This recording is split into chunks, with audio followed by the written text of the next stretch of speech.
with a new name, but with the same intent of furthering high caliber civil society initiatives across India, and was yet again welcomed with open arms. Thank you for joining us. Let's have a huge round of applause for all of us present here as we culminate this series. I'd humbly request all of you to please stand up for the national anthem.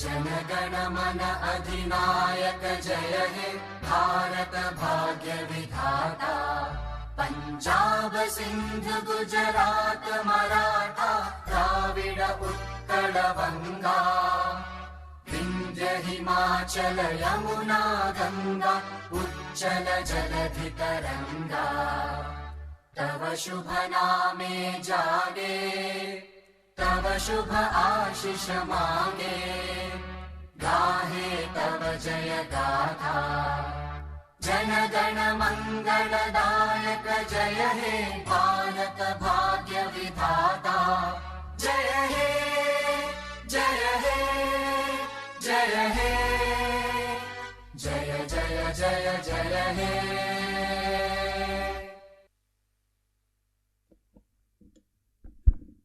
Thank you so much.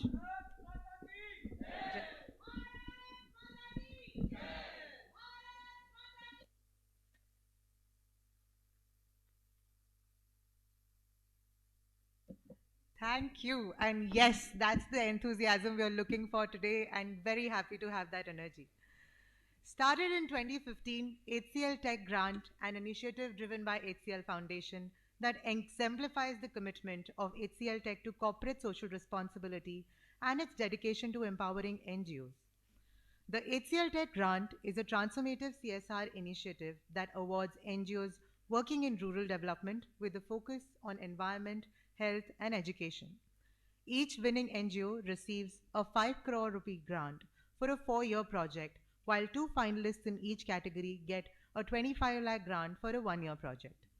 This commitment totals to about 16.5 crores to empower NGOs and drive sustainable change. By providing funding support and fostering collaboration, HCL Tech supports exemplary work, amplifies impact, and creates a lasting positive change on communities and contributes to nation building. Conversations are a definite food for thoughts that turn into fruitful action, and HCL Tech Grant Symposiums are an extreme example of the same. Something that emerged as a thought from Dr. Nidhi Pundir 6 years ago in a team discussion, turning into a series that it is today. HCL Tech Grant Pan-India Symposiums are an effort by the HCL Foundation, CSR Box, and the academia to bring together NGOs, experts, government, corporates, and policy makers on the same platform across India so that they can interact, develop regional as well as sectoral understandings of CSR, and deliberate on how it can contribute to the further goal of sustainable development. I am happy to share with you all that since 2017, HCL Tech Grant has hosted 44 in-person symposiums covering the length and the breadth of the country, and 22 e-symposiums during the pandemic, witnessing the participation of over 25,000 NGOs and thousands of people associated. Having traveled across 7 locations this year, including Bangalore, Trivandrum, Mumbai, Ahmedabad, Jaipur, Raipur, Guwahati, this series we are supremely excited to come to our very own New Delhi and its people to culminate this edition. This year was and continues to be all the more special with India's G20 presidency, recognizing the vital role that the Indian social impact space has the potential to play. We at HCL Foundation and CSR Box curated sessions in alignment with the presidency. We were honored to have distinguished speakers who aided in the understanding of the roles that NGOs could play in furthering India and its contribution to the G20. Having said all of that, let us begin today's symposium with the keynote address and the welcome note by Mr. Raj Walia, Executive Vice President, HCL Tech.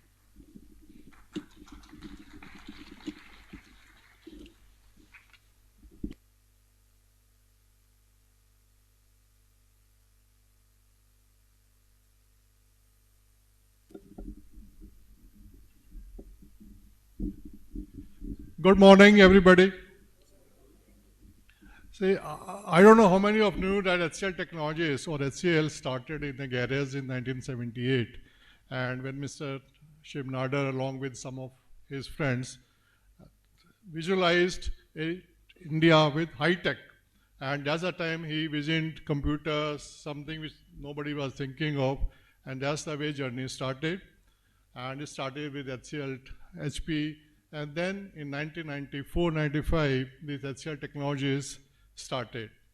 And I'm one of the initial joinings. I joined HCL in 95. And when the vision of technology started and all other companies were starting. And if you really see from a CSR perspective, while we take about HCL Technologies, in CSR, the original idea started before the government made it mandatory that you have to have a CSR fund or something. When our CEO and chairman thought that we were distributing Diwali gifts to all employees. And then the employees started to give, instead of Diwali gift, can we contribute this money towards CSR activities? And that's the way actually the entire CSR journey started in HCL Technologies. And from there, Simi is here. She is one of the initial lady who started with that idea, and then we are still running right now, ensuring that all employees are participating in it, besides companies contributing fund.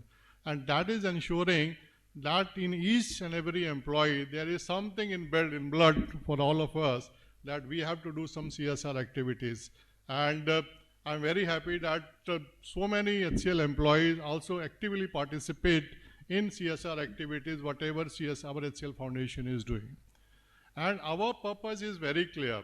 It's not only giving money to NGOs or something. We want the best utilization of the money which we are giving to the money. That is the whole purpose of HCL, and all symposium, all trainings, everything are supposed to be given in such a place so that we money as a company which is spending, which is funds, we want to reach to the needy for which money is intended. That is the whole purpose of this journey. And let me tell you, HCL Technologies, which is there.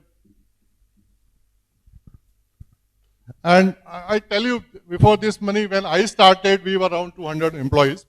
And now we are 2 lakhs.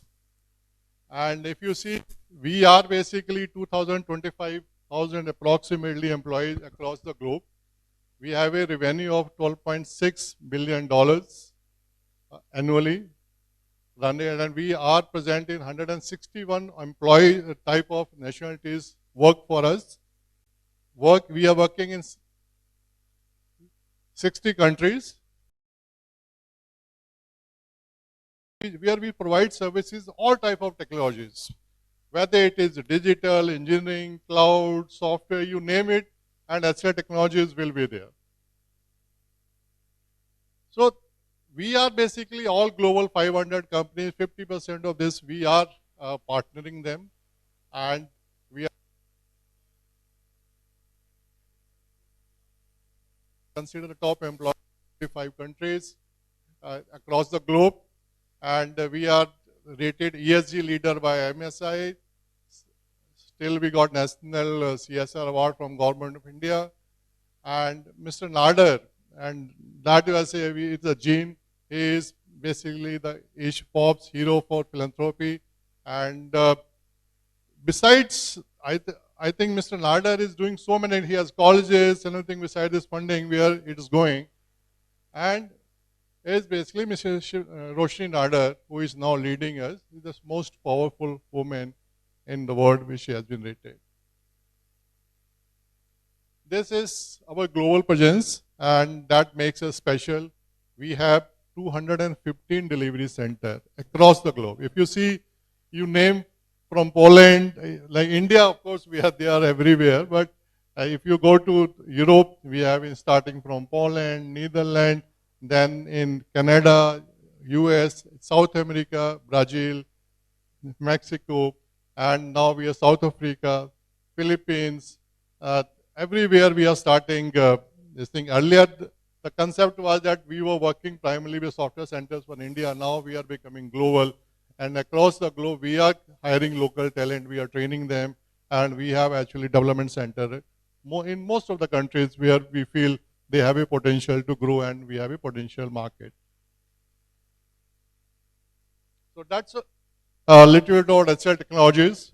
And from my side, I think we basically, I want to add, because being a finance guy and a lot of NGOs are coming. So idea is basically to develop you from both legally and financial tool perspective.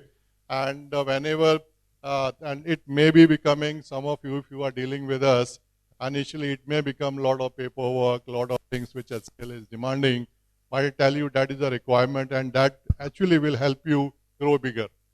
Because initially we may work with smaller things, lesser controls and lesser things, but as you grow, and that is the time you have to set up processes, you have to ensure that all government regulations are filed, your audit requirements are done, your contractual is done, and the work or documentation which you are producing or can be auditable or something, and that is what we are ensuring. So whenever we sign an agreement with you, we will definitely tell you these are the 5 things which will be required when you submit your documentation, when we are giving you funds, how the funds are to be utilized. Many places we insist on a separate bank account so that we can track it, the funds are going, and no cash payments, everything should be through account. So all those things we are trying to help, and that is not something we want to push more control you. That is what we want to develop you as a partner for bigger heights, right? So that tomorrow, if your things you are growing in something, you are ready for taking up bigger projects. You are ready for all other things which are required for you to run the functions. So that's all from our side. Probably next time we'll have a better presentation on controls also. But I think from our side, we just wanted to tell you as HCL Technologies, we are committed towards CSR more and more. And we are basically ourselves, besides HCL Tech, of course, doing, but our side, we want to bring you all corporate principles, guidelines, and help you, all of you. And so that we grow as it together. For us, you are partners. We are not treating you as something for us, and we will work with you to ensure that you grow, and whatever funds we are giving you, that reaches to the lowest possible worker and to whom so it is intended. Thank you. Thanks a lot.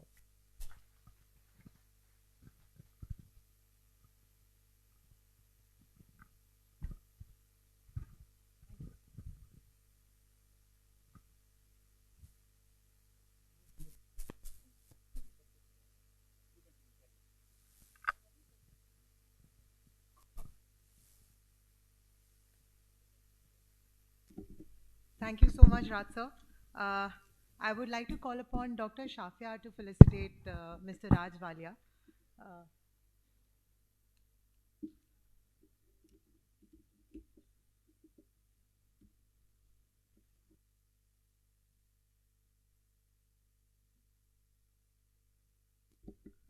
A special feature about the mementos that we are conferring upon the speakers today is that NCUI runs a lot of SHGs, and today's a special feature is that the handmade bouquets that are made by the SHG women at NCUI. So let's have a huge round of applause and enable women entrepreneurship.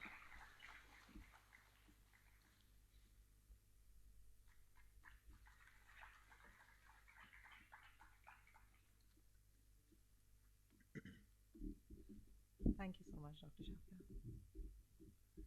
Given the accomplishments and the stellar work of NCUI in encouraging women entrepreneurs of India, I would like to call upon Mr. Sumit Singh, Advisor, Strategy and Cooperation, National Cooperative Union of India, for an overview for the scope of work.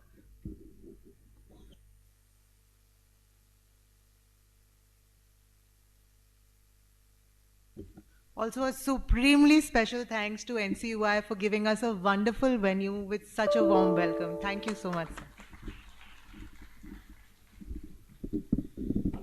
Thank you so much. First of all, I'd like to congratulate the whole HCL Foundation team for organizing such a great event in NCUI campus. We are extremely thankful to HCL Foundation because I've known this foundation and their work for the last 5-6 years. So a lot of change is happening on ground in rural areas, urban areas. I see this, in Noida and many places, because of the serious efforts, because of the tough measures that you have taken to ensure that change happens on the ground. So I welcome all of you in NCI campus. My chief executive, Dr. Sudhir Mahajan sir, he will be joining in just 10 minutes. He's in way. So I'm just on his behalf and on behalf of National Cooperative Union of India, I'll just say a few words to let you know what is this the whole sector about. So I see that like a lot of people have come from NGO background, and you have come from all across India.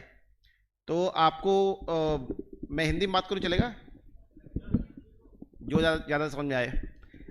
तो आपने social sector तो सुना ही है. Social sector में आप सब लोग काम कर रहे हैं. HCL फाउंडेशन ने बहुत सारे NGOs को सपोर्ट किया है अक्रॉस इंडिया, एंड उसके साथ में गवर्नमेंट बहुत सारे सोशल इनिशिएटिव्स पे काम करती है. प्राइवेट सेक्टर के लोग अंडर कॉर्पोरेट सोशल रिस्पॉन्सिबिलिटी बहुत सारे प्रोजेक्ट्स ऑल अक्रॉस इंडिया चल रहे हैं. बहुत सारा ट्रांसफॉर्मेशन हो रहा है. Cooperative sector is a age old phenomenon. मतलब 100 साल से पहले ये शुरू हुआ था इंडिया में. सहकारी समिति आप सब जगह देखते होगे. आप अमूल का नाम सुनते होगे, आप इफ्को को जानते होगे, आपने कभी कैम्पको की चॉकलेट खाई होगी, आपने कभी कोई और जो केंद्रीय भंडार है, हमारे बहुत सारे मुंबई दिल्ली में जो स्टोर चलते हैं, वहाँ से कुछ सामान खरीदा होगा. तो ये सहकारिता क्षेत्र बहुत पुराना है. इंडिया में ही नहीं, पूरे ग्लोबल उसमें फिनोमिनन है. और इसकी खासियत ये है कि पहली बात तो कि कोऑपरेशन हमारा क्रक्स है. हमारा एक जो कोर फिलॉसफी है वो कोऑपरेशन की है. तो उसके कारण से हमारा जो है, चाहे प्राइवेट सेक्टर हो, गवर्नमेंट सेक्टर हो, जो भी ऐसे सेक्टर के लोग होते हैं, उनको एसिमिलेट करके, उनको इनकॉर्पोरेट करके एक लोकल लेवल पे एंटरप्राइज डेवलपमेंट कैसे कर सकते हैं, वो कोऑपरेटिव सेक्टर का एक कोर ऑब्जेक्टिव होता है. आपने अभी G20 प्रेसिडेंसी हेडिंग में है आज के प्रोग्राम के, and you talk about rural development.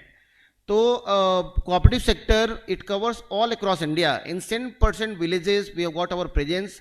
Primary cooperative societies हैं, चाहे एग्रीकल्चर के फील्ड में, फिशरी के फील्ड में, डेयरी के फील्ड में, इंडस्ट्री के फील्ड में, वीमेन एम्पावरमेंट एक्टिविटीज़ बहुत सारे कोऑपरेटिव कर रही हैं, और हाउसिंग, लेबर, किसी भी क्षेत्र में जो बोलते हैं ना, you name it we have it kind of thing. तो cooperative sector all across India इनकी प्रेजेंस है. और बहुत सारे लोग, आप लोग जानते भी होंगे, सहकारी समितियां आपके आसपास में काम कर रही हैं. जैसे सेल्फ हेल्प ग्रुप फंक्शन करता है. सेल्फ हेल्प ग्रुप हम मोबिलाइज करते हैं. HCL फाउंडेशन ने I think more than 500 SHGs mobilize किया है इवन केवल नॉर्थ इंडिया में. तो उसमें जो एक मीटिंग का, रेगुलर सेविंग का, इंटरनल लैंडिंग का, और फिर कुछ एंटरप्राइज शुरू करने का लोकल लेवल पे, जो फिलॉसफी होती है, जो 4-5 जो पंचसूत्र आप बोलते हैं, करीब करीब उसी फिलॉसफी पे कोऑपरेटिव सोसाइटीज फंक्शन करती हैं. तो अभी लास्ट वीक ही हमारी मीटिंग हुई. रूरल डेवलपमेंट मिनिस्ट्री के एडिशनल सेक्रेटरी सर आए थे हमारे कैंपस में, एंड हमने डिस्कस किया कि जो स्वच्छ भारत मिशन या लाइवलीहुड मिशन रन करने के लिए सेल्फ हेल्प ग्रुप्स जो मोबिलाइज कर रही है सरकार under national rural livelihood mission, national urban livelihood mission, उसका जो फेडरेशन है, उसको कैसे कोऑपरेटिव सोसाइटी के तहत रजिस्टर किया जाए. तो that has been a major breakthrough, जहाँ पे वी आर थिंकिंग कि we will form hundreds and thousands of federations of SHGs across India under Cooperative Society Act. तो कोऑपरेटिव के यूनिक फीचर्स की अगर हम बात करें, one that it is a very local phenomenon. आप एक गांव के 10-12 लोग, 15 लोग, 20 लोग मिलके किसी भी एरिया में आप काम करना चाहें, कोऑपरेटिव बना सकते हैं. सेकेंडली कि कोऑपरेटिव्स मेंबर ओन्ड होती हैं. जो मेंबर्स हैं वो उसके स्टेक होल्डर्स होते हैं, शेयर होल्डर्स होते हैं, and members can be 10 members. The number can go up to 10,000, 20,000, 30,000. there is no upper limit. Third thing is that even government can become a partner. So like for example in Haryana, the local bodies like the panchayat, they can become a partner. Even the companies can become a partner in cooperative societies. So that way we follow this the philosophy of cooperation in very two terms. Thirdly, that government provides lot of support. एक हर state government में cooperation का department होता है, जहाँ से आपको बहुत सारी ट्रेनिंग का भी काम, कहीं एग्जीबिशन लगाने का, मार्केट लगाने का वो काम किया जाता है. और उसके बाद से सबसे बड़ा जो एक सपोर्ट होता है वो है कि हमारा जो लोकल और लोकल टू ग्लोबल नेटवर्क है, हमारे गांव में सहकारी समितियां हैं, उनका फेडरेशन डिस्ट्रिक्ट लेवल पे, उसका फेडरेशन स्टेट लेवल पे, national cooperative union of India national level का फेडरेशन है, and then we have an international federation also. तो उसमें फ़ायदा ये होता है कि प्रोडक्ट जो आप बनाते हैं वो प्लेस चेंज करने से उसकी वैल्यू काफ़ी बढ़ जाती है। मैं आप सबको इनवाइट करूंगा, हमारे कैंपस में 2 इनिशिएटिव्स अभी हमने जो शुरू किए हैं 2 साल में, एक तो एनसीओआई हार्ट और दूसरा एनसीओआई इंक्यूबेशन सेंटर, जिसकी अभी अब बात करी थी सीएसआर बॉक्स की फ्रेंड हमारी की जो लेडीज़ ने बनाया है वो बुके, वो यहीं सेकंड फ्लोर पे एक छोटा सेंटर में शुरू किया है जहाँ पे हम ये बना रहे हैं। मैं इनवाइट करूंगा आप सबको कि कार्यक्रम के बीच में जब भी लंच के बाद या कार्यक्रम खत्म होने के बाद आपको समय मिले, हमारा सेकंड फ्लोर पे इंक्यूबेशन सेंटर और गेट नंबर 2 पे हमारा एनसीओआई हार्ट का एक छोटा सा इनिशिएटिव है जहाँ पे हम रूरल एरियाज़ के जो एसएचजीज हैं उनके प्रोडक्ट्स ला के रखते हैं, उनके बिहाफ पे सेल करते हैं और उसका पूरा का पूरा अमाउंट जो है वो उनके अकाउंट में जाता है। तो वी डोंट चार्ज एनीथिंग, हमारा कोई मार्कअप प्राइस, कोई मार्जिन प्राइस नहीं है। The whole idea is to connect the rural producers with the urban customers. तो गांव के लोग जो हैं उनको दिल्ली के मार्केट मिल जाए, दिल्ली के जो लोग हैं उनको गांव का सामान मिल जाए, and plus promoting circular economy. So working on a line we know which promotes both ecology and economy, हमारे एनवायरनमेंट भी कंजर्व हो, हमारी जो लोकल इकोनॉमी है वो भी स्ट्रेंथन हो, उस पर हमारा काम है। Ministry of cooperation government of India में 2 साल पहले बनी थी और उसके तहत मिनिस्ट्री ने बहुत सारे एफर्ट्स लिए हैं। अभी हमारे कोऑपरेटिव यूनिवर्सिटी की बनाने की बात हो रही है, नेशनल कोऑपरेटिव डेटाबेस तैयार हो रहा है और नेशनल कोऑपरेटिव पॉलिसी कि कैसे हम आगे 15-20 साल में कोऑपरेटिव मूवमेंट के थ्रू आत्मनिर्भर Bharat, local for global, vocal for local, इस तरह के जो हमारे संकल्प है साकार से समृद्धि भारत सरकार का, उसको कैसे अचीव कर सकते हैं। तो एक बड़ा फोकस इसमें ये है कि कैसे कोऑपरेटिव्स को कॉम्पिटिटिव बनाया जाए, कैसे प्रोफेशनल बनाया जाए। तो हमारे national cooperative union of India में एक centre for entrepreneurship development and cooperation establish हुआ है, एंड उसके थ्रू हमने जो पहला मेजर एफर्ट लिया कि to have collaboration with lot of resource organisations. German development cooperation से हमने टाइप किया, अभी हम we are going to have a bilateral agreement with them. उसके थ्रू बहुत सारे जो लोकल लेवल पे कैपेसिटी बिल्डिंग प्रोग्राम्स हैं वो रन करेंगे, पायलट प्रोजेक्ट्स रन करेंगे, और उसके अलावा जो है जो पूरा सेक्टर है उसको कैसे डाइवर्सिफाई करें लाइवलीहुड्स के टर्म्स में, लोगों को ऐसे ज़्यादा काम कैसे मिले, एफिशिएंसी कैसे बढ़े, उसको काम करने के लिए हमने कोलैबोरेशंस किया है। And I'm happy to announce here, this is one direct impact of the collaboration that within I think 15-20 days of signing the MOU with HCL Foundation, आप सब लोग हमारे कैंपस में हैं और हम एक लार्जर लेवल पे एक डिबेट करने जा रहे हैं, डिस्कस करने जा रहे हैं कि इस जो कोलैबोरेशन है उसके ऑब्जेक्टिव्स हैं उसको कैसे रियलाइज़ करें। तो ये एक बड़ा हमारा एफर्ट रहा। सेकेंडली अभी 1 जुलाई को इंडियन कोऑपरेटिव कांग्रेस ऑर्गेनाइज कर रही है national cooperative union of India, पूरे देश से कुछ 3,500 डेलीगेट्स आ रहे हैं, उसमें एचसीएल फाउंडेशन के लोग भी जुड़ रहे हैं। Doctor Nidhi Pundir ma'am is going to chair one of the sessions, technical sessions. तो वो भी एक बड़ा हमारा आउटकम है जो कोलैबोरेशन जो हमने किया है। इसके अलावा हमने आईआईटी दिल्ली, उन्नत भारत अभियान, Indian institute of military research, rain matter foundation, India HIV alliance, जो भी हमारे जो रिसोर्स ऑर्गेनाइजेशन हो सकते हैं उनको हमने अकोमोडेट किया है, MOU साइन किया है। उसके अलावा हमने एक एडवाइजरी काउंसिल बनाई है। आप में से बहुत सारे लोग आई एम श्योर कि जो एक्सपर्ट्स होंगे लाइवलीहुड्स में, एग्रीकल्चर में, डेयरी में, अपने अपने फील्ड में, तो ऐसे कुछ हमने 6-7-8 लोगों को लेके एक एडवाइजरी काउंसिल का गठन किया है। उनके थ्रू हम देख रहे हैं कि हमारे कोऑपरेटिव्स को कैसे और प्रोफेशनल बनाया जाए। और हमारा इंक्यूबेशन सेंटर जो हमने शुरू किया है, आप जाके खुद देखेंगे, उसमें हमने बहुत होलिस्टिक अप्रोच से, जहाँ पे महिलाओं को हम yoga, meditation, counselling, play based activities, खेल के थ्रू, खेल से मेल बोलते हैं, खेल से के थ्रू हम कैसे सीख सकते हैं, उस पर हम काम कर रहे हैं। प्लस उनको एक डिजिटल लिटरेसी ट्रू टर्म्स में, जो HCL फाउंडेशन भी आप अपने इनिशिएटिव्स में, प्रोजेक्ट्स में आप इनकॉर्पोरेट करते हैं, उसके थ्रू हम कैसे जो वीमेन है हमारी उनको एम्पावर करें कि वो अपना आधार कार्ड अपडेट कर लें, अपना आर्टिजन कार्ड बना लें, अपना फूड लाइसेंस बना लें। आपको कहीं लोन की कोई सुविधा लेनी है गवर्नमेंट के किसी पोर्टल से, तो कैसे आप एक्सेस कर सकते हैं। इसके लिए institute of social responsibility and accountability, Abhishek Agarwal यहाँ बैठे हुए हैं, इनके सहयोग से ये बहुत अच्छा एक काम हो रहा है जहाँ पे हम डिजिटली एम्पावर कर रहे हैं हमारे जो वीमेन ग्रुप्स हैं। और NCOI हार्ट मैंने आपको इनिशिएटिव बताया, ये शुरू हो गया है। इसके अलावा हमने आर्ट ऑफ लिविंग के साथ जो टाइप किया है, उसके तहत हम 500 कोऑपरेटिव पूरे देश में, 5 राज्यों में 100 करके 500 कोऑपरेटिव बनाने जा रहे हैं। तो ये भी जो आपके जो सामाजिक संस्थाओं के लोग हैं उनके लिए एक बड़ा मतलब एरिया ऑफ वर्क हो सकता है कि हमारा अगर 10 गांव में, 20 गांव में, 30 गांव में काम है, तो हर गांव में हम कैसे मल्टीपर्पज सोसाइटी बना के और हमारे नेटवर्क को हम एम्पावर कर सकते हैं। तो आपके एनजीओ रिसोर्स ऑर्गेनाइजेशन हो जाए और आपके तहत एक 10-20-50 कोऑपरेटिव बन जाए और उनको फ्री हम पूरी ट्रेनिंग, एम्पावरमेंट सब प्रोवाइड करा दें। Let's all please welcome our chief executive national cooperative union of India, Dr. Sudhir Mahajan sir. He is with us, and thank you so much for your time, sir. I know the event is just 4 days away, the mega event that we are going to have. So I will not take much of time now. Sir will be coming and sir will be telling in detail about what the NCOI is all about. Thank you so much. Thank you so much, sir. Dr. Mahajan, thank you so much. Let's have a continued round of applause for sir, and thank you for sparing the time.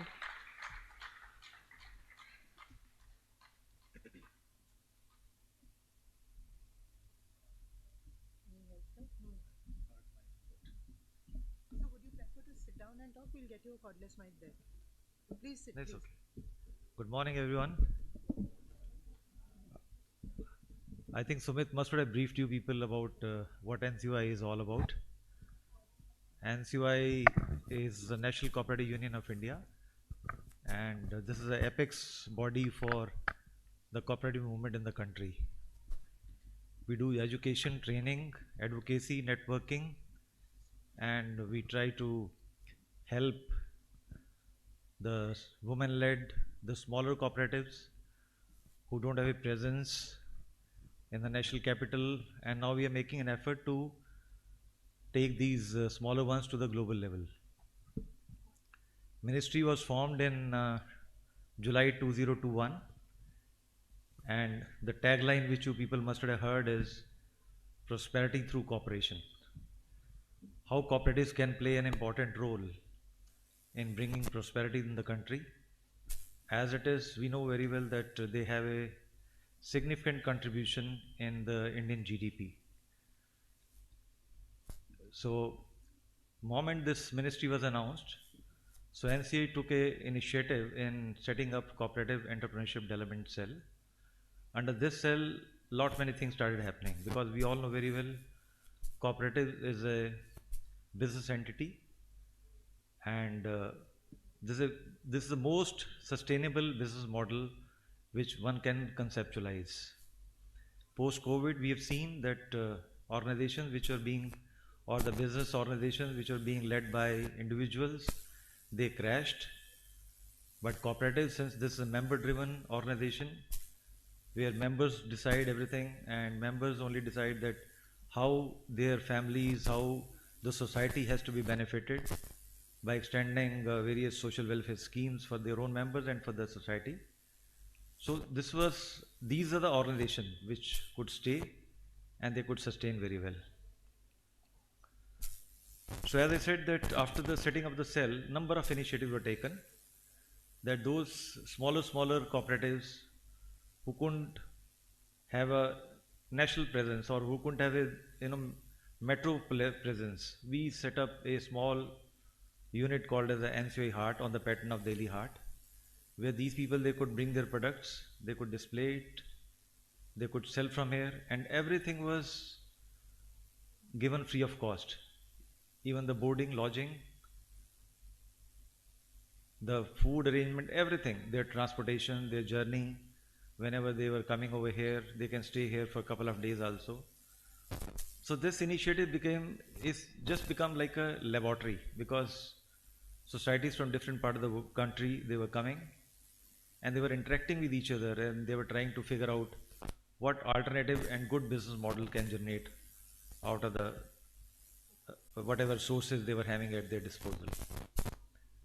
So thereafter, we attempted one cooperative fair. So cooperative fair is again conglomeration.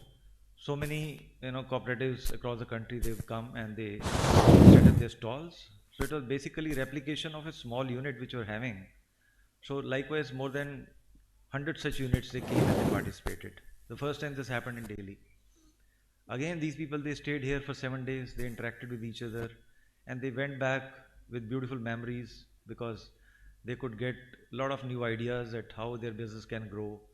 Or suppose somebody is having some product in Northeast, and this product may not be fetching that much of value, but in case that same product with little bit of value addition goes to South or Punjab or northern part of the country, definitely this product has a value. So then in this journey we came across that products are good because they are being made by amazing people with amazing hands, but design intervention was lacking. So we roped in National Institute of Fashion Technology and Fashion Design Council of India. So with their design intervention, the same product which was being sold, let's say for 10 rupees, it got value added and they started selling for 50 rupees or 100 rupees like that. Then in this national cooperative, we keep having visitors from abroad. So people came from Canada, Singapore, and meanwhile we started a small center which we call it as an incubation center. So when this group, they interacted with this incubation center ladies, because this is a group of 3,000 ladies who were mobilized and they were brought to incubation center for imparting different kind of skill trainings, right from bioenzyme, stitching, tailoring, embroidery, soap making. This is a holistic kind of training which we are imparting. Now there's a sixth batch which is running. So right from their wellness issues, their personal issues, counseling session also takes place here. Yoga session is also done.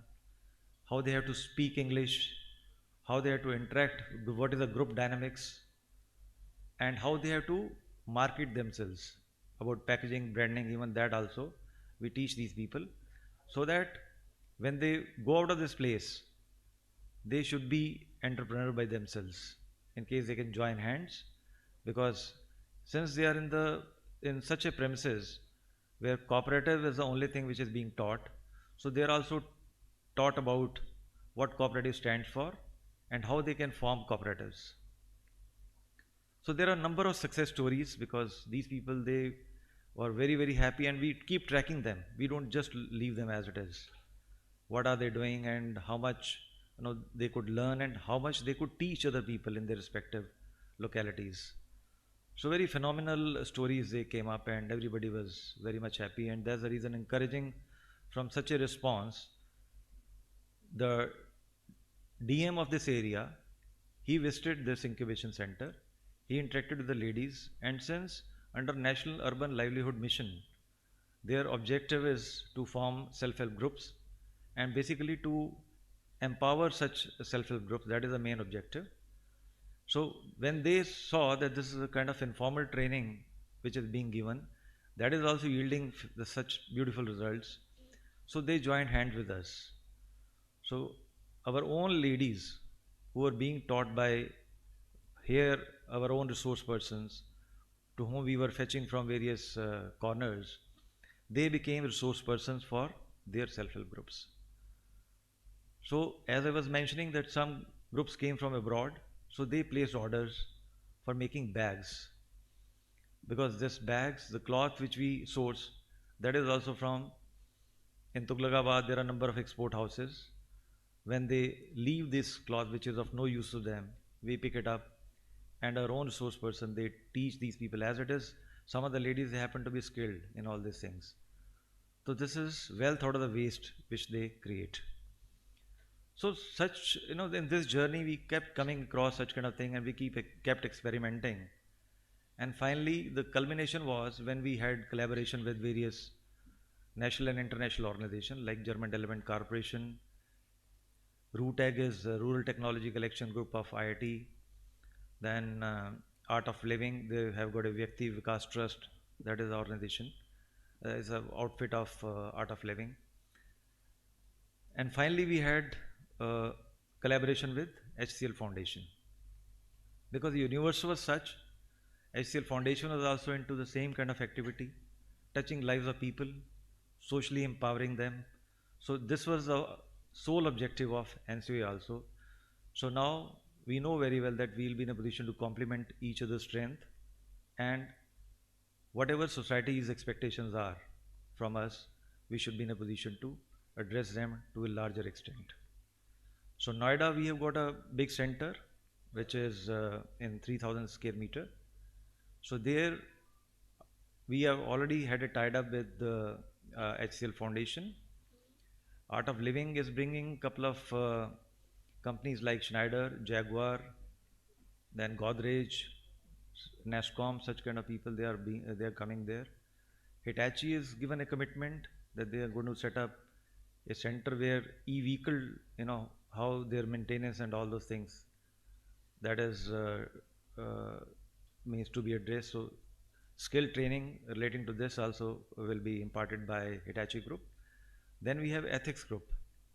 I just mentioned to you that we wanted to take these products to the global level.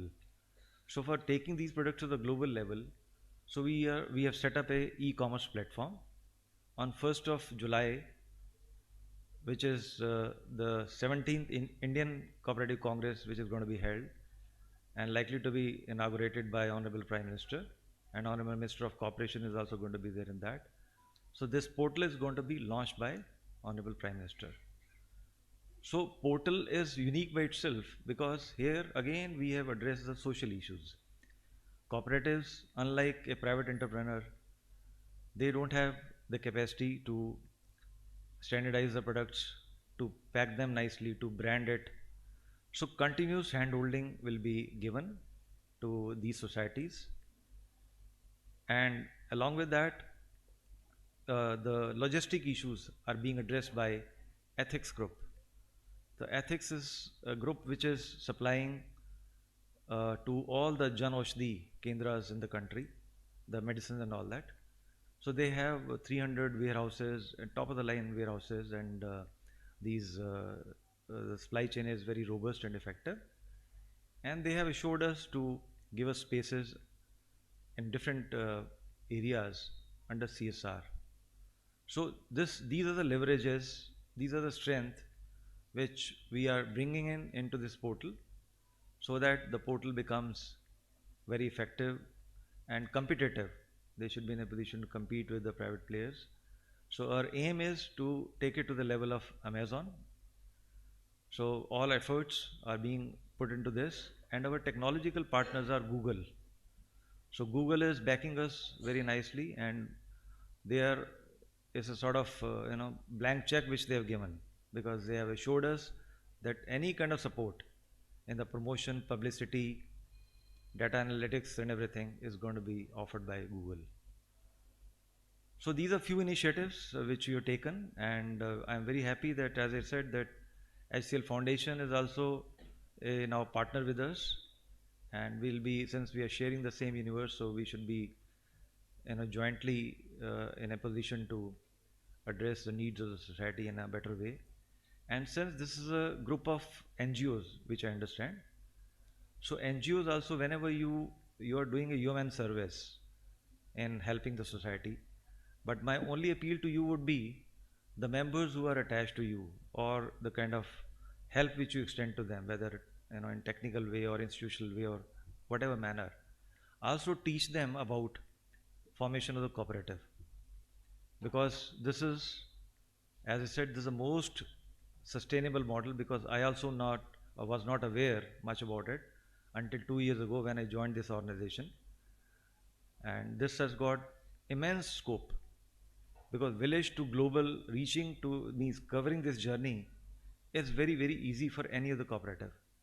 And government is giving many initiatives now, since new schemes are coming up, and lot of focus is being given by the government after the formation of the ministry. So many initiatives have been taken in the recent past, in the last couple of years, in 2 years itself. So I would appeal to you all that kindly educate people about what cooperative stands for and what is the strength of the cooperative. So towards the end, I would appeal to you all that since this Congress is going to be held on 1st of July, and second, we'll also be having technical sessions along with it. So we have invited some people from HCL Foundation also to address the gathering there. So I appeal to you all that use your social media platforms to popularize this event. Let it be known to everybody across the country about the strength of cooperatives, what cooperative has been doing, and how cooperative is building the nation. Thank you so much. Thank you so much, sir. Just a second, if you could wait. We would like to felicitate you and thank you for the whole piece. Now felicitate. Yes, please.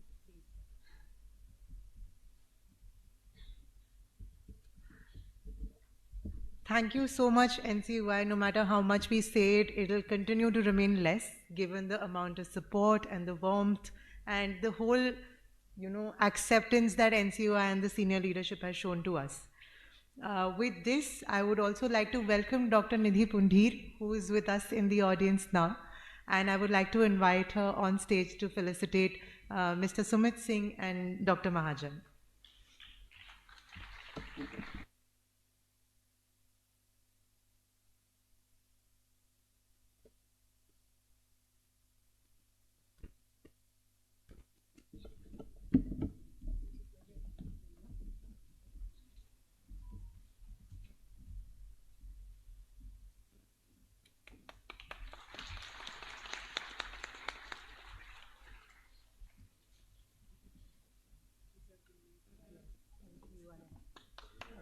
Yes.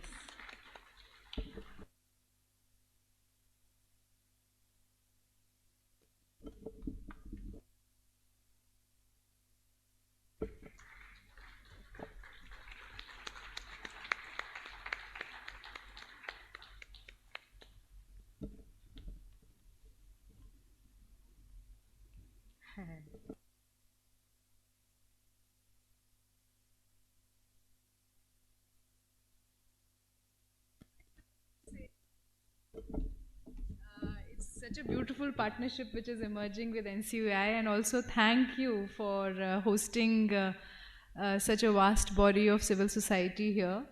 It is a concluding symposium of this year, and we have a packed agenda for the day. But as you said that you have been learning about cooperatives, and one reason we are here today is that it gives such a phenomenal backbone if we learn around building cooperatives at the grassroots level, and that's the path to sustainability. So there's a message also which is coming in the context of HCLTech Grant, which we want to give, that the stronger the proposals are around CBOs, the higher chances that jury actually considers them. So we also have lots to learn, and thank you for this amazing partnership. Thank you.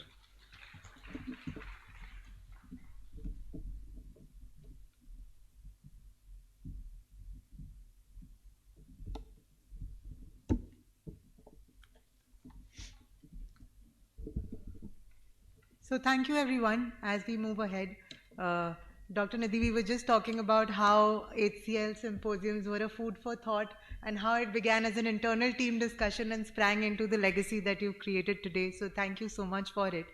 Having spoken of the history, today we have a special segment as well where we would like to call upon two of the oldest members of the HCL Foundation team to come up here and talk about the history and journey of the foundation so far. Ms. Simi Suri and Mr. Prajot Haruk. Let's keep the enthusiasm going. I'm sure you'll find the history and the journey super interesting.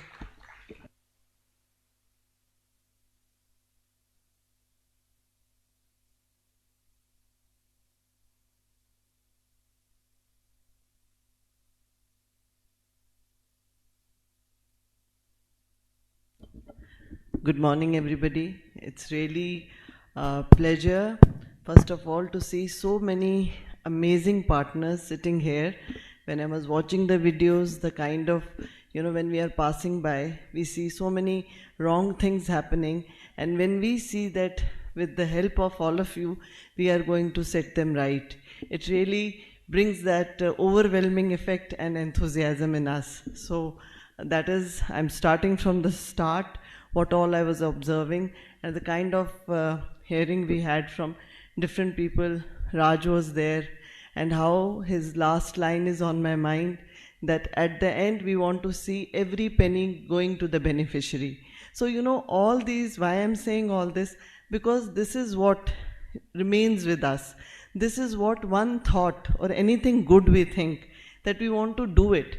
And then with that, how the day flows, whatever is there, but at the back of the mind is we want to do something good. And that is why I find all people who are sitting here have the same thought which resonates with each one of us, that we want to do that good in the society, which each one is looking forward, because we don't get at times platforms, we don't get that kind of resources. But here I will say, like-minded people, and somebody who had a very broad vision, Dr. Nidhi, who really looked, how we can bring these things together, and whatever wrongs we are seeing, we can correct them. So that is the enthusiasm we all carry. So now I'll go to the history, how it started. Again, the way you saw about, saw the video and the presentation by Mr. Walia, that HCL Technology is a IT company, and today it is present in 60 countries, and we are more than 2,25,000 employees. I remember when I joined in 2008, we were 45,000 employees. And with that number, when I see the kind of, investments, law was not there, and how only the passion, and again I will say, to do something good in the society was what we were carrying in the mind. And no doubt HCL is an organization which gives you a platform, which gives you a ground, which gives you, okay, you have a dream, you have a thought, you can run around, you can go, do whatever, bring it what you want to do and show the result. So, that kind of freedom, faith, trust, when the organization has it in you, you really put your whole effort without counting the hours. Ki my 8 hours, chutti ho gayi, kaam khatam ho gaya. No, it was not like that. It was, you are carrying that, do it and show it. So that is how I started my journey. I was the first formal employee for CSR. At that time, it was not a buzzword. In 2008, I joined HCL. So from there, nothing comes in a platter to anybody. One has to think, how do I start? What do I do? What are the possibilities? So, with those little things, we started making, okay, let's first see, it has a strength of 45,000 employees. What is that we can do with them? So we just had a voting kind of a thing. There used to be a ballot box. We used to say, who wants to do community work? Please put your name and whichever, area you are interested in. Suppose you are interested in sports, you are interested in art and music, you are interested in community service, you can go and put your voting. So this is how we saw that maximum voting came towards the community service. So that shows it was in the DNA of the organization. They always wanted to give something back. And it was not even, Mr. Nader, as we all know, has his personal philanthropy. It was never mixed with that. So HCL Foundation this is how the journey started. So I have my colleague Priju also with me, and he will share his experiences. So that is how we started, reaching out to these employees. We thought what to do. We reached out to a few NGOs. I remember those times, George Foundation was there, and we started recording books for them, because we had to conceptualize the idea. What is that we want to do? What is that is missing? What are the pain points? Where are the gaps? So this was my main, whenever I used to visit any school, I used to find every time the principal and the teachers were saying, there is a huge student-teacher ratio gap. So there is, ma'am, hardly 4 teachers, and there is a strength of about 800 students. So I used to wonder how they said the teacher hops. Sometimes we make the students sit together. 5th, 6th, 7th standard, they are studying together.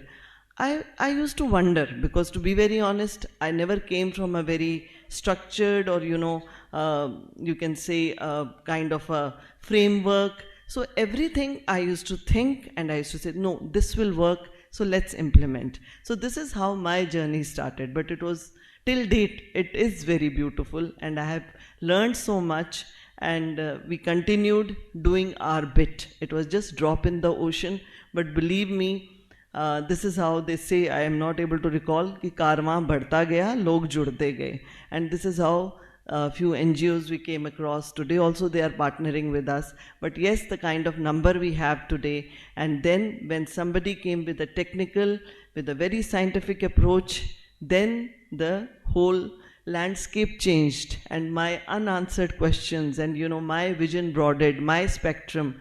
But company never, organization, I will say, kudos to HCL. It never stopped. It always gave us that, come, we are here to support, enable you guys, bring your ideas and do it. So I'll ask my colleague Prijo to add from 2016 how we took off. Thank you, Sami. So good morning, everyone. And I think from 9:45, everybody is seated in same place, which is not good for our health. If it's okay, if you all can stand for 5 minutes, we'll just complete with that enthu on HCL Foundation. Quickly, already 50% people are sleeping, right? And I can see some laptops, some notepads, some newspapers, and people are coming in. Very good. So I'll ask you a few questions. There are so many presentations happened. I don't know how many of you listened it very well, right? So I just want to ask, anybody have any idea when did HCL start? Which year? 1978. Is that right? Yes, ma'am. Is that right? Sure?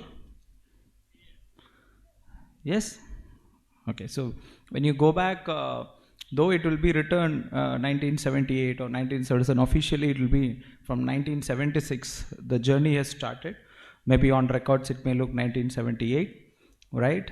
And any guesses in how many countries HCL is there? 60. 60. I can see a chorus answer. Was there run somewhere in presentation? Very good. So somebody is listening. Very good. So I think Mr. Rajwalia's session, few people have listened. So I'm very happy. Okay, let's move on. So we are hosting HCL grant under HCLTech grant under Foundation. When did Foundation start? 2008, because Simi joined 2008. Right? Any other answers? All answers are wrong. 2005. 9. Very good. 96. 2015. 4. Very lucky. All the answers are wrong, so I can say the answer. So it's 2011. Right? So HCL Foundation started in 2011 as the legacy of HCL. Mr. Rajwalia was explaining, Simi was explaining. But you see, already there was a culture in HCL of philanthropy. There were a lot of charity activities even before the CSR law was framed. Thank you. Please be seated. Right? You can stretch yourself well. Yes.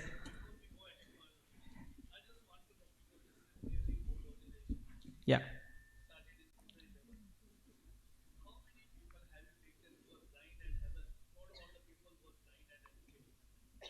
Okay.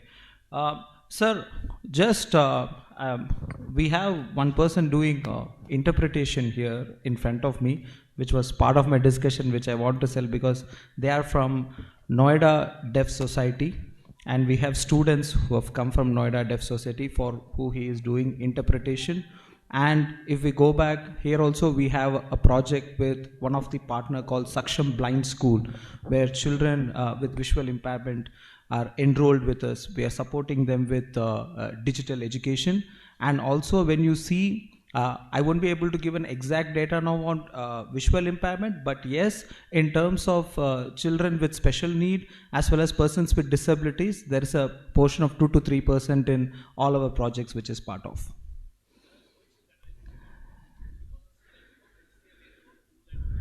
Yes. Yes. Sir, as I said, now when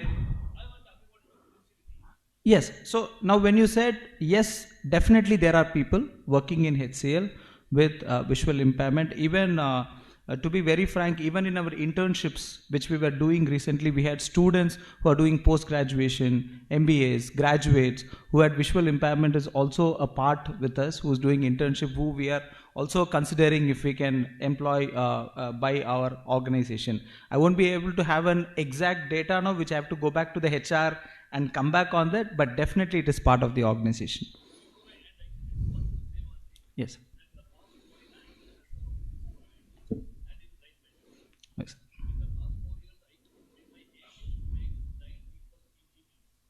Great, sir. Yeah.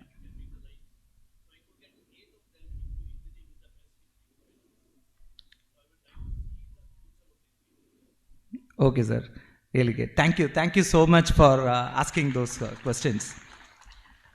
So, just to conclude on HCL Foundation very quickly, like you can see our programmatic structure, which is broken into few flagship programs. Yeah, okay.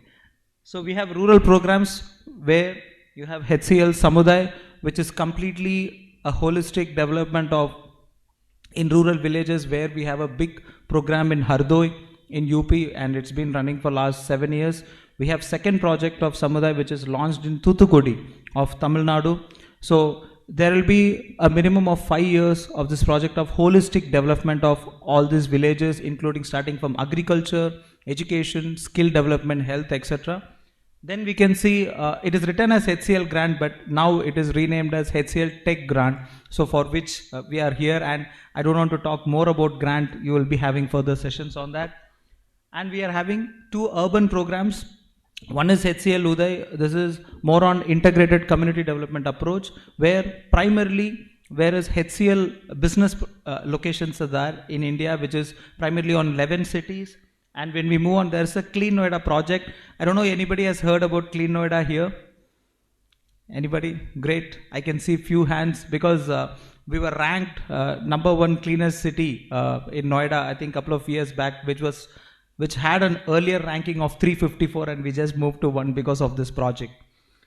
And there is HCL Arith, particularly on environmental action. There are some lot of lovely projects which you can go through and on the website, as well as there are some special initiatives where we see Power of One, where Simi is there, where we started this from the day she joined. And as I said, there was a legacy which started in 2011.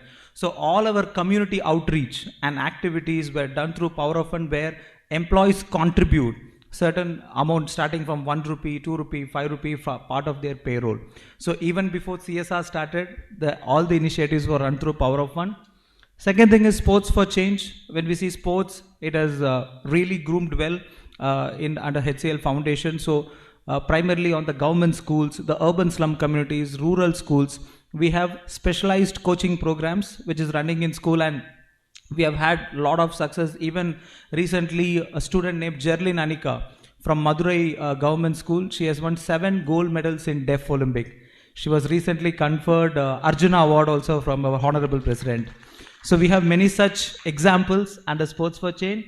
And HCL Foundation Academy is one of the academy we found. And HCL Academy was primarily started, we can say one major reason is HCL Grant and these symposiums, where when we were going to city, town to town, where there were a lot of requests from NGOs on enhancement and capacity building on CSR and other courses. So it's an evolution which happened in HCL Foundation Academy. You are having masterclass series and other sessions to follow. And we have My Heart, and I know somebody have got your registration kit, and the kind of kit what you are seeing, these are all through My Heart, and we have enrolled artisans across the country at different products. You can just log on in your phone. There is an app on My Heart where people can shop, which is all these products are done by different self-help groups or artisans. And you can see the last set, which is on the thematic focus on all these projects, what are covering. So when you just run through in glance, or when you go through it, it will be more on a holistic development, starting from education, early childhood care, health, water, sanitation, skill, environment. And there are also DRR programs basis need, where whenever there is a national emergency on certain things, starting from Chennai floods, Kerala floods, Northeast floods, there are many DRR initiatives which has been taken up by HCL Foundation. And last point, you can see gender and inclusion, which sir also asked me a few questions, which I was able to answer to best of my knowledge, and as well as mainly on child protection, where you can see 60% of our beneficiaries will be mostly from children in schools.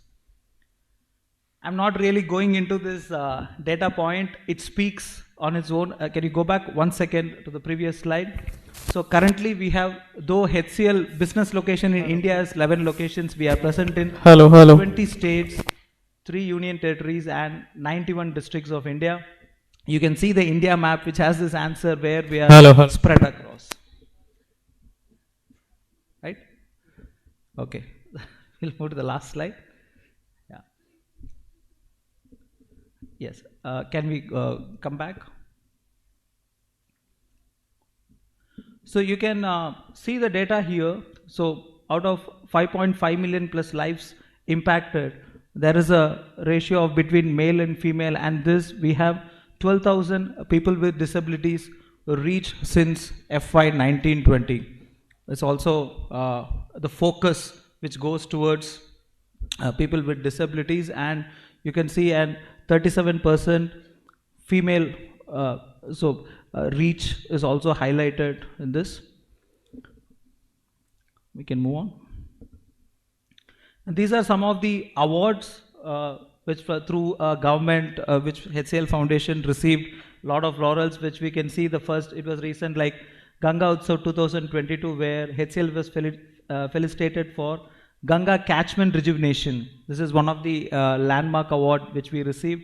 And there is HCL Tech was honored with CSR Practices Award by the Asian Center for Corporate Governance and Sustainability, and the school development work which we have been undertaken in all the cities. You can see there was an award which we get on Mission Kayakalp, which was presented by Honorable Minister Dr. Mahesh Sharma. And you can see on the right where there is Women Skill Apprenticeship Development Program, the world record in Tamil Nadu Millet Conclave, that award which we received through our self-help groups. And one important award which you can see on the right, HCL Tech was felicitated with National CSR Award 2020 in category of slum area development. Because as Simi was saying, we started with slum area development and slowly the wings spread. So that was one landmark award and few other awards as well. Thank you so much. Thank you so much for taking time and joining this symposium. I'm very sure it will be an enriching day for you. Thank you.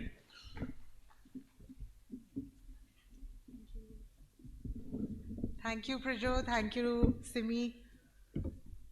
Doesn't it seem like very, relevant when the oldest members come and talk about the journey?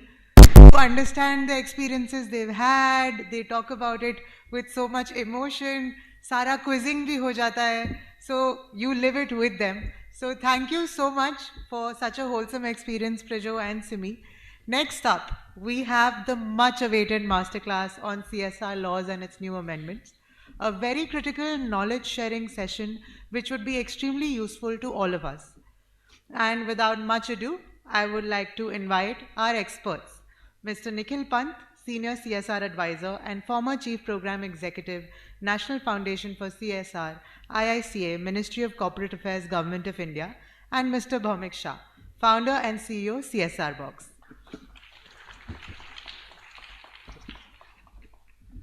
So, hi everyone. So before we start with this session, which Nikhil and Bhaumik will be leading us on the CSR law, we wanted to show you all 2 videos, which somehow, we got missed because of some technical glitch.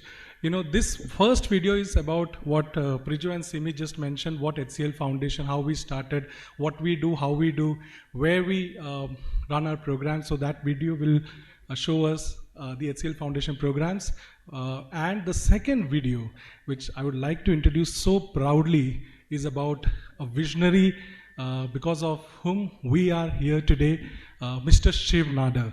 So he is, as you all know, the #1 philanthropist in India today, contributing more than 1,000 crores every year through his initiatives, which he's running through his philanthropic arm like Shiksha Initiative, SSN institutions, Shiv Nadar University, Vidya Gyan, Shiv Nadar Schools, and Kiran Nadar School of Museum and Arts.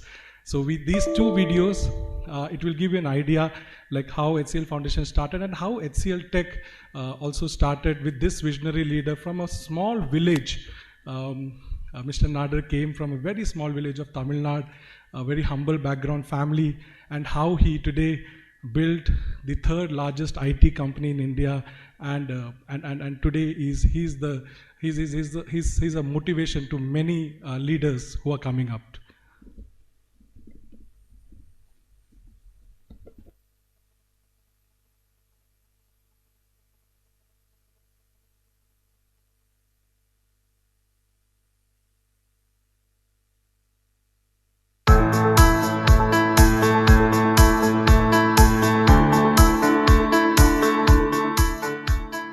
HCL Foundation was established in 2011 to bring positive impact in the lives of underserved communities in urban and rural India. HCL Foundation works in the areas of education, health and hygiene, water, sanitation, early childhood care and development, livelihood, environment, and disaster risk reduction. To bring its vision to life, HCL Foundation has brought like-minded stakeholders together. Today, government authorities, corporations, civil society organizations, NGO partners, and HCLTech volunteers collaborate under one umbrella in a robust convergence model to achieve our common goal. HCL Foundation is a story of scale and depth. Over last 10 years, while we scaled immensely across the country, more than 20 states, we also took our programs to a very different depth. HCL Foundation has highly qualified professionals as its team members who represent the development sector. They come on board and they showcase what passion means. Results of our work on water, results of our work on afforestation, they're all stories within themselves from where we can learn and we can scale them up. HCL Foundation has transformed millions of lives through its flagship programs like Samuday, Uday, Harit, Clean Noida, and HCLTech Grant, and special initiatives like Power of One, HCL Foundation Academy, My eHeart, and Sports for Change. This partnership journey that began with just 25 members today is a proud family of more than 200 partners. Now, the CSR agenda of HCL Tech is also spreading its wings globally. We are starting heavily in Americas, we are taking shape in Europe as well as APAC region. There are miles to go and we have a lot of work to be done before we call it success.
Hi Shiv, congratulations on getting the lifetime.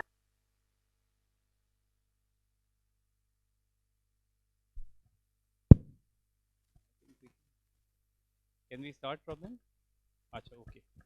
Thank you so much. मैं हिंदी और English दोनों बोलूं because मैंने जो थोड़ा सा need assessment देखा मुझे लगा मेजॉरिटी ने हिंदी के लिए हाथ उठाए but I can see some people from different nationalities also. तो हिंदी और इंग्लिश दोनों में करेंगे और अगले करीब 40-45 मिनट्स तक कोशिश ये होगी भौमिक और मेरी तरफ से कि हम we will try and capture the essence of last 10 years of the CSR legislation, like the last over of a T20 match. We know it will be a little difficult, but you will be able to digest hopefully.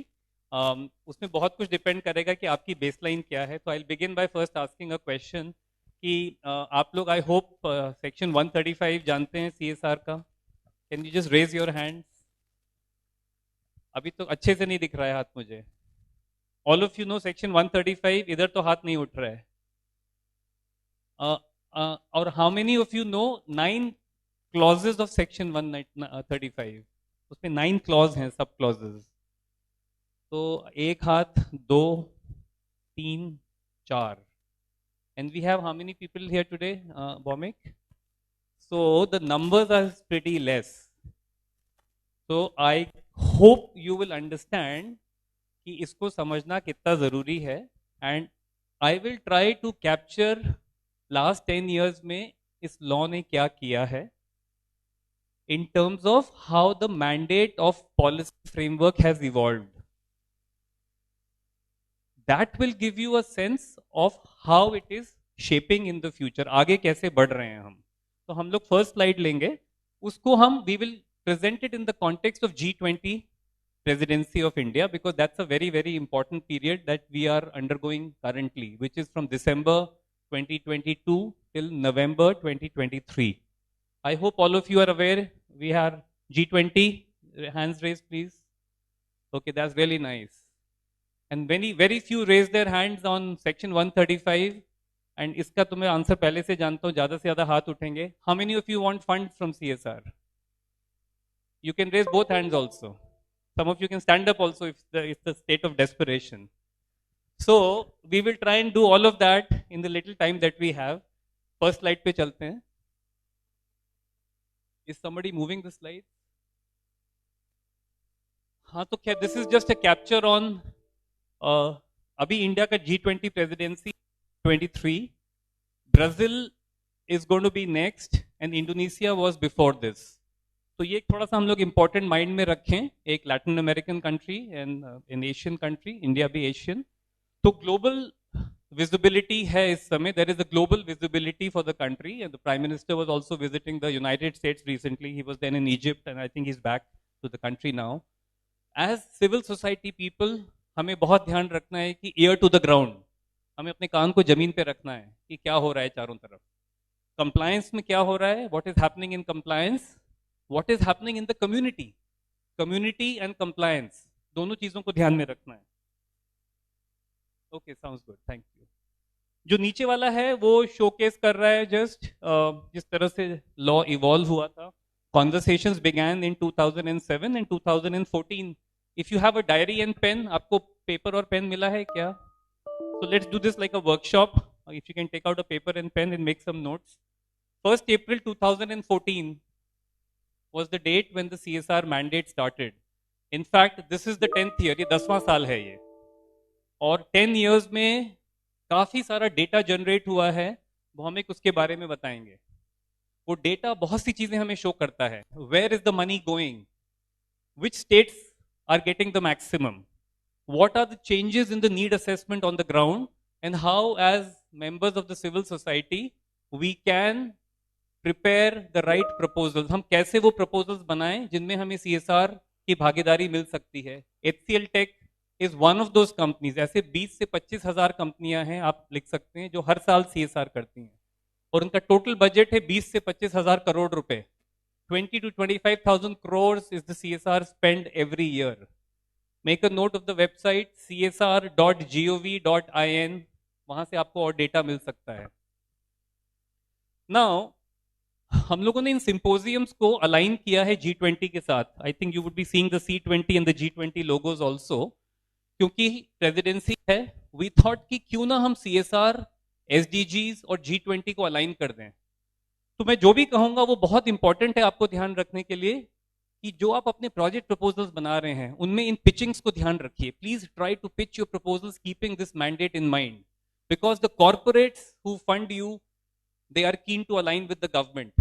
वो government के संग align करना पसंद करेंगे, क्योंकि government से mandate आपको wider मिलता है, ज्यादा वैलिडेशन मिलता है. तो अगर हम भागीदारी करना चाहते हैं तो बहुत जरूरी है कि हम उस मैंडेट को समझें. और अगर आप देखेंगे the red ones you can check out, ये पूरा प्रेजेंटेशन आपको मिल जाएगा HCL ग्रांट की वेबसाइट पे. इनफैक्ट मैं उसको भी पहले स्लाइड आपको दिखा देता हूँ, इसको आप क्विकली नोट कर लीजिए. अगर आप एक पिक्चर खींच सकते हैं, यहाँ से आप डाउनलोड कर सकते हैं. After registering with HCL grant, and I am just told by robin कि डेट शायद 30th तक एक्सटेंड हो गई है उसकी सबमिशन की. रॉबिन ने मुझे अभी बताया है, but I hope you are kind of in the process of submitting your proposal. पर आपको ये डाउनलोड मिल जाएगा, यहाँ से आपको रजिस्टर करना होगा, आपको पूरे डॉक्यूमेंट मिल जाएंगे along with government circulars and this presentation. तो आपको ज्यादा इसको नोट्स, मतलब कम से कम PPT को नहीं खींचने की जरूरत है. I will just go through it in as quick a way as possible. Green growth CSR, can we keep this in mind, because post COVID क्या हुआ है, global down trend in economies we can observe. चारों तरफ jobs loose हुई हैं. साथ ही साथ हमें डेवलपमेंट को एक्सेलरेट भी करना है. As civil society people, please remember in the project proposals that you are making, keep this underlying thought as a horizontal. That as you propose projects, keep conservation in mind. This is a very key requirement, and one earth, one family, one future has been highlighted by the Prime Minister again and again, which is the message of Vasudhaiva Kutumbakam. The whole world is a family. अगर आप G20 presidency and CSR to achieve SDGs को देखते हैं, तो there are few points which are aligning very strongly. और हम अगर इन alignments को देखेंगे तो again रेड वालों को मैंने highlight किया है. ग्रीन डेवलपमेंट ऑलरेडी मैंने आपको बताया है. वुमेन लेड डेवलपमेंट पे भी एम्फेसिस करें आप. अभी कोऑपरेटिव्स की बात हो रही थी, आई एम श्योर SHGs में काफी सारा मूवमेंट है वुमेन एम्पावरमेंट का. वुमेन लेड डेवलपमेंट में बहुत इंपॉर्टेंट है कि आप ये ध्यान रखें कि जो आप प्रोजेक्ट्स बनाएं उसमें एंड बेनिफिशियरी केवल विमेन ना रहें, इवन उनको ड्राइव करने वाली विमेन रहें, उनको प्रायोरिटी दी जाए. You will find more takers from the CSR side, because they feel and they want to strengthen this very very proactively, not just in words but in action also. So keep this in mind again when you are developing your project proposals. Now Indian CSR can be the game changer. वो कैसे? In 2012-2013 when I was in the ministry, तो पहली बार ये कानून आया था section 135 का, and corporates got an opportunity कि वो गवर्नमेंट के साथ मिल के काम करें और सिविल सोसाइटी साथ में रहेगी, जैसे आप सब लोग हैं. शुरू में कॉर्पोरेट्स को ये लगा कि ये टैक्स है, तो ये रूल बनाया गया कि फंड गवर्नमेंट को नहीं जानी है, सिविल सोसाइटी के पास जानी है. उसका एक तरीका है, वो मैं आपको एक स्लाइड में दिखाऊंगा. शुरू में कॉर्पोरेट्स ने, बहुतों ने ग्रजिंगली लिया, लेकिन HCL टेक जैसों ने जो पहले से कर रहे थे उनके लिए एक शेप और स्ट्रक्चर आया कि किस तरह से गवर्नमेंट के संग हम और बेटर वे में पार्टनरशिप कर सकते हैं. जैसे NCUI का जो पार्टनरशिप जो निधि बता रही थी, those are all examples of those government associations. धीरे धीरे क्या हुआ है पिछले 10 सालों में, NGOs की फंड्स आपने देखा होगा FCRA में थोड़ा मुश्किल हो गया है आजकल. So domestic funding through CSR has gain much prominence, and again Bhowmik आपको और ज्यादा बताएंगे इसके बारे में. कॉर्पोरेट्स हैव अंडरस्टूड कि अगर वो उसको स्ट्रेटेजिकली इन्वेस्ट करते हैं तो गवर्नमेंट पार्टनरशिप के साथ साथ high impact and good brand building भी अलाउड है. अगर आप FAQs देखेंगे, फ्रीक्वेंटली आस्क्ड क्वेश्चंस, आप नोट कर लीजिए, मिनिस्ट्री का है अगस्त 2021 का, वो भी आपको डाउनलोड करने को मिलेगा. उसमें क्लियरली लिखा हुआ है कि आप कॉरलरी बेसिस पे ब्रांड बिल्डिंग कर सकते हैं. तो जब आप प्रोजेक्ट प्रपोजल सबमिट करें, you can keep this in mind also, that as good work happens, अच्छा इंपैक्ट आएगा, तो कॉर्पोरेट्स को भी आप एक्नॉलेज करें. उसमें ध्यान रखना है आपको कि सर्विस टू द कॉर्पोरेट नहीं लगना चाहिए, नहीं तो जीएसटी किक इन हो जाएगा. You have to be careful how you draft the MOU and how you prepare your proposal before that. और उसके बाद जो आपका ग्राउंड में कम्युनिकेशन है वो बहुत कुछ मैटर करता है कि आप किस तरह से service to the community is fine. आपको ग्रांट प्रपोजल्स आप बनाते होंगे. आई होप आप सबके पास फॉर्म CSR 1 होगा. Can you raise your hand? 12A ATGs all of you have. 2021 अप्रैल के बाद रिन्यूअल है आपका. फॉर्म 10BD डोनेशन ग्रांट वाला आप लोग भरते हैं. फॉर्म 10BE अपने डोनर्स को देते हैं. I hope all of that is known to you. Now ये क्विक समरी मैं दे रहा हूं आपको. ये थोड़ा बहुत भरा हुआ स्लाइड लगेगा, इसमें ज्यादा आप अपने माइंड को स्ट्रेन मत करें. ब्रॉडली इसमें हमने क्या बताया है, there are 3 eligibilities for CSR जो आप सबको पता है. अगर आपका टर्नओवर 1000 करोड़ और मोर है, नेट वर्थ 500 करोड़ और मोर है एंड नेट प्रॉफिट 5 करोड़ और मोर है in any of the preceding year. तो अगर फाइनेंशियल ईयर 23-24 चल रहा है तो 22-23 में अगर ये किसी में भी है, कोई एक भी है, तो उस कंपनी को CSR करना है अगले फाइनेंशियल ईयर में. तो HCL अगर कर रहा है इस साल में तो वो इन तीनों में से किसी ना किसी में क्वालिफाई करेगा. ऐसी कंपनियां 20 से 25 हजार हैं हिंदुस्तान में आज, जो कि मिलके 20 से 25 हजार करोड़ रुपए खर्च करती हैं. और वो कितना खर्च करती हैं वो ऊपर वाले स्लाइड में जो सर्किल वाला है उसमें दिया है. 2% of the average net profit of the 3 immediately preceding financial year. उसका एवरेज जोड़ना पड़ेगा. उसमें कहीं लॉस होगा तो x + y - z divided by 3 हो जाएगा. That is the budget for this year. और वो जो है वो एक बोर्ड लेवल एक्टिविटी है. If you see the right side box and then if you come down, CSR committee of the board बहुत इंपॉर्टेंट हो जाती है.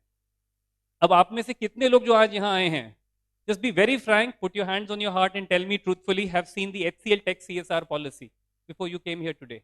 One, because she is a student of ours. By the way, हम लोग एक HCL foundation academy के through CSR course भी करते हैं. It's a 3 month course. आप लोग अगर उसमें एनरोल होना चाहेंगे तो you can join, you can write to us. There is no charges, निशुल्क है और ओवर सब्सक्राइब्ड है. एक सीट के लिए 7-8 एप्लीकेशंस आती हैं. अगला बैच हमारा 2-3 महीने के बाद स्टार्ट होगा. तो Anusuiya is a student. She is raised her hand. 1 2 3. तो अगर आप CSR पॉलिसी नहीं जान रहे हैं किसी कॉर्पोरेट की, तो आपको ये नहीं पता है कि वो किस पैमाने पे फंड्स दे रहा है, क्योंकि वो that is required as per the mandate. वो अगर आप देखेंगे तो यहां पर क्लियरली लिखा हुआ है. Now how many of you are from 1860 societies over here? Tell me, how many of you are from 1860 societies, trust या सेक्शन 8 कंपनीज? ये तीनों का मिला के अपना हाथ उठाइए. तो दैट मीन्स आप सबके सब एलिजिबल हैं to do CSR. But just being eligible doesn't mean you will get funds. With the level of reading that you people are doing, I am losing confidence in you. Sorry to say. I am also part of an NGO. मुझे पढ़ने की जरूरत है. और अगर आप fund लेने जाएंगे कि मैं प्राइमरी स्कूल में बच्चों को गणित और विज्ञान पढ़ाना चाहता हूं या चाहती हूं और आप खुद भी नहीं पढ़ रहे हैं, तो डोनर बोलेगा कि आप कह रहे हो कि पढ़ाएंगे लेकिन खुद तो आप पढ़ नहीं रहे हैं. तो कुछ ये विडंबना सी नहीं लग रही है, आयरनी सी नहीं लग रही है? तो we must be very very aware. और उसमें जो NGOs के लीडर्स हैं यहाँ पर, how many people over here are leaders of NGOs और senior people? You have to read, and that is one of the reason हम ये सिंपोजियम्स करते हैं. आज ये 8वां या 9वां सिंपोजियम है. हम लोग पूरी कंट्री में ट्रैवल किए हैं एंड राइट अक्रॉस ये मैसेज आ रहा है 10वें साल में कि ये इतना पावरफुल लेजिस्लेशन है. And I was fortunate to be part of जब ये बना था. बहुत मैं फॉर्चुनेट मानता हूं अपने आप को, क्योंकि बहुत कुछ सीखने को मिला मिनिस्ट्री में उस समय. लेकिन मैं अभी भी 10 साल के बाद देख रहा हूं कि NGOs जो रिप्रेजेंट करते हैं लोगों को या कहते हैं कि वो रिप्रेजेंट करते हैं, वो पढ़ नहीं रहे हैं. और इसलिए ये सिंपोजियम्स कैपेसिटी बिल्डिंग सिंपोजियम्स भी हैं हमारे. अगर आप आज यहाँ आए हैं, आप ग्रांट नहीं जीत पाए या आप एलिजिबल नहीं है, लेकिन आप ये जान के भी चले गए कि आप कैसे आगे ग्रांट सीख कर सकते हैं, तो क्या वो एक फायदे की चीज नहीं होगी क्या? That is very very important. Please make sure of that. तो ये जो एंटिटीज हैं ये ब्रॉडली लिस्ट करती हैं. 1 2 3 4 जो बॉक्सेस हैं उनमें अगर आप देखेंगे तो सब में फॉर्म CSR 1 चाहिए. एंड 1 और 2 में 1 कैटेगरी में HCLTech जैसी फाउंडेशंस आती हैं जो कि कॉर्पोरेट फाउंडेशंस हैं. तो आपको 80G एंड 12A भी चाहिए. यू नीड 80G और 1023C. एक 1023C भी है, इनकम टैक्स एग्जेम्पशन. इन दोनों में से एक जरूरी है और आपके पास फॉर्म CSR होना ही चाहिए. एक्सटर्नल, आप सब लोग जो हैं ज्यादातर नंबर 2 कैटेगरी में आएंगे. एक्सटर्नल 3 साल से ज्यादा हैं आप लोग. I hope you are 3 years and more, so then you're eligible. 3 और 4 में गवर्नमेंट एंटिटीज आ जाती हैं, 3 में है गवर्नमेंट एनजीओज। थोड़ा सा अजीब सी बात है, गवर्नमेंट नॉन गवर्नमेंट ऑर्गेनाइजेशन क्या होता है ये हमें भी नहीं मालूम, पर उसको गवर्नमेंट एनजीओ आप समझ लीजिए। उसमें आपके सेंट्रल लेवल पे, जैसे जहां से मैं आया हूं, Indian institute of corporate affairs, it's an 1860 society, या Goa CSR authority, Gujarat CSR authorities, ये स्टेट गवर्नमेंट अथॉरिटीज हैं। अब आपकी लेजिस्लेशन में आ जाता है नंबर 4 में institute of chartered accountant, act of parliament, institute of company secretaries of India, act of parliament, ये सब सीएसआर एलिजिबल एक्टिविटीज हैं।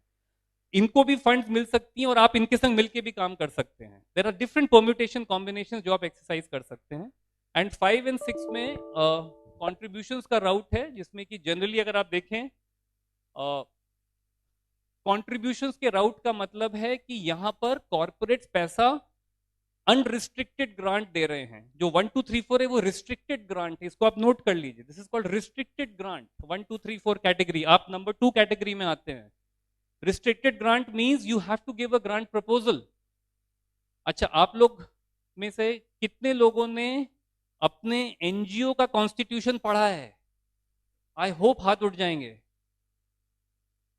अभी भी जब सबके हाथ नहीं उठ रहे हैं, फंडिंग के लिए सबके हाथ उठे थे। तो मैं बार बार आपको शीशा भी दिखा रहा हूं, because we have to do some introspection कि are we reading the relevant stuff or are we just getting dissipated because of so much of information. Can we be focused? CSR is like surgical strike. अगर जो बालाकोट में अगर surgical strike करने जाएगा aeroplane से और उसका माइंड होगा वो इंस्टाग्राम देख रहा होगा उस समय बॉम्ब गिराने के समय, तो क्या होगा? हो सकता है बालाकोट की जगह नई दिल्ली के ऊपर बॉम्ब गिरा दे। So why are we not reading? Let's buck up on that, please. I go to the next slide. ये तो कैसे शेड्यूल 7, आई होप आप सब लोग जानते हैं, परमिटेड एक्टिविटीज। एक चीज और करके रखिए, अपने कॉन्स्टिट्यूशन को, ये पॉइंट लिखिए, अपने कॉन्स्टिट्यूशन को मैप करिए शेड्यूल 7 एक्टिविटीज से और मैप करिए सीएसआर पॉलिसी से कंपनी की। And that mapping can happen with your organisation schedule 7 and 20,000 companies, because वो सब सीएसआर कर रही हैं, right? And then you can figure out basis the requirement कि आप कहां कहां अप्लाई कर सकते हैं। And in fact this is what brings me to maybe the last couple of slides and then I'll give it to Bomik. I still have 5 minutes, Bomik, maybe 4-5 minutes. CSR 3.0 मैं इसको कह रहा हूं। CSR 1.0 था 1 अप्रैल 2014 से, जब कानून आया, when the law came. Then a lot of companies have spent money और उन्होंने data reports MCA को दी हैं। How many of you know MCA 21? Raise your hand. MCA 21 note करिए। उसमें एक फॉर्म आता है AOC 4, अकाउंटिंग ऑफ कंपनीज। वो कितनों को पता है AOC 4? 2-3 हाथ दिख रहे हैं मुझे।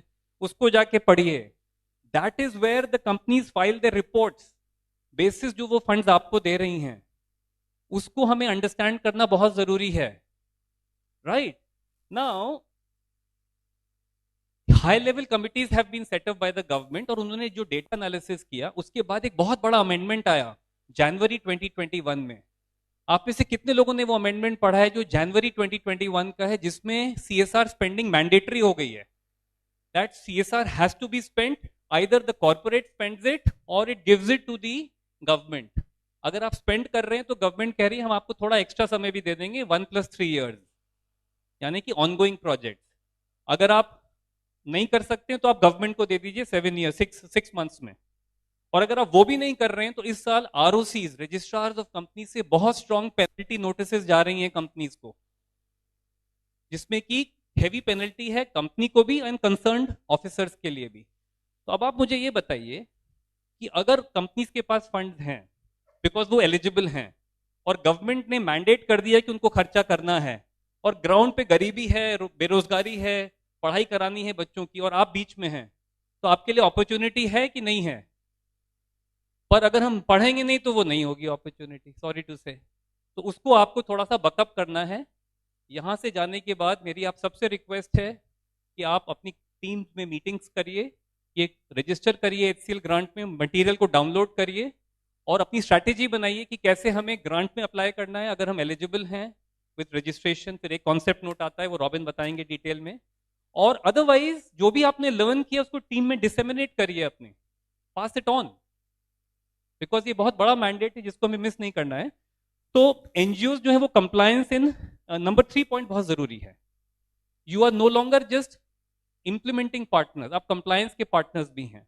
तो इसको आप ध्यान रखिए, गवर्नमेंट की मैंडेट आई है, इसमें कॉर्पोरेट्स के ऊपर बहुत चीजें चेंजेस आए हैं उस अमेंडमेंट में। मैं 2-3 बातें बस बता देता हूं। इसमें पॉइंट नंबर 8 को देख लीजिए बस आप।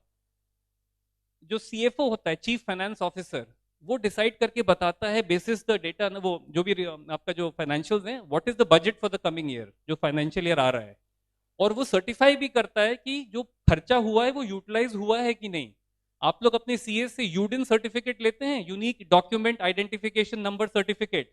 How many of you do that? Raise your hand. How many of you know कि आईसीएआई की वेबसाइट में आप यूडिन नंबर डाल के उसको वेरीफाई कर सकते हैं? How many of you know that?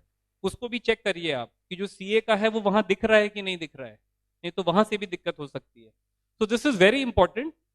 CFO और हेड सीएसआर पैसा खर्च करता है या करती हैं, उसकी खर्चे की ऑडिट चार्टर्ड अकाउंटेंट करते हैं और उसकी रिपोर्टिंग मिनिस्ट्री को कंपनी सेक्रेटरी करते हैं। तो ये 4 लोग अगर हर क्वार्टर में बैठें तो कॉर्पोरेट्स थोड़े बेटर प्लान्ड होते हैं।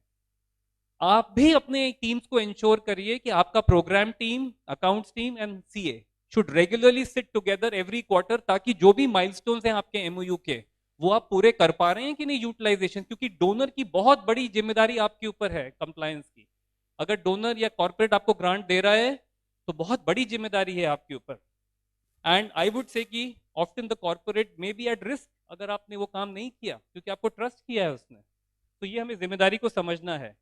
And this is the last slide where if you see bullet number 1, role of the NGO leader becomes very very important, जो मैंने बार बार आपको बोला है।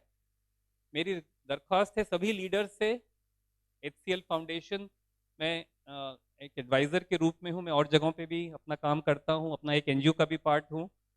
मैं ये आपको कह सकता हूं कि जिस किस्म की फैसिलिटेशन और गाइडेंस HCL फाउंडेशन और HCL की टीम देने की कोशिश करती है, वो बहुत हद तक वो काम है जो सरकार का काम है, capacity building of the ecosystem. आप सब उस इकोसिस्टम के पार्ट हैं, तो इसका भरपूर उपयोग करें, इसको यूज करें and maximize the best possible distribution. बहुत बार डेटा ये कहता है कि सब सीएसआर का खर्चा महाराष्ट्र में जा रहा है या गुजरात में जा रहा है। हम लोग ने नॉर्थ ईस्ट के एनजीओ की भी ट्रेनिंग करने की कोशिश की है अपनी अकेडमी के थ्रू, और वहां की जो गवर्नमेंट ऑफिसर्स से हम बात करते हैं वो बताते हैं कि यहाँ पर एनजीओ को मालूम ही नहीं है कुछ। अगर कॉर्पोरेट देना भी चाहेंगे तो वहां नहीं जाएगा पैसा। तो अगर आप नहीं जानेंगे तो फंड का डिस्ट्रीब्यूशन वैसे ही डिस्टॉर्टेड रहेगा। तो कहीं ना कहीं हम भी जिम्मेदार हैं उस डिस्टॉर्टेड स्पेंडिंग के लिए। I would like all of you to go back with that reflection in mind, and this is one slide जो आप डाउनलोड करेंगे। इसमें हमने पूरा 100 रुपीज की स्पेंडिंग कैसे होती है वो दे रखी है। आप 5 रुपीज कैसे स्पेंड करेंगे एडमिन में और बाकी प्रोजेक्ट्स में, ये पूरा डिटेल में आप देख लीजिएगा। और मैंने आपको ये लिंक दे रखा था, इसमें आप जाके रजिस्टर करिए and you can download all the information. बहुत बहुत धन्यवाद।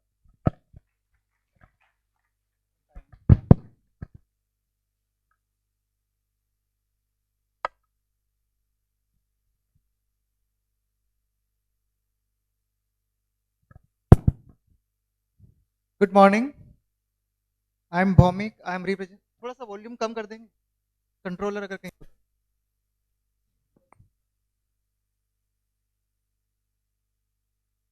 I am Bhomik, I am representing CSR Box. Most of you have been using that platform. We are very uniquely positioned organization in terms of our work with couple of companies, boardroom, access to boardroom and CSR committees, family philanthropy offices, and then working very actively with government agencies, be it central, state or district level functionaries or departments or even the DM offices. And simultaneously working and sitting on the other side where we work and engage with non-profit partners on ground and try to understand how to build capacity, how to work with them. So in that context, whatever I'm going to present here, audio थोड़ा eco कर रहा, अगर eco है तो बंद कर दीजिए. So whatever I'm going to talk about is probably more pragmatic approach towards the way system, entire non-profit ecosystem and giving ecosystem is evolving in India, where we as a non-profit partner really need to buckle up ourselves, need to build our own capacities and leverage the new type of practices, new type of evolution which are happening in the sector. I will try to connect some dots and where Nikhil has explained compliance to really impact delivery on ground.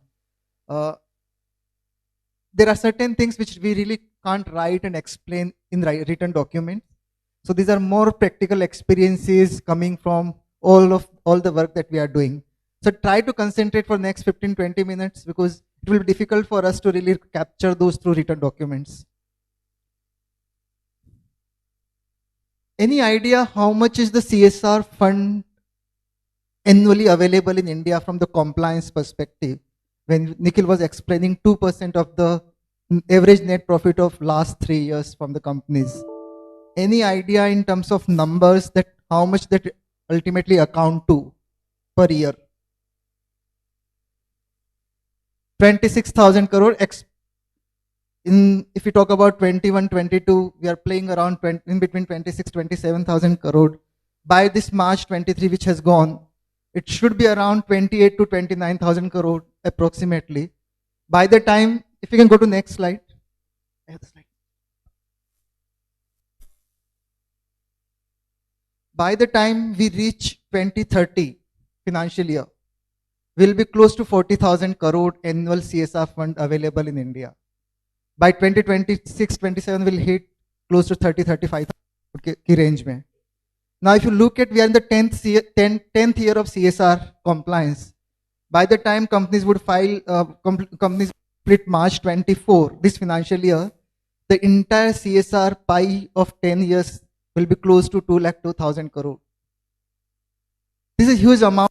Why I'm talking about numbers? Because this should open up our eyes in terms of kind of opportunities available for the non-profit partners to work in the sector, to build capacities and deliver projects and program on ground. I will try to give some data pointers so that you also try to connect that where your thematic areas, where geography is connected, and how you really need to think of some research-based approach to reaching out to companies, potential funders. One general question which we get from the non-profit partners is that most of the large companies do have their own CSR foundation. And when you see CSR foundation, obviously the first question that comes as a potential implementation partner is that company तो अपनी foundation को ही पैसा देती होगी, company non-profit partner के साथ काम नहीं करेगी. In reality, when you try to demystify the reporting which is happening on the MCA portal and deep dive into data, you will find that most of these foundations, I'm talking about from the perspective of 300 large companies, almost 46% of them have their own foundation. When you talk about top 300 companies in India from CSR funding perspective.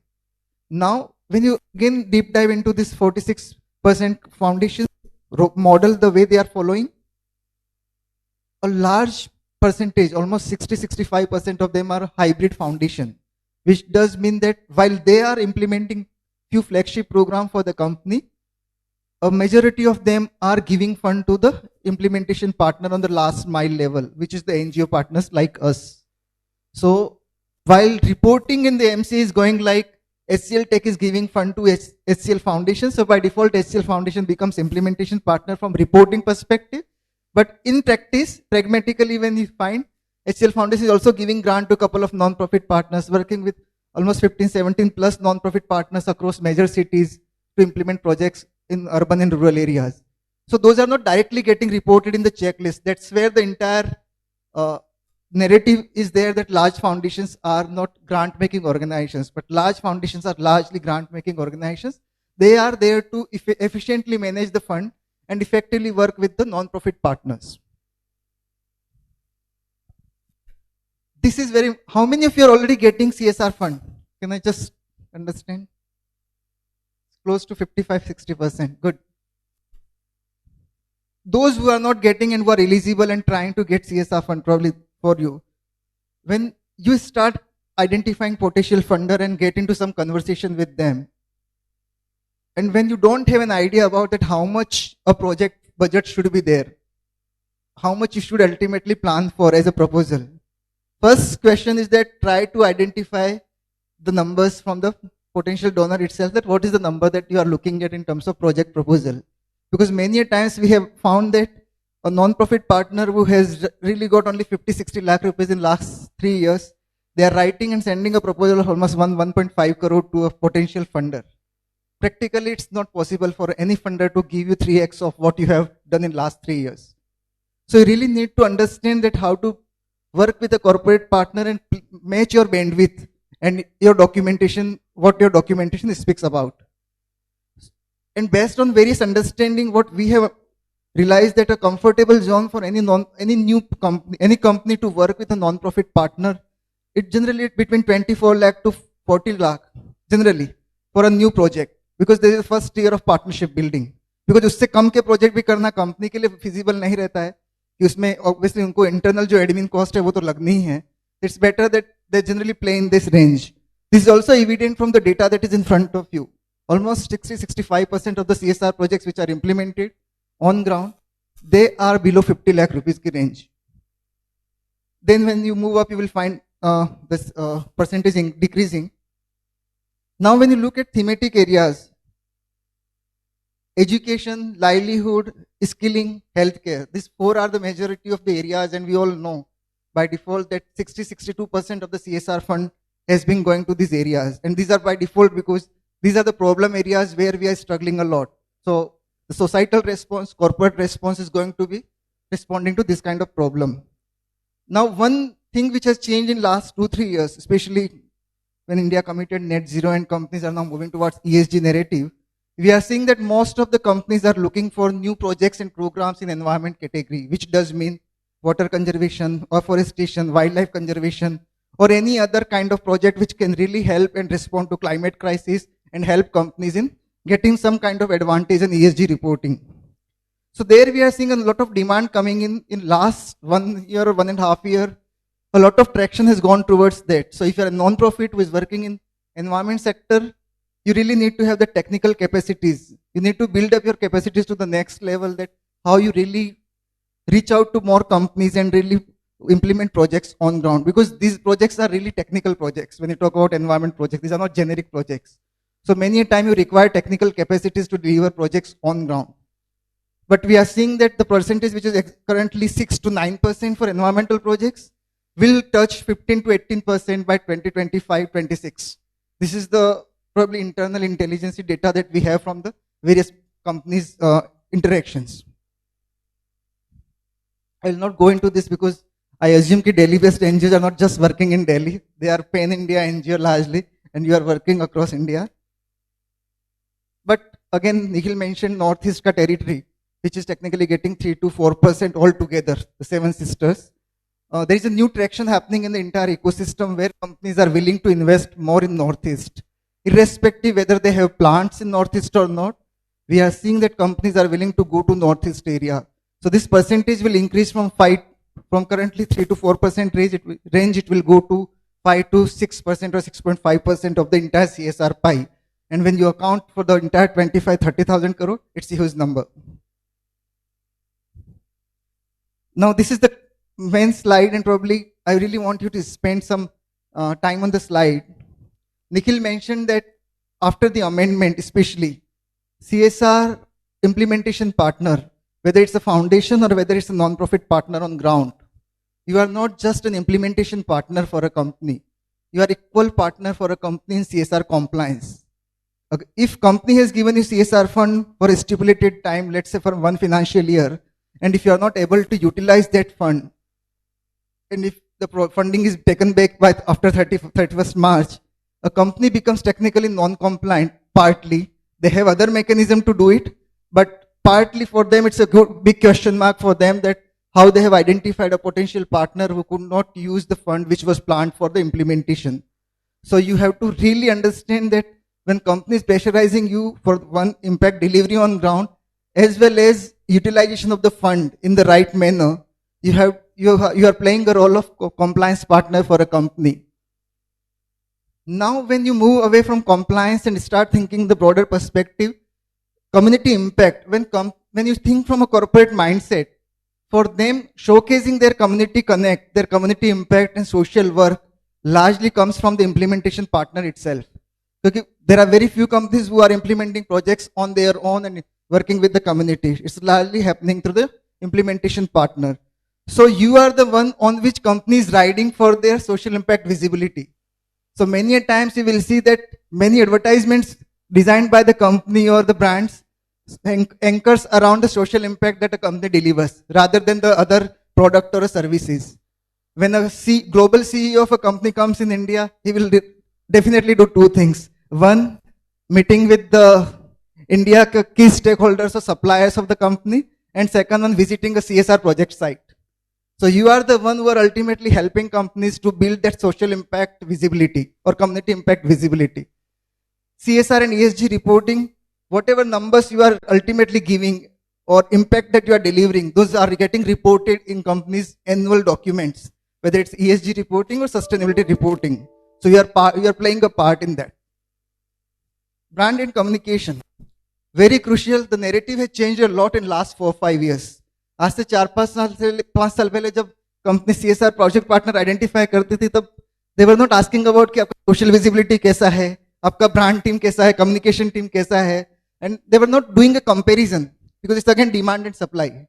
So when you start looking at your role as an implementation partner, companies are also trying to pass on the responsibility of at least building some visibility around the project, and that will only come when you have a very robust communication plan or communication team as a non-profit partner. Now what happens, many times non-profits are planning for communication at the end of the project. For any project that you are starting for a corporate partner, communication has to be parallel delivery. It has to happen with the starting of the project, ideation of the project, and you have to plan for concurrent delivery in terms of whenever you are delivering projects on ground, the communication has to be delivered simultaneously on different levers. It cannot be post-implementation because post-implementation is more about reporting. The last point is very important. That's why I've highlighted in separate color. Last 3-4 years, we are seeing a lot of change in corporate outlook towards working with the government. Companies are really willing to have some kind of government partnership in their project, whether it's coming directly from corporate government collaboration or it's coming through non-profit partner. So wherever we are seeing a non-profit partner having very robust presence on ground and working with DM office, block officer or any state offices, they have some leverage point. So you are able to work with government and able to build that relationship. So you become a preferred partner by default when a company is comparing 6-7 different partners. So one who has more government repo, more government relationship, intense relationship, you will be able to converge more. And why this works? Sorry.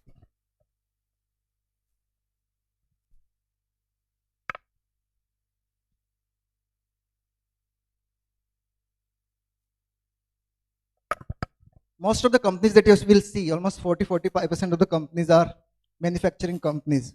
For them, local hub, local government support system is required for most of the deliverables they are working on as a corporate. So for them, by default, it's become mandatory that they have good relationship with the DM or line departments. Similarly, for large companies, when they have to really look at some kind of new plant location, identification of new geography, new service offices, they really try to build that rapport with the government. In that context, having a good partner, which does already have a good government relationship, works in favor of the corporate partner.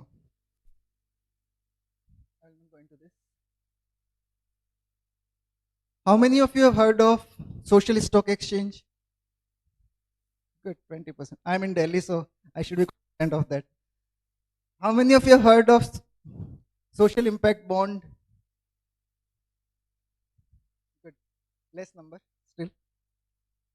I'll slightly move away from CSR because when we work with non-profit partner and most of our corporate partner works with non-profit partner, they're also trying to look at how their non-profit partner is able to raise fund from other type of programmatic or other kind of avenues which are available, because that gives a good leeway for a non-profit partner to build internal capacities and to really strengthen the team presence across verticals or thematic areas. Now, when you look at the entire CSR, we have 26,000 crore annual right now. Then when you look at other kind of avenues which are evolving in India, or which many of them have evolved to the next level, one of them is social impact bond. We are seeing many of the companies coming together with a third party, maybe it's a bank, foundation, it can be other kind of organization.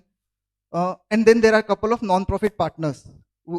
All of them are creating a kind of a structure, institutionalization as a social impact bond. It can be healthcare impact bond, it can be skill development bond, like NSDC plus other partners. So they're committing certain numbers, the implementation partner, that if by 2025 that X number of persons will be skill developed or this much level of healthcare coverage. So when that kind of delivery happens, there is a set funding mechanism which is being delivered to the implementation partner and the third party who is giving a guarantee of the impact delivery. That mechanism is very useful when we talk about impact delivery.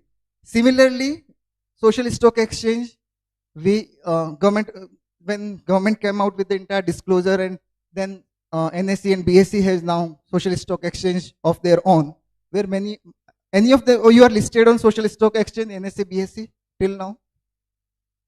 Because there are 35 non-profits who are already listed, or even more now.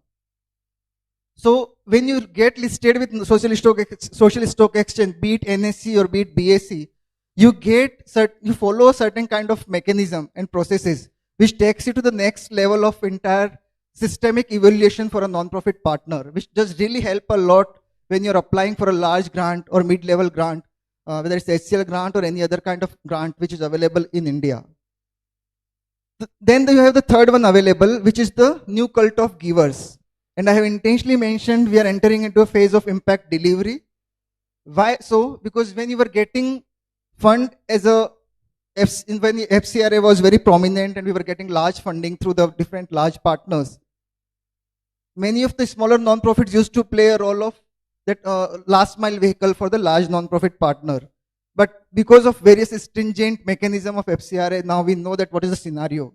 In that case, we are moving away from that multi-year funding coming from the international donor to the annualized mechanism where we have to deliver time-based impact on ground. And our funding is indirectly or indirectly linked to that kind of delivery. Because एक cycle में अगर impact के बाद पैसा मिल गया, next cycle में जब तक वो impact का number नहीं है, quality नहीं है, it's very difficult to raise fund for the next cycle. So that's why impact delivery becomes very important from any kind of fundraising avenue that you are exploring or you are going to explore from here on. Whether it's CSR, whether it's a philanthropic funding coming from the individual donors or new cult of givers, whether you're talking about social impact bond or whether you're talking about social stock exchange. Because usme bhi, while non-profit partners can raise fund and they can really have an independence of how to use fund to the declaration, but they have to really deliver impacts on ground. क्योंकि next cycle में जब आप listing के बाद funding के लिए जाओगे, तो पहले वाला disclosure important हो जाता है, और आपको हर quarter के 90 days के बाद वो disclosure लाना ही लाना है website पे कि आपने कितना impact दिखाया है. And it's a very robust mechanism of reporting. There are third-party social auditors who are going to audit the projects on ground. There are new standards which are out, I think, last week for the social audit as well. So it's the entire mechanism of impact mapping and impact assessment is becoming very stringent. That's why we have to be very cognizant that we are entering into a phase of impact delivery. The more you are able to deliver impact on ground, you are able to raise more fund. This is the last slide. Major takeaways based on our experiences that when a non-profit partner starts working with a corporate partner, the criteria remains that what is the niche area in which you are operating. Do not become a generalist non-profit, because then you are competing with all the others. If you are developing skill sets in education, intensify your efforts in education program. If you are entering into environment, have more technical capacities, but become a very specialized kind of non-profit. Focus on impact delivery, brand visibility for yourself as well, not just for the company. क्योंकि यहाँ पे आपका competition peer के साथ है, बहुत सारे दूसरे non-profit के साथ है, तो your brand visibility also becomes very important. So try to have a proper communication plan for organization as well as for the projects and program. Both are important. I think let's move into the Q&A.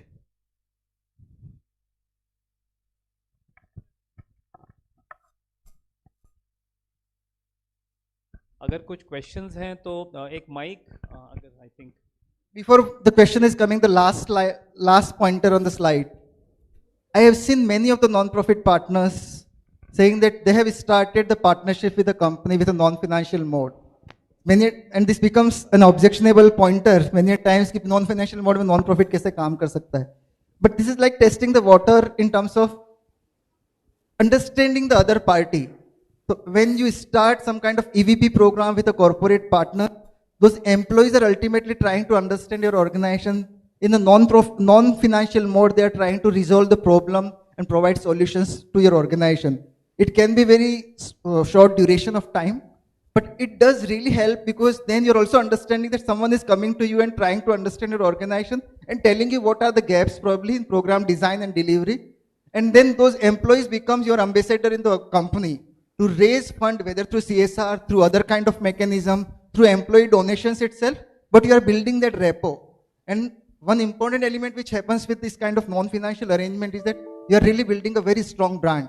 We have seen many non-profit partners who started with EVP program at zero without getting any funding from the corporate partners. But on the basis of EVP program, now they have structured large programs at the city level or cluster level. So always be that these are the starting of the relationship. So give some serious effort towards even non-financial partnerships in the initial level. Thank you. Thank you, Bhomik. I think वहाँ से सवाल. Thank you, sir. Thank you for very nice presentation, Nikhil ji and Bhomik sir. Myself, Dr. Kshitij Malhotra. I am from CWAT, New Delhi, Center for Indian Bamboo Resource Technology. Actually, I am already submitted my application on 25th. अगर HCL grant का question है तो अभी वो session आएगा, उसमें robin से पूछिएगा. अभी इसी पे हम लोग सिलेबस सीमित रखेंगे. ये जो सेशन है, yes, sir. इस पे कोई क्वेश्चन है तो पूछिए. At this time we can consider that we can get the grant. Grant से कुछ मत अभी पूछिए, अगले सेशन में आएगा, उसी में पूछेंगे. Okay, nice. I think second. Myself Rakesh Garg from समर्पण चैरिटेबल ट्रस्ट. ये सोशल स्टॉक एक्सचेंज में हम लोग कैसे लिंक कर सकते हैं, उसके ऊपर डिटेल बताइए. सोशल स्टॉक एक्सचेंज में वो उसका पूरा प्रोसीजर है, but I think Bhomik, you can give them a simple answer. Both on NSE and BSE website, you will see a separate tab now for social stock exchange. They have a set procedure to what is the qualification criteria, but two are mandatory. Overall organization should have raised 50 lakh rupees in last 3 years. In last financial year, you should have raised at least 10 lakh rupees. If you qualify for these two criteria and 3 years of track record, most of the other things are common in CSR requirement and other requirement. So you qualify for that. So you can start the application process. It's very stringent process when you look at the documentation perspective. There are 16 to 15 different sections in which you have to really have documentation prior you apply. So उसमें दो की documents हैं, एक board resolution, क्योंकि हम भी एक NGO से अप्लाई करवा रहे हैं, और एक है आपकी सीए का बड़ा डिटेल्ड एक टेक्निकल एक नोट होगा, वो फाइनेंशियल्स के बारे में, वो सीए अपना यूडिन नंबर के साथ देगा. नहीं तो कोई बात नहीं, वो फिर we'll talk about it. हाँ जी सर. मैं अनुज भाटी बेटी फाउंडेशन से हूँ. सर सोशल एक्सचेंज में तो हमने रजिस्टर्ड करा दिया है बेटी फाउंडेशन, लेकिन सोशल बॉन्ड के बारे में आज पहली बार सुना है. सोशल बॉन्ड टाइम कम है, बहुत ज़्यादा डिटेल में नहीं बता सकता. केवल आप अभी रिसेंटली एनएसडीसी ने 0.2 स्किल डेवलपमेंट बॉन्ड 2.0 लॉन्च किया है. Just Google NSDC JSW skill development bond and you will find lot many information. So you will see that there are different ways and structure in which the social impact bonds are being structured. And practically any organization which has been there in this ecosystem for last 7-8 years, who considerably have a very good robust system and processes, they should start thinking about social impact bond as of now, because little stringent structure and it requires a lot of efforts. So you just Google it and you'll be able to find a lot many things that there are 6-7 currently operating in India. Bhomik, मैं बस एक चीज़ बोलना चाहूँगा social stock exchange का, because question आया है, और अगर हम लोग NGOs से हैं या जुड़े हैं, आप सब ये मुझे हाथ उठा के बताएं, आपको कैश फ्लो की प्रॉब्लम होती है, कैश फ्लो मैनेज करने की, स्पेशली Q1 में जब फंड्स देर से आती हैं, अगर येस और नो, सैलरीज देनी और अभी फंड्स नहीं आई हैं, आप ये मान के रखिए, अगर हम सोशल स्टॉक एक्सचेंज में रजिस्टर हो जाते हैं और आपके पास एक और सोर्स ऑफ रेवेन्यू जनरेशन आ जाता है, जो फिलैंथ्रोपिक भी हो सकता है, हाई नेटवर्थ का भी हो सकता है, तो आपके पास कैश फ्लोज बेटर हो सकते हैं. ये अभी हमारा एक सेशन हुआ, हेमंत आए थे, Hemant Gupta, he heads the Bombay stock exchange का सोशल स्टॉक एक्सचेंज. तो इस पे थोड़ी गंभीरता से आप लोग जरूर विचार करिएगा जब आप वापस लौटें. जी मेरा एक छोटा सा क्वेश्चन है आपसे. ओके. माय नेम इज भाई भरत जी। 22 साल से मैं सामाजिक कार्य में अपना पूरा योगदान देता हूँ और मैं 3 घंटा से आपके बात सुन रहा था। मैं सिर्फ एक ही चीज़ जानना चाहता हूँ, यहाँ तमाम लोग आए हुए हैं पर पूरे दिल्ली एनसीआर से होंगे, बाहर से भी आए हैं, मैं अभिनंदन करता हूँ आप लोगों को। 2019 के बाद कहीं भी कोई पीएसयू ने सीएसआर दिया ही नहीं, और जहां आप फाइल भेज रहे हैं वो सीधे कहती है कि मैं पीएम केयर फंड में पैसा दे दिया। 1 मिनट नोट करिएगा पहले, हमको भी, हम आपका 3 घंटा से सुन रहे हैं मानीवर। ठीक है, मैं एक चीज जानना चाहता हूं इस देश से, बड़े बड़े पीएसयू है, मैं कम से कम 50 को सीएमडी के मेरे पास नंबर है, मोबाइल नंबर। मैं ये जानना चाहता हूँ, ये दिल्ली में भी, दिल्ली के भी काफ़ी लोग बैठे हैं, दिल्ली सरकार हमारे बुजुर्गों के लिए एक मनोरंजन केंद्र चलाती थी, उस पर भी बिजनेस खड़ा कर दिया। और वो 2018 से एक आईएएस ऑफिसर आई पूजा जोशी, उसने, 1 मिनट सुन लीजिए सर, हम आप ही सुने हैं, हम भी कहेंगे ना, आखिर ये लोगों को जानकारी भी तो होना चाहिए ना कि आखिर वो पैसा जा कहाँ रहा है। तो ये मैं आपसे जानना चाहता हूं कि पहला बात कि 2019 के बाद कोई भी बड़ी कंपनी सीएसआर दे नहीं रही है, और हम तो करोड़ों सुन के आधा लोग को ये जाइएगा घर पर तो कई महीना 10 दिन 15 दिन तक आपको नींद नहीं आएगा, क्योंकि करोड़ों के बात होती है। 50,000 1 लाख रुपया तो समझ में आ जाता है सर, वो तो आज भी हमको एगो ग्रांट मिला है 1 लाख रुपए का, तो इतना समझ में आ जाता है। जब हम करोड़ों के बात पर जाते हैं ना मानवर जी, पहला बात कि हमारा देश के प्रधानमंत्री दुनिया में हिंदी बोल, थोड़ा सा रिक्वेस्ट है, 1 मिनट मेरी बात सुन लीजिए। और आप लोग खाली अंग्रेजी बोलते हैं तो थोड़ा सा उसमें हिंदी का भी जरा प्रयोग करिए।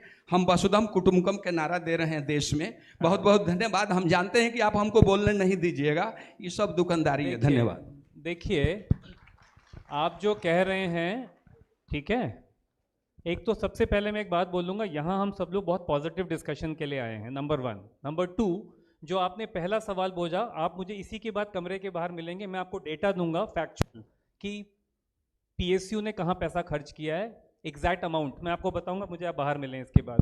सुनिए एक मिनट, अब मुझे बोलने दीजिए। अब आप जब आप यहाँ आए ऐसे मंच पे, आप भी अपना होमवर्क करके आइए, जनरल स्टेटमेंट्स मत बोलिए, हम लोग बहुत स्पेसिफिक कॉन्वर्सेशन कर रहे हैं यहाँ पर।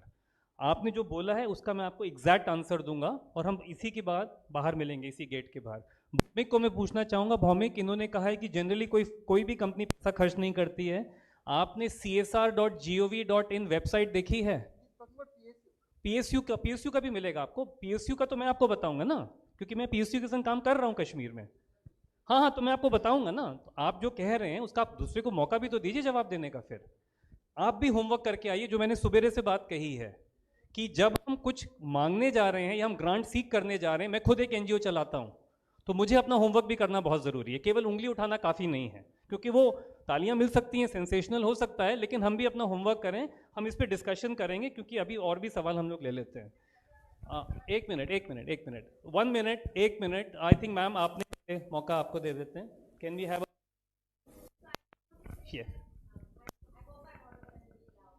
Can we have a mic here please? 1 second. हाथ तो दीजिएगा।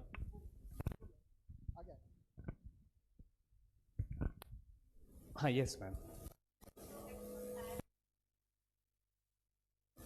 Your mic is not working.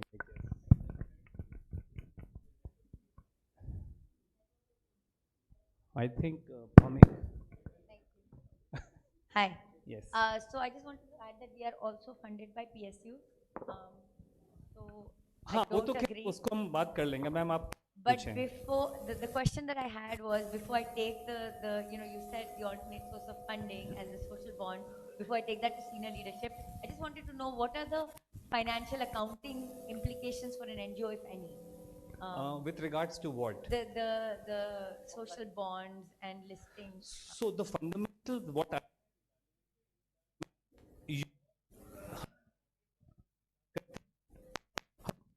I think something wrong there. Okay. Ma'am, एक 1 लाइनर में बोलूंगा, जो मैंने पेपर्स देखे हैं और जो एलिजिबिलिटी देखी है, एनजीओस की गवर्नेंस थोड़ी कमजोर होती है बहुत जगहों पे। हम लोग कॉर्पोरेट गवर्नेंस की तो बहुत बात करते हैं। I think just focus on one thing and we can discuss more about it. उससे रिलेटेड बहुत सारे मैनिफेस्टेशंस हैं। Yes, Okay, ma'am. sir. Yes, ma'am. Lakshana, do let us know when we have to end. No, ma'am, because you know. Yes. I work at Rajiv Gandhi Cancer Student Research Center. We are a 500-bedded cancer hospital. So I just wanted to know regarding this social bond, and can we register ourselves on that? Because we have been able to getting donations of up to more than 50 lakhs in past 3 years. That's not a problem at all. So are we? So there are two different things we are I think we are mixing up. One is social stock exchange, Yeah. which is under Bombay Stock Exchange and National Stock Exchange. Yes. There you will see the qualification criteria in the documentation, which I mentioned that if you are a non-profit with 3 years track record, if you've raised we are a 50 lakh and not-for-profit 10 lakh, hospital. all Yeah, those. yeah. So then you can register with that, but depending on if you are complying with other documentation which is required.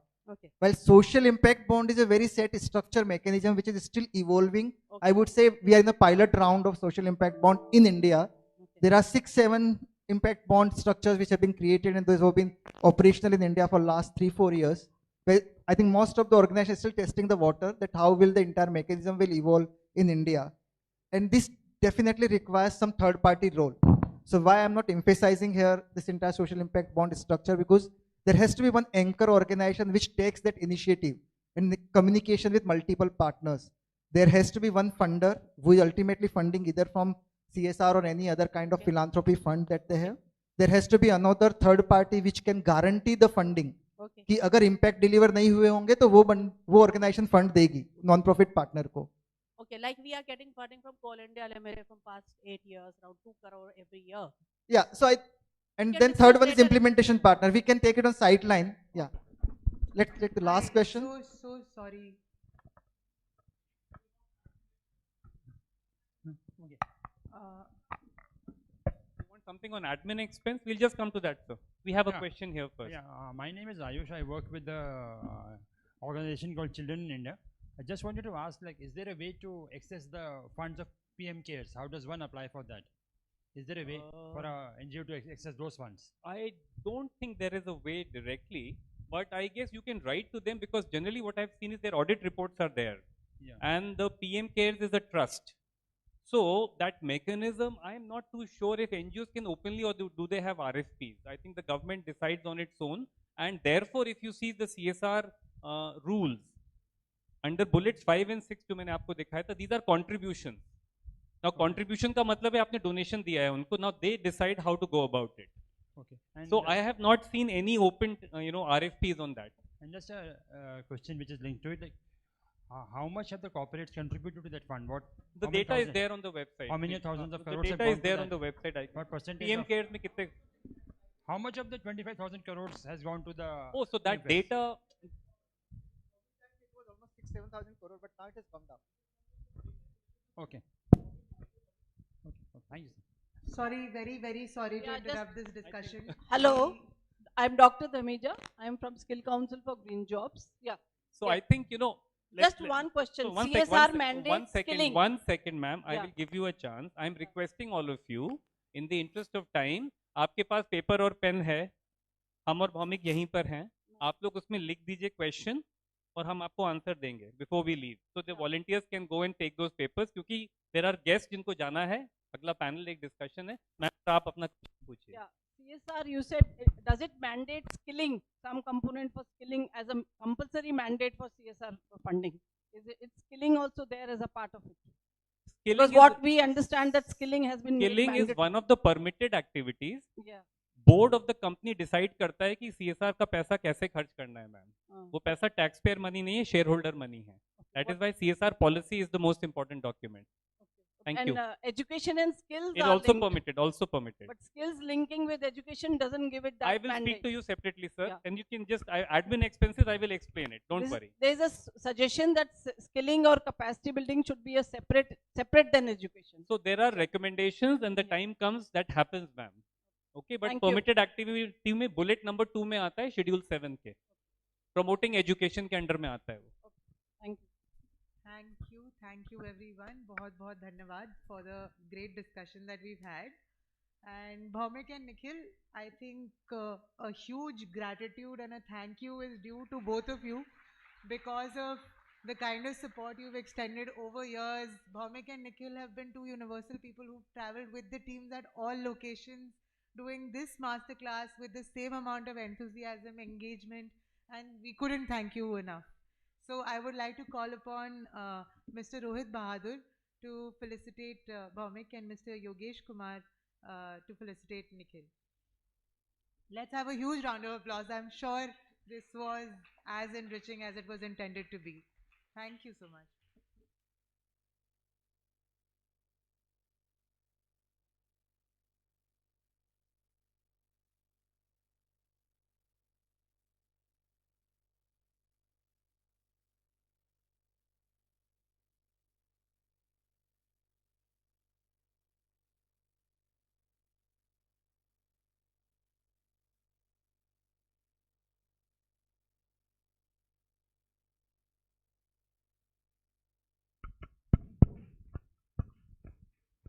Let's have a huge round of applause for Nikhil and Bhaumik once again. Thank you so much. Thank you so much. Without much ado, we'll move into the panel discussion that Nikhil briefly spoke of.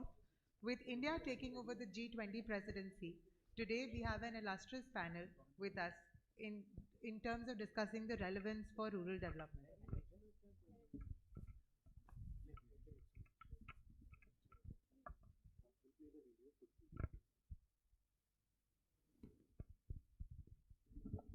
Prior to that, we also have a special feature which is very close to us, and there's a journey video for the symposiums that we've made this year across the 8 locations, 8th being today. So please give us the opportunity to show that to you.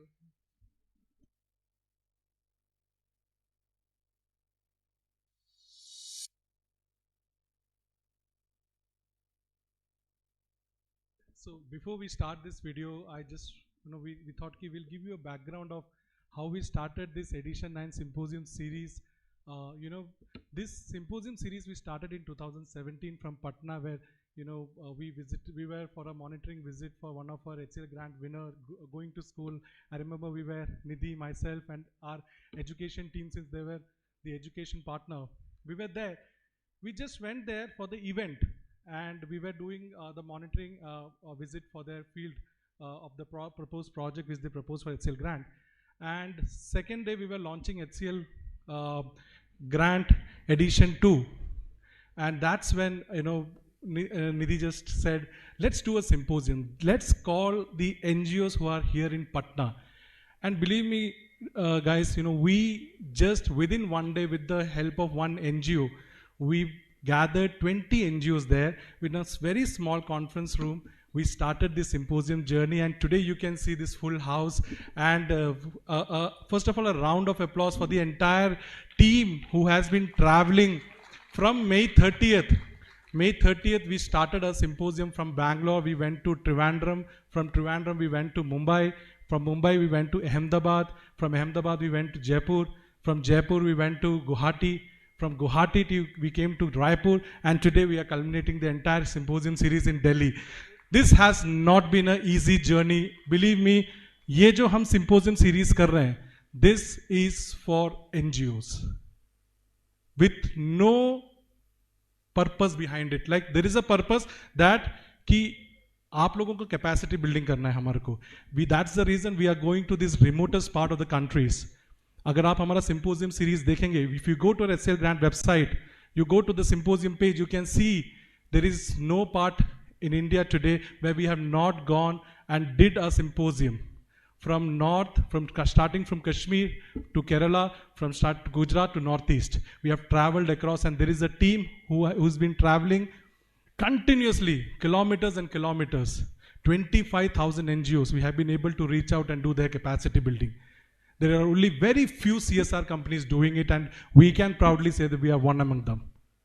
So this video which we are showing, this is a culmination of us symposium journey in edition 9. So over to you.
Social educator, मुझे वो आज तक नहीं मिला। 20 से ज़्यादा consultant में खर्च भी कर चुका हूँ। जो पूरी कंप्लीट टीम ने जो हमें दिया है वो हमें कभी प्राप्त होगा। Thank you so much. Thanks.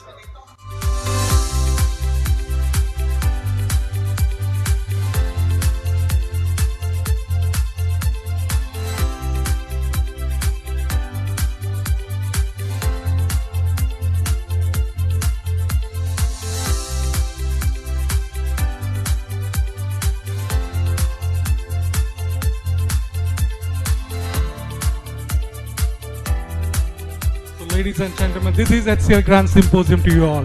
Thank you so much for all your support. A special thanks to my HCL Foundation team who are here today supporting all of us, and special thanks to all our audience, wonderful audience here. This is not vote of thanks, abhi hai program. Thank you so much.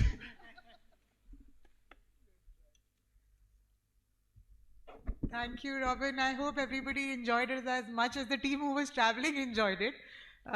Moving ahead to the panel discussion that we have in place, I would like to invite upon Professor Dr. Suresh Kumar, Medical Director, Lok Nayak Jayaprakash Hospital, along with Mr. Ravindra Singh, Chief Executive Officer, Skills Council for Persons with Disability, Dr. Nidhi Pundhir, Vice President, Global CSR, HCL Foundation, Mr. Rahul Kulshresht, Strategic Alliances, Office of the Principal Scientific Advisor to the Government of India, and our moderator, Mr. Nikhil Pant.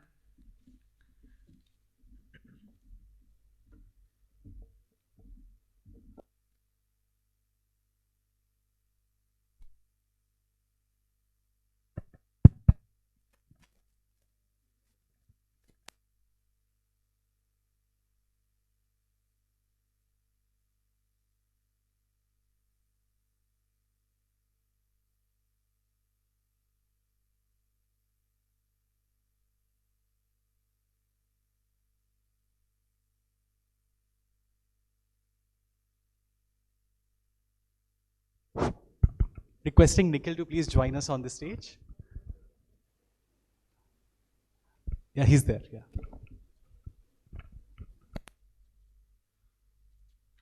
We're just waiting for you, Nikhil.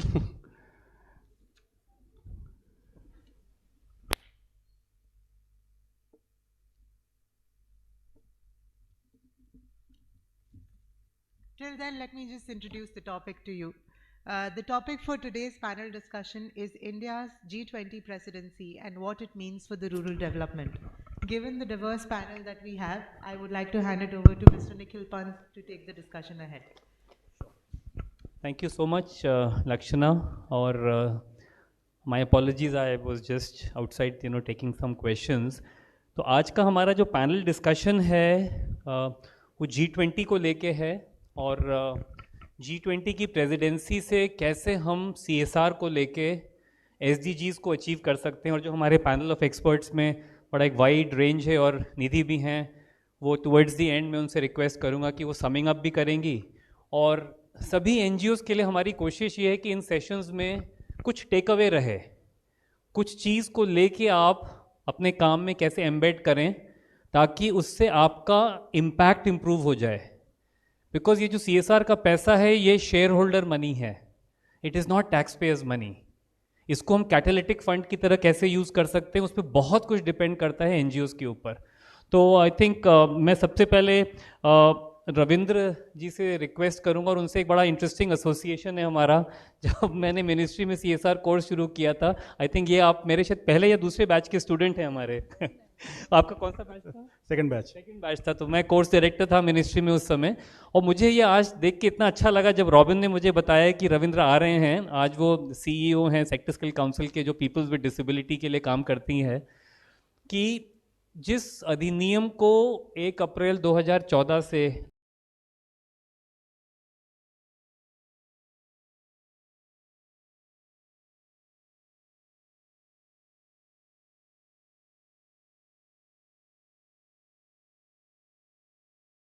India एक 5 trillion economy की ख्वाहिश रखता है अगले 2-3 साल में, जिसमें से कि 1 ट्रिलियन आएगा एग्रीकल्चर से, 1 ट्रिलियन आएगा मैन्युफैक्चरिंग से, और 3 ट्रिलियन आएगा सर्विसेज सेक्टर से। रूरल एरियाज़ में एग्रीकल्चर लेबर पार्टिसिपेशन डिक्रीज कर रही है क्योंकि युवा वर्ग एग्रीकल्चर से नहीं जुड़ना चाहता है। एज एंड व्हेन उनकी एजुकेशन बढ़ती है, अवेयरनेस बढ़ती है, ख्वाहिश बढ़ती है, तो वो या तो सर्विस या मैन्युफैक्चरिंग सेक्टर में जाता है। आज की तारीख में अगर आप देखेंगे, सीमेंट की खपत रूरल एरियाज में ज़्यादा है बनस्बत अर्बन एरियाज में।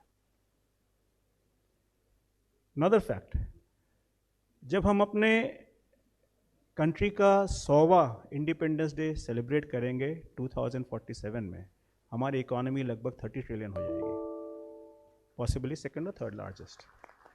ग्रोथ रेट्स जो है वो होंगे। While it is a matter of pride, it is a matter of very serious concern also. The wealth concentration is happening in certain hands. So the divide between poor and rich will increase. It will increase furthermore when we come to rural India. And we talk about disabled population. The figures are alarming.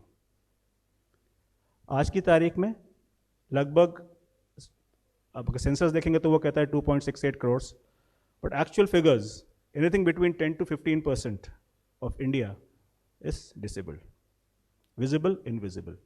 So numbers, आंकड़े आपके सामने हैं। 60% युवा हैं उसमें से, जो आज युवा हैं 40 साल बाद बुजुर्ग होंगे। अगर आज हमने उन्हें सशक्त नहीं किया, we have not enabled them and empowered them now, imagine the pressure on the social sector at that point of time. So it is very important we start acting now. दो छोटी रिक्वेस्ट है HCL से। एक तो assistive technology की हम बात करते हैं। WHO रिपोर्ट कहता है 2.5 billion people globally require assistive glasses, another 1.37 billion people require assistive technology of different form. आज हम अपने क्लास अगर हॉल में देखेंगे, लगभग 40% लोग ऐसे जो चश्मा लगा के बैठे हैं। हम में से कितने ऐसे बिना चश्मे के अपने जीवन एरिया को पूरी तरह से पूरा कर सकते हैं? This is assistive technology. So I request HCL grant to do two small steps. One is if there can be a process where her school में एट ग्रामीण क्षेत्र में या सेमी अर्बन एरियाज में या एरियाज जहाँ पे कि बिलो पॉवर्टी लाइन बच्चे पढ़ते हैं, वहाँ पे अगर हम किसी प्रकार का आई टेस्टिंग कैंप्स चला के उन्हें लो कॉस्ट चश्मे दिला सकते हैं। बहुत से बच्चे इसलिए ड्रॉप आउट हो जाते हैं, उन्हें क्लासरूम में बोर्ड नज़र नहीं आता है, पढ़ेंगे क्या? सेकेंड, बहुत सी संस्थाएं हिंदुस्तान में असिस्टिव टेक्नोलॉजी अब डेवलप कर रही है। If some grants can be provided to them, that will bring them into the mainstream economy. Inclusion of persons with disability has an impact of 1 to 7% of the total GDP contribution of the country. That's a significant number. अगर हमने 2.5 जो हमारा current 2.67 trillion को 30 trillion करना है, एक ऐसा वर्ग है जिसे कि हम इग्नोर नहीं कर सकते हैं। So with that I will stop here. There lot of discussions here, lot of panelist. Thank you Nikhil again for inviting me. बहुत बहुत धन्यवाद रविंद्र जी। एक चीज़ मैं आपसे पूछना चाहूँगा कि जब हम लोग, जैसे मैं तो NGOs के पर्सपेक्टिव से क्वेश्चन पूछूंगा, बाद में हम ओपन करेंगे, कि जब कोई प्रोजेक्ट प्रपोजल बनाता है NGO और वो हम जो डोनर, जो ग्रांट गिवर होता है, वो चाहता है कि उसमें इम्पैक्ट पैरामीटर्स आएँ, क्योंकि मैं ग्रांट गिविंग की साइड में भी रहा हूँ और मैंने ये देखा है कि जब कोई डिसेबल्ड या डिफरेंटली एबल्ड बच्चा कहीं जॉब में जाता है, कहीं ना कहीं उसकी रिटेंशन भी बेटर रहती है।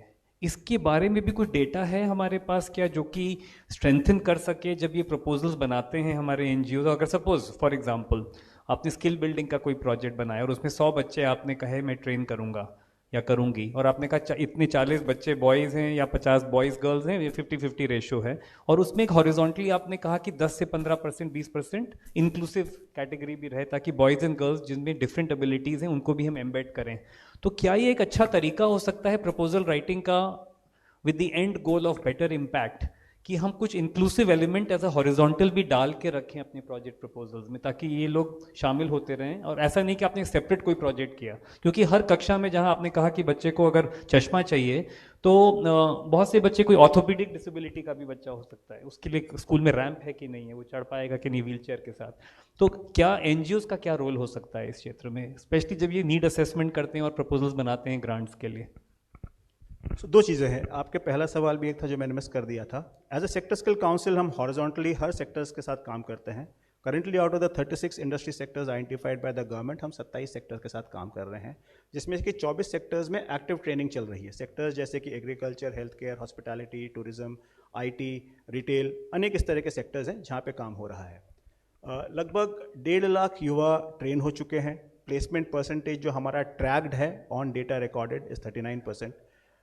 जो अनट्रैक्ड डेटा है इज़ क्लोज टू 62%, बिकॉज कई युवा ऐसे जॉब्स में हैं जहाँ पे सैलरीज वगैरह कैश में आती है, तो वो ट्रैक करना थोड़ा मुश्किल होता है।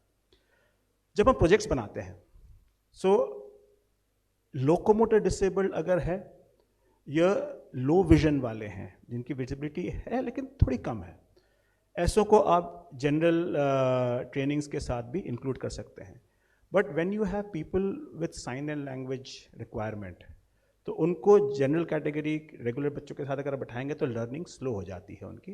And same thing is persons with visually impaired. हमारा प्लेसमेंट जहाँ तक हम देख रहे हैं, जिस भी कंपनीज में ये ज्वाइन करते हैं, अगर ड्रॉप आउट होना होता है तो पहले 30 दिन में ड्रॉप आउट हो जाते हैं क्योंकि वर्क प्लेस एडजस्टमेंट नहीं कर पाते हैं। अदरवाइज अगर वो कंटिन्यू करते हैं तो प्रोडक्टिविटी लेवल बहुत ही अच्छी निकल के आती है और रिटेंशन लेवल तो है ही। मैं एक हॉस्पिटैलिटी सेक्टर का एग्जांपल देता हूँ। हम स्पीच एंड हियरिंग बच्चों को ट्रेन करते हैं, इम्पेयर्ड बच्चों को, जो कि हाउस कीपिंग का, रूम मेकिंग का काम करते हैं। एवरेज शिफ्ट में एक युवा अगर एक्सपेक्टेड है कि 18 रूम्स बनाएगा एक शिफ्ट में, एवरेज निकल के आता है 15 से 16। हमारे speech and hearing impaired candidates किसी भी होटल में जब काम करते हैं, एवरेज निकल के आता है 22 से 24। So obviously the productivity is higher. Same thing जब मैन्युफैक्चरिंग में जाते हैं, वहाँ पे भी यही हमें रिजल्ट्स निकल के आता है। सिर्फ फ़र्क ये है कि the training period is little longer because the communication style and communication methodology is different. आप खुद ही सोचिए, अगर आप कल ट्रेनिंग के लिए जाते हैं और अच्छी ट्रेनिंग के लिए आपको ताइवान जाना पड़ता है और आपको वहाँ की लोकल लैंग्वेज नहीं आती है, तो उसी ट्रेनिंग को पूरा करने में आपको थोड़ा ज़्यादा समय लगेगा बिकॉज आपको कम्युनिकेशन में चैलेंज है। It is that simple as that. हम अपने माइंडसेट में एक बैरियर लेकर आते हैं कि जो युवा हैं डिफरेंटली एबल्ड शायद इस काम को नहीं कर पाएंगे। बहुत से काम है जिसको हमारे युवा बहुत अच्छी तरह से कर पाते हैं डिफरेंटली एबल्ड। जैसे मैंने 24 सेक्टर्स में हम काम कर रहे हैं। आज की तारीख में 150 जॉब रोल्स हम लोगों ने इंडस्ट्री के साथ बात करके, स्टेक होल्डर्स जो कि डिसेबल्ड एक्सपर्ट्स हैं उनके साथ बात करके, we have defined the training curriculum for these people. आज हम अप्रेंटिसशिप में भी इस चीज़ को कर रहे हैं। सरकार के साथ भी हमारी थोड़ी सी चर्चा लगी रहती है। अप्रेंटिसशिप में उम्मीद है कि 3% डिफरेंटली एबल्ड लोग काम करेंगे, लेकिन अप्रेंटिसशिप टोटली डिफरेंटली एबल्ड के लिए मैप नहीं है। न तो 21 डिसेबिलिटीज़ मैप की गई है और नहीं कहीं पर उसमें ये प्रावधान किया गया है कि कोई एम्प्लॉयर डाले कि पर्सन विद डिसेबिलिटी वो ले सकते हैं कितने। वो डिसेबिलिटीज़ तो मैप कर लिया, सेकेंड वाला प्रोसेस अभी इज़ ऑन गोइंग। सो जो हम इंक्लूजन की बात करते हैं, it has to go beyond gender, it has to be with this differently abled also. And when you are putting a project to any organizations, there are a lot of organizations willing to support the differently abled. That support comes out in 3 formats. One is you are distributing assistive aids. जैसे कि आपने wheelchairs का distribution किया है, hearing aid का distribution किया है, eye glasses का distribution किया है, that's a one-time activity. Then is the health care needs that is there. बहुत से ऐसे लोग हो जिनको कि कंटिन्यूस हेल्थ केयर नीड है, जो लोकोमोटर डिसेबल्ड होते हैं या मल्टीपल डिसेबिलिटी वाले होते हैं, उन्हें फिजियोथेरेपी की आवश्यकता होती है या अदर तरह के ट्रीटमेंट्स की होती है, जो कि lot of health care organisations जो PSUs हैं या इंडस्ट्रीज़ हैं इसको सपोर्ट करती हैं। एंड रहा स्किलिंग का, तो स्किलिंग में भी बहुत से लोग इस क्षेत्र में काम कर रहे हैं और सपोर्ट कर रहे हैं। सबसे ज़रूरी होता है कि आप जाके पहले इंडस्ट्री के साथ तय करें कि कौन कौन सी इंडस्ट्रीज़ हायरिंग के लिए रेडी है। आज की तारीख में अगर मैं देखूँ तो मेरे पास अमेजन से any point of time 10,000 differently abled लोगों की हायरिंग की रिक्वेस्ट आती है। रिटेल सेक्टर के साथ मैंने बात करी है, ट्रेन करके एक संस्था है जो रिटेल सेक्टर में काम करती है डिफरेंटली एबल्ड के पास।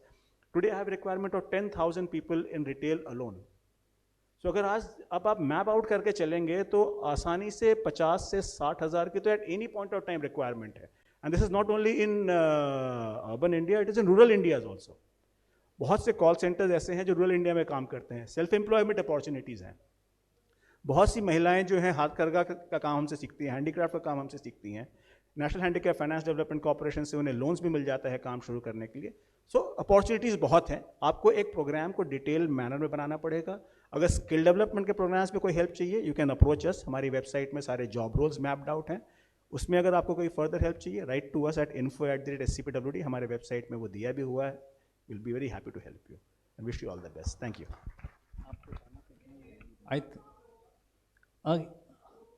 I think एक आध क्वेश्चंस ले लेते हैं रविंद्र जी के लिए। उनको असल में जाना है मिनिस्ट्री की एक मीटिंग में, तो अगर किसी का एक आध क्वेश्चन है तो आई थिंक एक क्वेश्चन वहाँ से सज्जन आप सर ये जो हाउस कीपिंग के लिए जो आप तैयार करते हैं बच्चे, उसका ट्रेनिंग प्रोग्राम कहाँ पर होता है, कहाँ पर ले जाकर उसको ट्रेंड करें हम? ये ट्रेनिंग प्रोग्राम जो हमारे ट्रेनिंग पार्टनर्स हैं, जो हमारे साथ एम्पैनल्ड हैं, ये जो department of empowerment of persons with disability के साथ एम्पैनल्ड हैं, उनके जो ट्रेनिंग सेंटर्स हैं वहाँ पर हैं। लगभग एक वक्त तक जो कोविड के पहले हमारे करीब 500 प्लस डिस्ट्रिक्ट में ट्रेनिंग सेंटर्स चलते थे, अब वो सीमित होकर करीब 112-116 डिस्ट्रिक्ट्स में हैं। सो पैन इंडिया में ये ट्रेनिंग्स अलग अलग सेक्टर्स की, अलग अलग इंडस्ट्रीज़ की चलती है। तो पैन इंडिया से कॉन्टैक्ट करें इस चीज़ की लेकर के? जी। बेसिकली सर मैं कोविड से पहले की बात बता रहा हूँ। एक HI बच्चा था मेरे पास, उसको हमने दिल्ली के बहुत अच्छे मतलब कॉर्पोरेट में माने जाते हैं। हम लोग साइडलाइंस में कर लें क्योंकि टाइम उनको जाना भी है। आप साइडलाइंस में अगर पूछ लें जब निकल रहे हैं सर साइडलाइन में पूछना चाहिए। उनको इंटर्नशिप के लिए 3 महीना बुलाया गया, उसके बाद बोला कि जॉब पर रखेंगे, उसके बाद उनको निकाल दिया, बोले कि उनकी परफॉर्मेंस बेटर नहीं थी। तो उसके लिए फिर क्या करें हम वहाँ पर? देखिए, इंडस्ट्री का ये नॉट ओनली इस व्यक्ति के लिए, हर व्यक्ति के लिए होता है कि इंडस्ट्री बाध्य नहीं होती किसी को हायर करने के लिए। हमें 2 चीज़ें करनी पड़ती है। एक तो हम कोशिश करें कि हमारी ट्रेनिंग इतनी अच्छी हो कि इंडस्ट्री उस बच्चे को ले और रखे। दूसरा, जो चैलेंजेस आते हैं, social issues because of disability, वो काउंसलिंग की ज़रूरत पड़ती है संस्था को, तो वो भी हम करते हैं। एक रिक्वेस्ट सिर्फ यही करूँगा, कहीं भी आप अगर प्लेस करें किसी भी डिसेबल्ड व्यक्ति को, तो कोशिश कीजिए कम से कम 2 लोगों को प्लेस करें। Imagine you working at a place जहाँ पे आपकी लैंग्वेज कोई नहीं समझता है, तो कम से कम 2 लोग तो होने चाहिए। Thank you. Thank you so much. I think can we take one last for you? एक सवाल आखिरी पूछ लेते हैं आपसे। आई थिंक आप mic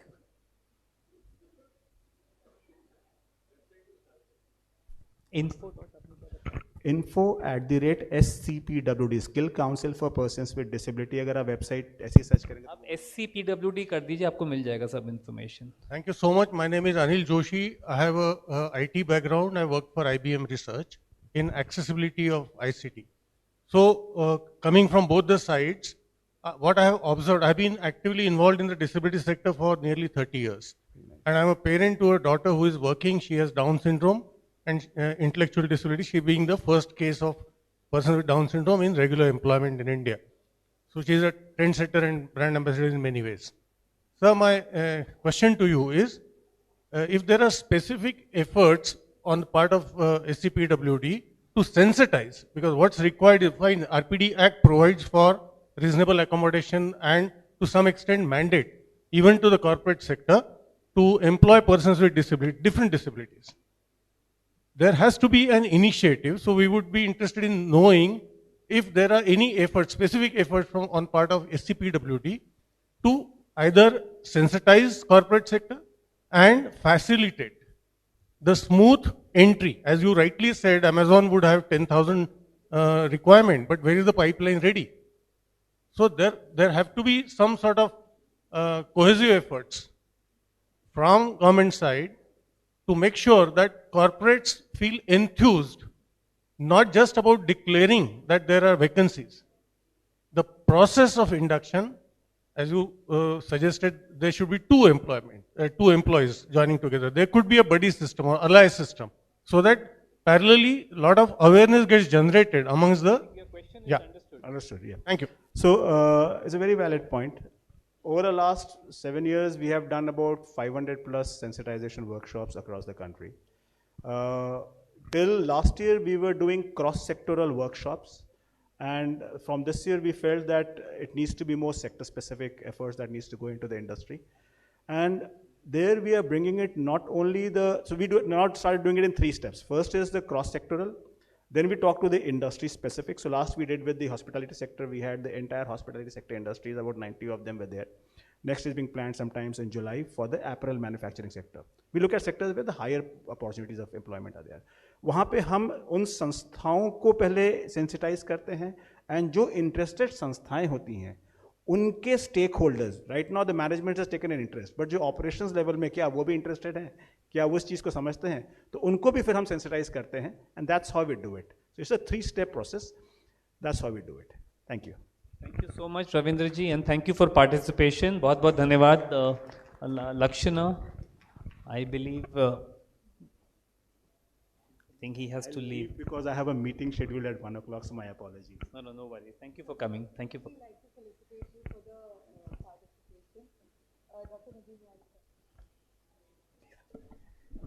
Thank you so much, sir. I would quickly want to felicitate you via Dr. Nidhi.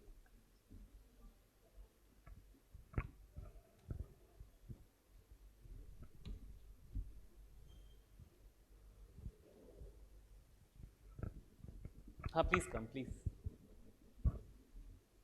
Thank you so much.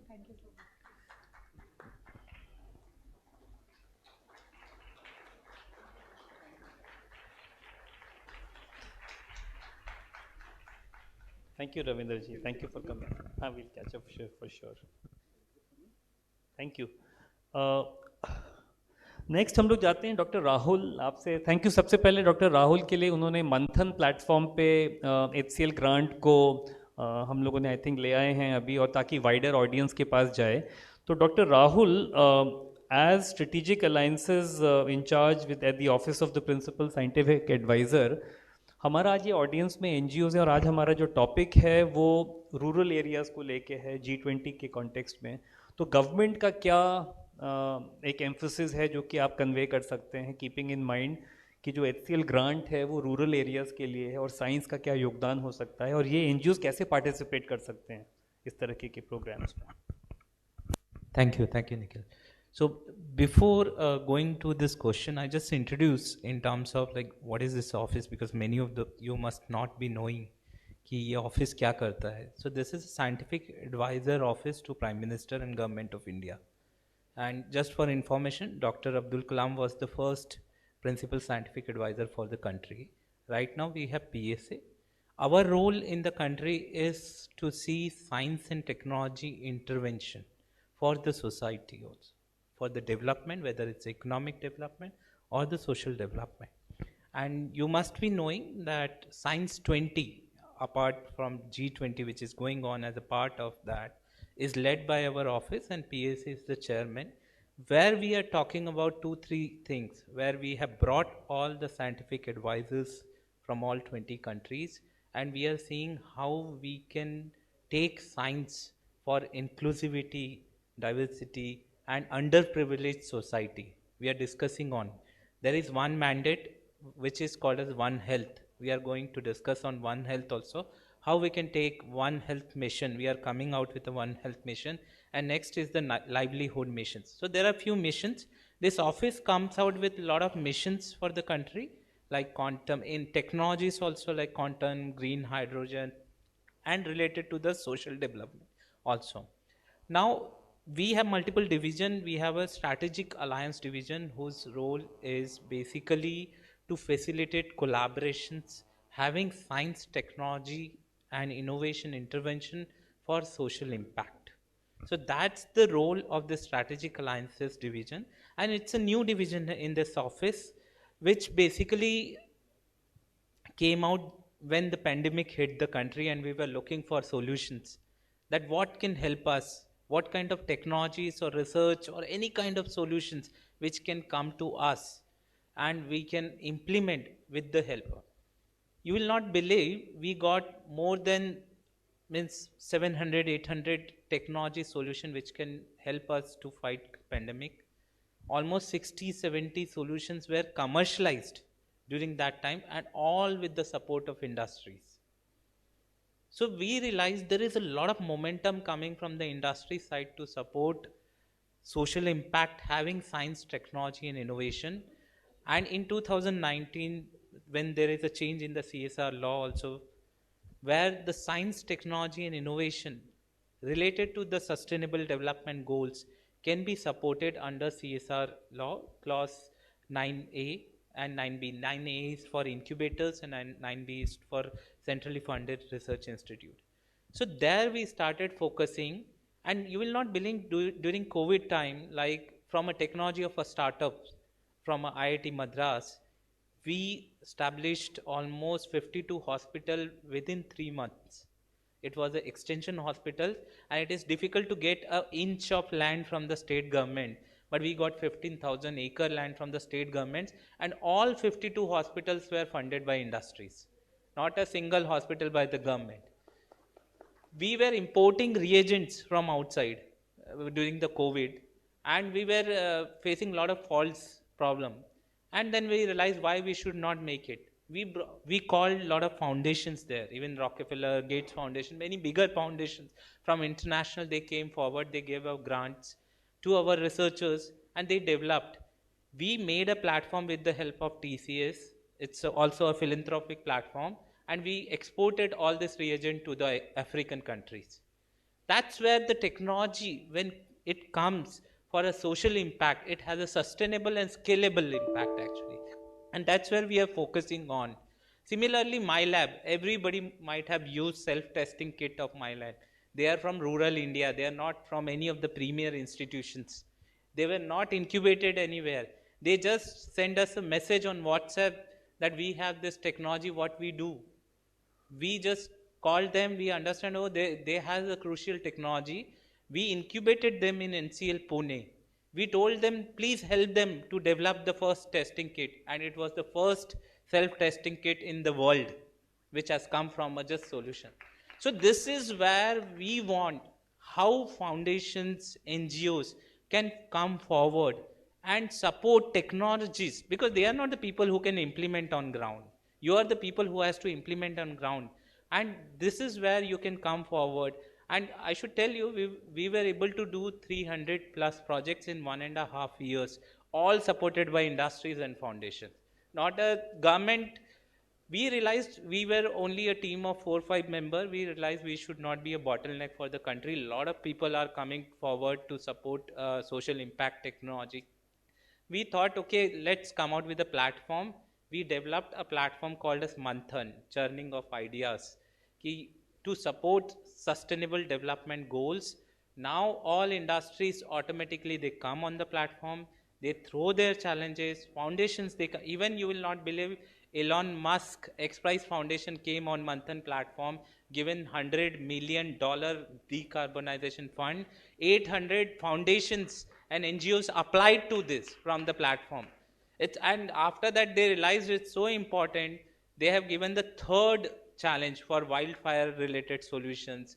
They have also come out for a challenge where they wanted to source ideas from all of you, that what are the areas you wanted to get funds. And many of the solution has gone from many of your foundations or researchers, innovators, NGOs, where they have absorbed, and now they are opening as a global challenge. And many of the Indian people, they are applying to it. So that's how this Manthan platform, manthan.gov.in, you can come here, you just note it down, you can visit there. NGO can play two roles. One is whether you are looking for any technology intervention in your projects for implementation, you can scout for technology. Second is industries, because you will say 99% of opportunities which come on this platform, it comes with a fund. It's not like events and all those. It is funding. It is for ground implementation. Whatever you will see, 300 success stories are there on the platform, which is ground implementation. We had set up astronomy labs in the rural areas, which was supported by one of the foundation and NGOs. We brought the data from NASA. We gave the children who have not seen the science teachers also in their life, not good quality of science teacher. We gave them those asteroids related data to scout for asteroids. You will not believe, 16 students from the rural India, they have scouted. And 2 students has been taken as a master trainer by NASA to train in the world. So those kind of scientific interventions for social impact, we have made somebody said about PSU, so we made a robot for a sewage cleaning, which is supported by GAIL. And that robot now we are giving through a society to the woman whose husband has been died during manual scavenging. So sewage cleaning kind of robots. So those are the areas we want. There are many ideas, I'm saying, supporting artisans, how we can support, especially in the Rajasthan, you have like mojris and different kind of very historic and artistic things. But those people are literally struggling for their livelihood. With the help of our IIT Jodhpur and NIFT, National Institute of Fashion Design, we are making a platform for them and to do two things. One is the design intervention and the digital interventions. How we can connect them to the market access, how we can make their business to show to the world, and how we can take the feedback from the market and give it to them to improve their artistic work. We are coming out with the women technology parks in the rural area.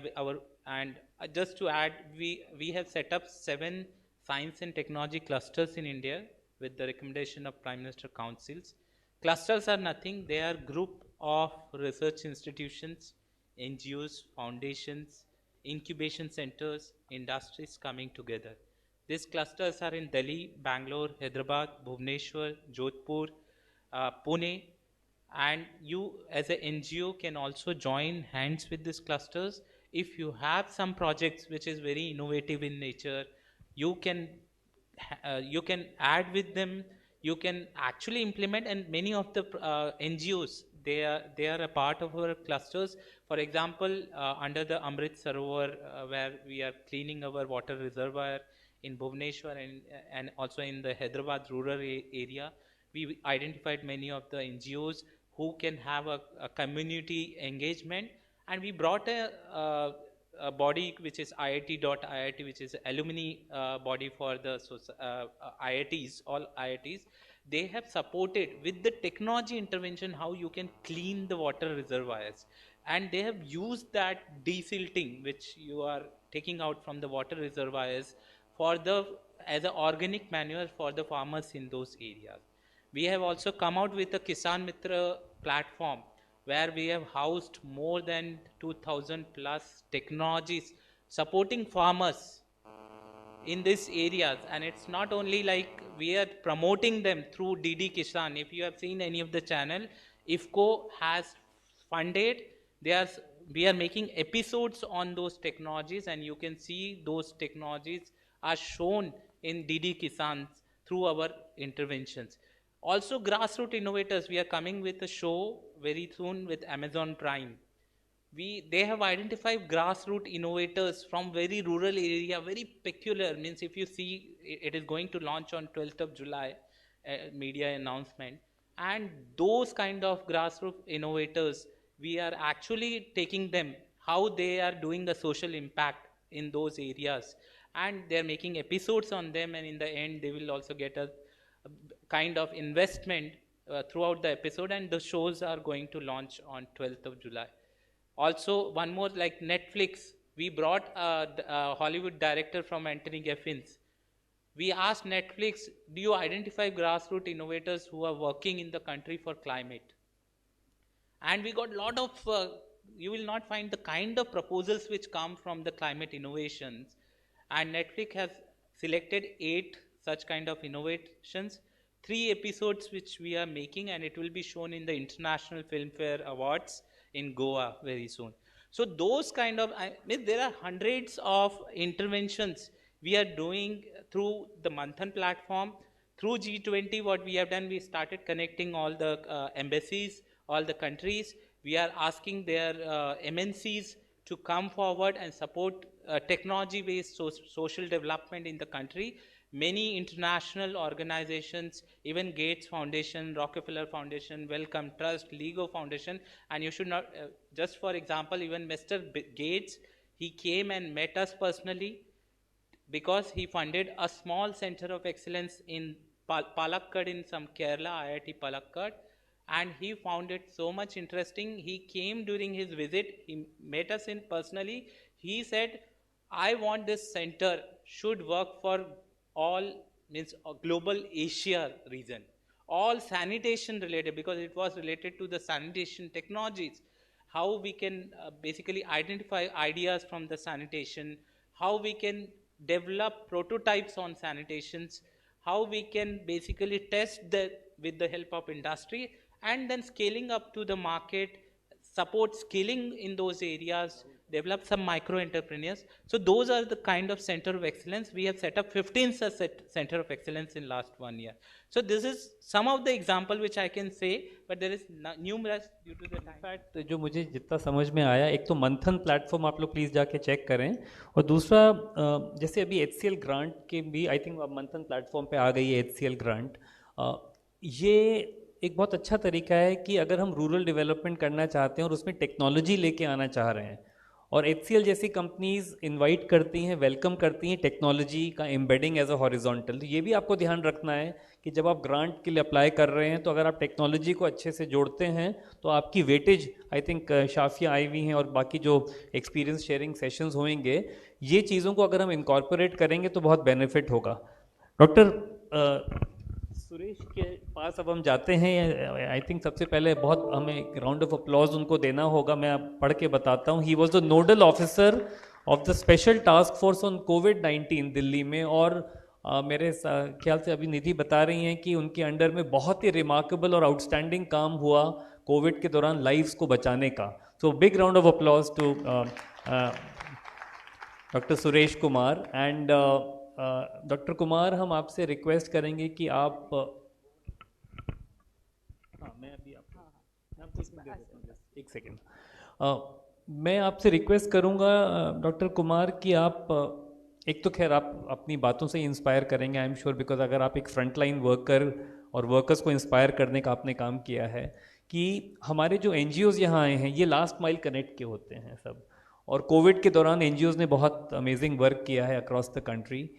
Rural development में जैसे हमारी grant है HCL grant, उसका focus पूरा rural areas में है. Rural areas में health का महत्व, और इनफैक्ट हेल्थ भी एक वर्टिकल है हमारा, स्वास्थ्य, जिसमें कि ग्रांट के लिए NGOs अप्लाई कर सकते हैं. किन चीज़ों का ध्यान रखना चाहिए जब ये प्रोजेक्ट्स बनाते हैं?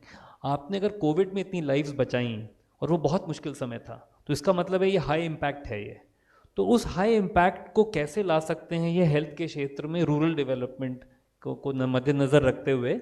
और इसमें मैं खासतौर से G20 इसलिए बोलूँगा क्योंकि ये एक G20 का एक ये समय हमें एक हाईलाइट में ला रहा है कि हम SDGs को कैसे अचीव करते हैं CSR के थ्रू. तो इसमें अगर आप कुछ पॉइंट्स NGOs को बताएंगे तो उनके लिए बहुत यूज़फुल हो सकता. Thank you. सबसे पहले मैं HCL फाउंडेशन को बहुत बहुत बधाई देना चाहता हूँ कि उन्होंने मुझे यहाँ आमंत्रित किया, और सारा एस्टीम्ड पैनल है, सारे लोग NGOs को रिप्रेजेंट कर रहे हैं. पहले मैं एक छोटा सा बैकग्राउंड देता हूँ कि कोविड में हमने क्या किया और कैसे HCL फाउंडेशन ने, PM केयर ने हमें सपोर्ट किया, और किस तरह से हम 26,500 लोगों का लाइफ बचा पाए, the highest in the country. जैसे ही कोविड शुरू हुआ हमारे पास 51 ICU बेड्स थे, और हमें कहा गया कि आपको ये संख्या बढ़ानी है, डबल करनी है. पर 100 बेड हमने कर दिए, फिर भी कहा कि नहीं ये तो बहुत कम है, बहुत ज़्यादा ह्यूज ICU बेड्स की डिमांड है. ऑक्सीजन का बहुत भारी शॉर्टेज था, आप सभी ने देखा.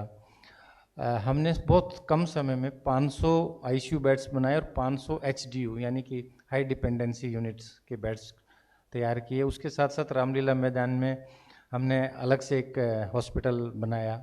इसके साथ साथ कॉमनवेल्थ गेम में निधि मैडम के साथ HCL ग्रांट से हमने बहुत बड़ा एक हॉस्पिटल बनाया, जिसका कि टेक्निकल सपोर्ट हमारे पास था, डॉक्टर्स नर्सिस की टीम हमारे पास थी, और बाकी सारा ये देख रहे थे. और हमने लगभग 825 डिलीवरी कोविड पॉजिटिव मदर्स में कराई. जब उस टाइम कोविड में कोई भी अस्पताल, चाहे वो एम्स हो या गंगाराम या अपोलो, कोई डिलीवरी नहीं कराता कि कोविड पॉजिटिव हो गया, वो सारे लोकनायक में आ रहे. सो 825 डिलीवरी, जिसमें 300 से ज़्यादा सीजरियन सेक्शन थे. तो उस टाइम अलग से हमने OT बनाए, अलग से नर्सरी की व्यवस्था की, और ये सारा एक टीम वर्क था जिसमें गवर्नमेंट के जो संसाधन है, इंफ्रास्ट्रक्चर पर्याप्त नहीं था. उसमें हम सारे NGOs, सारी जो अभी किसी व्यक्ति ने कहा कि सेंट्रल गवर्नमेंट और जो पब्लिक सेक्टर से सपोर्ट नहीं मिला, हमें बहुत ज़्यादा सपोर्ट पब्लिक सेक्टर से मिला, PM केयर से मिला, HCL फाउंडेशन से मिला. और बहुत सारा पहले ये था कि आप बाहर के किसी भी सेक्टर से ग्रांट्स नहीं, से आपका तो गवर्नमेंट अस्पताल है, आप नहीं ले सकते. हमारे पास एम्बुलेंसेज की कमी थी.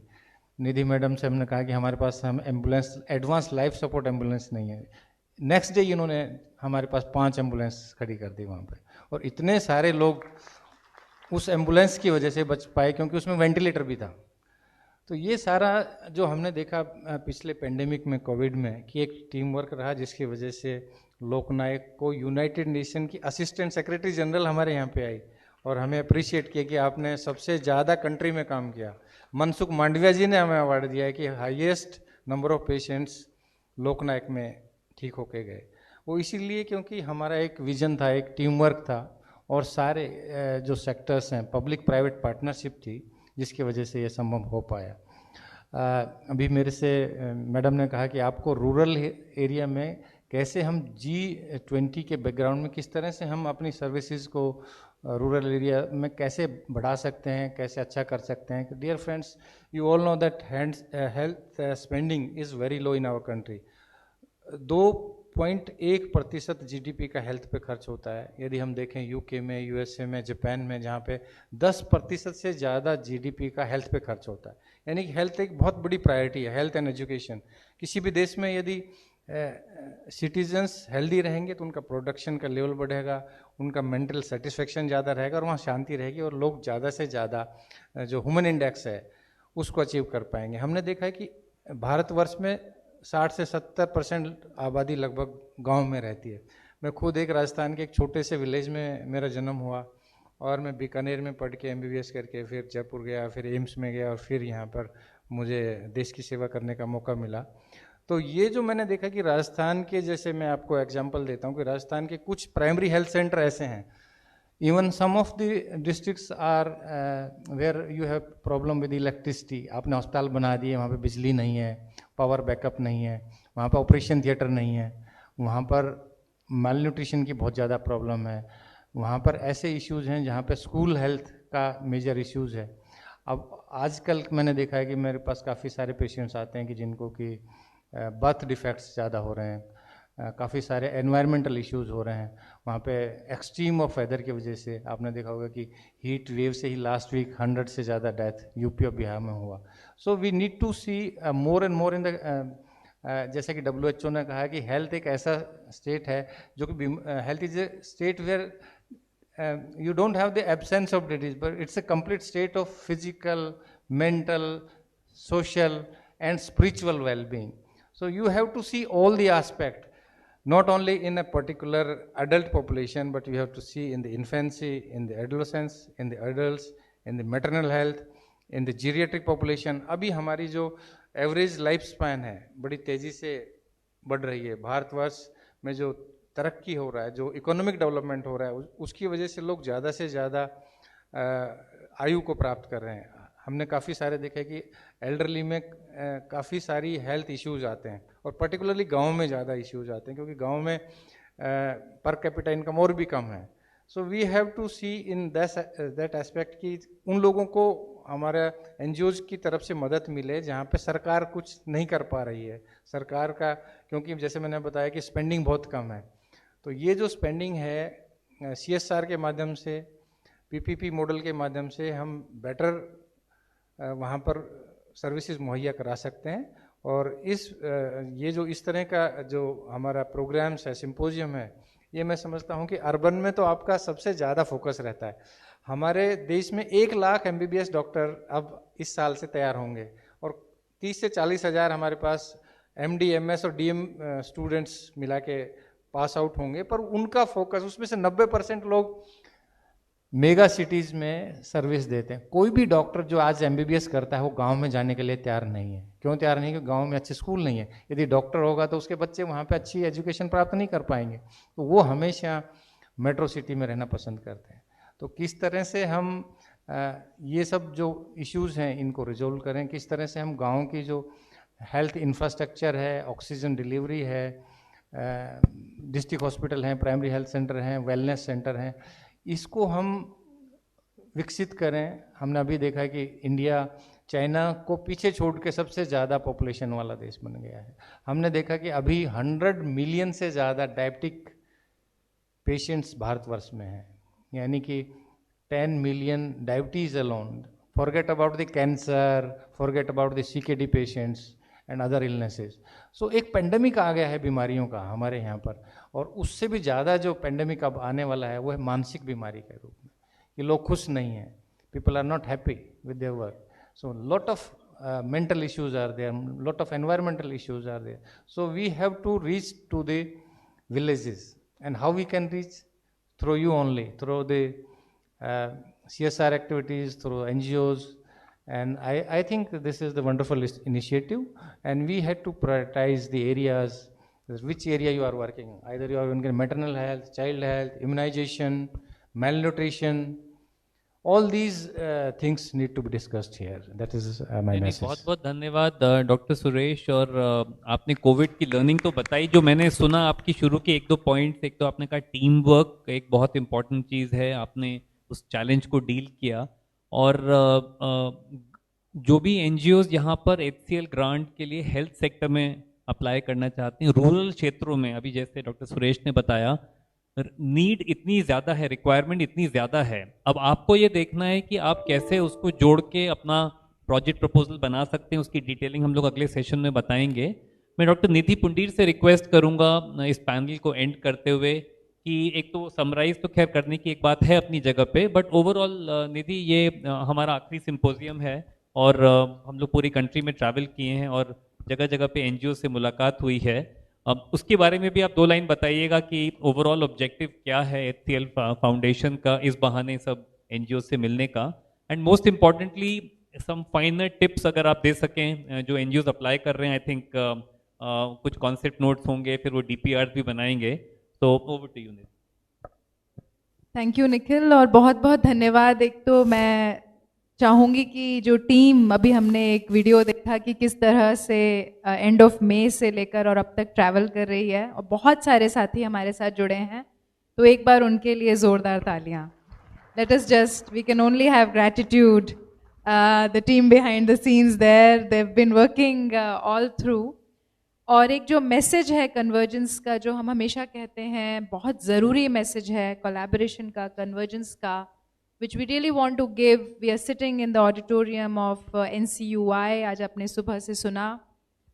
I don't think many of us would have ever known that such a place exists if we had not hosted this symposium here. So let's thank them as well.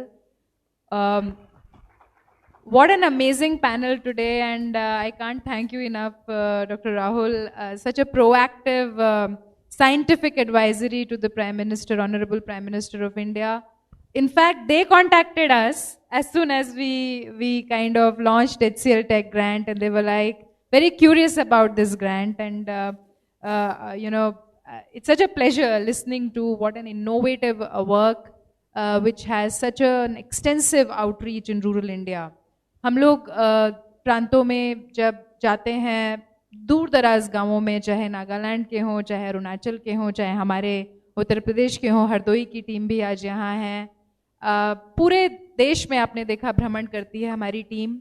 कोई भी राज्य ऐसा नहीं है जो हमने छोड़ा है। और जब हम देख रहे हैं पिछले 7 से 8 साल में किस तरह का कन्वर्जेंस है, तो उसमें जो आप भूमिका निभा रहे हैं, heartiest congratulations to you, and it's my delight sir to be sharing this panel with you. Doctor Suresh के साथ एक ऐसा हो गया था कि वो जो 2 साल जो हमारा कोविड का जो एक सिलसिला, he was always just a message away, just a message away. चाहे कितनी भी बड़ी आपदा हो, किसी को ऑक्सीजन नहीं मिल रहा है, किसी को प्लेटलेट्स नहीं मिल रहे हैं, किसी को कोई भी चीज़, और हमने एक बहुत ही इनोवेटिव जो हमने एक प्रोजेक्ट किया उस आपदा में भी, मैं कहूँगी कि कुछ माइंड्स जैसे हम लोग कोशिश कर रहे थे कुछ करने की, that a child friendly ward right at the heart of the capital in LNJP, that happened only because of you. जब कोविड हुआ तो बच्चे क्योंकि माँ से दूर रहते थे और वो रोते रहते थे, वो बीमारी की वजह से परेशान नहीं थे, वो इसलिए परेशान थे कि उनकी मदर वहाँ पे उनके साथ नहीं रह पाती थी। तो मैडम का एक आइडिया था कि एक चाइल्ड फ्रेंडली वार्ड बनाएं जिसमें वो खेल सकें, और वहाँ पे कार्टून लगा दिए जाएँ, वहाँ पे TV के स्क्रीन लगा दिए जाएँ बड़े बड़े। वो हम मैडम की सहायता से हमने वहाँ पे प्रारंभ किया और वो बड़ा अप्रिशिएट हुआ, और यूनिसेफ की टीम भी उसको देखने आई। इसके साथ साथ एक वीडियो कॉलिंग स्टार्ट किया हमने उस टाइम, और हमने AI का, आर्टिफिशियल इंटेलिजेंस का भी हेल्प लिया कि किसी को यदि कार्डिक इन्वॉल्वमेंट होता है तो वो पिकअप कर सकें डिस्टेंस से ही। सो ये सारा जो टेक्नोलॉजी का हमने यूज़ किया कोविड मैनेजमेंट में, वो मैडम का और हमारा सारा एक टीम वर्क था जिसकी वजह से हम ये कर पाए। बहुत बड़ा साथ रहा, मैं कहूँगी। हमें एज HCL कभी अकेलापन नहीं लगा, कभी लगा ही नहीं कि हम गवर्नमेंट सिस्टम के साथ काम कर रहे हैं। दिल्ली का एक सेंट्रल हब जहाँ से पूरे देश में मैसेज जा रहा था कि कोविड को किस तरह से we were reporting the highest recovery rate from Delhi in the country, highest recovery and globally as well. I think it was something remarkable, और इतनी हम्बल लीडरशिप रही डॉक्टर सुरेश की वहाँ पर। तो मैं ये जो मैसेज जो है कि collaboration, convergence, team work, working across the team, and Nikhil has been with us in the journey throughout, और तो कारवां जैसे सिमी ने आज सुबह कहा कि चल रहा है, बढ़ रहा है, बहुत कुछ सीखना है। And I think a very important input bye skill development council for people with disabilities today, doctor Ravindra ने भी कहा कि इंक्लूजन जो है वो हम अलग से ना देखें। जो शब्द इंक्लूजन की बात होती है कि उसको कैसे इंक्लूड करके देखें, कैसे हम कोशिश करें कि जो भी हम रोज़मर्रा में करते हैं, तो वो एक एग्जाम्पल आज हमारे सामने है। और यही चाहेगी ज्यूरी जब आपके प्रपोजल्स आएंगे कि आप कितना इनोवेटिव, कितना collaboration with government, positive attitude. I think यहाँ पे बहुत ज़रूरी है। कई बार हम क्रिटिसिज्म में चले जाते हैं और शायद भूल जाते हैं कि आज देश G20 की प्रेसिडेंसी पे बैठा हुआ है, and that's remarkable for this country. और नॉन गवर्नमेंट ऑर्गेनाइजेशंस का एक बहुत बड़ा योगदान है, सिविल सोसाइटी का। हमने जो ये 5th स्टेट मैंडेट लेके हम चले आज से 8 साल पहले, अब 9वां एडिशन चल रहा है।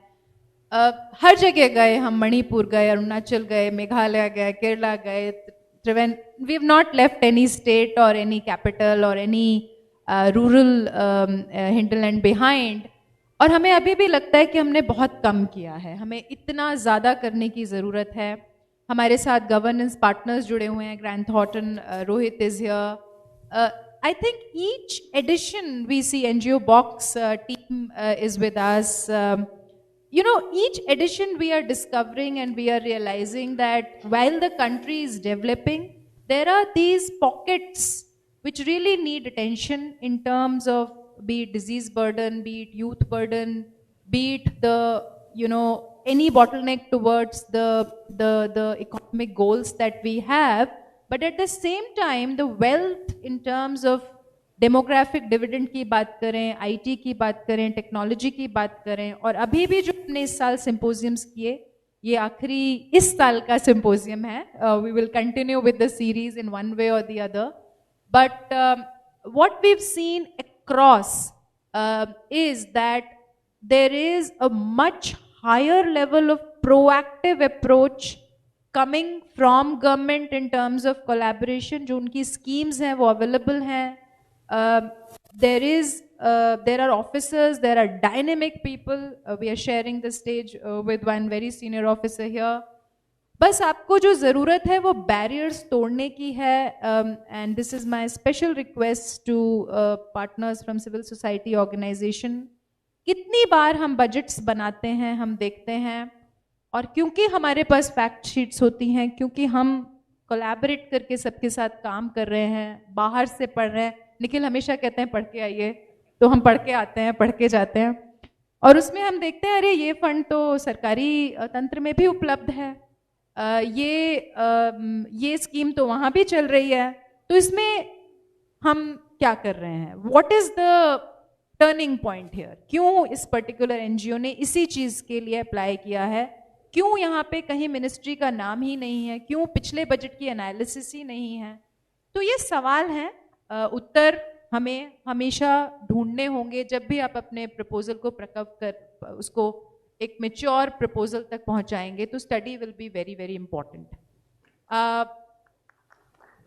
I just want to conclude. I know the team behind there is giving us signs. While this is the concluding symposium for HCLTech Grant this year, and the journey has been phenomenally beautiful.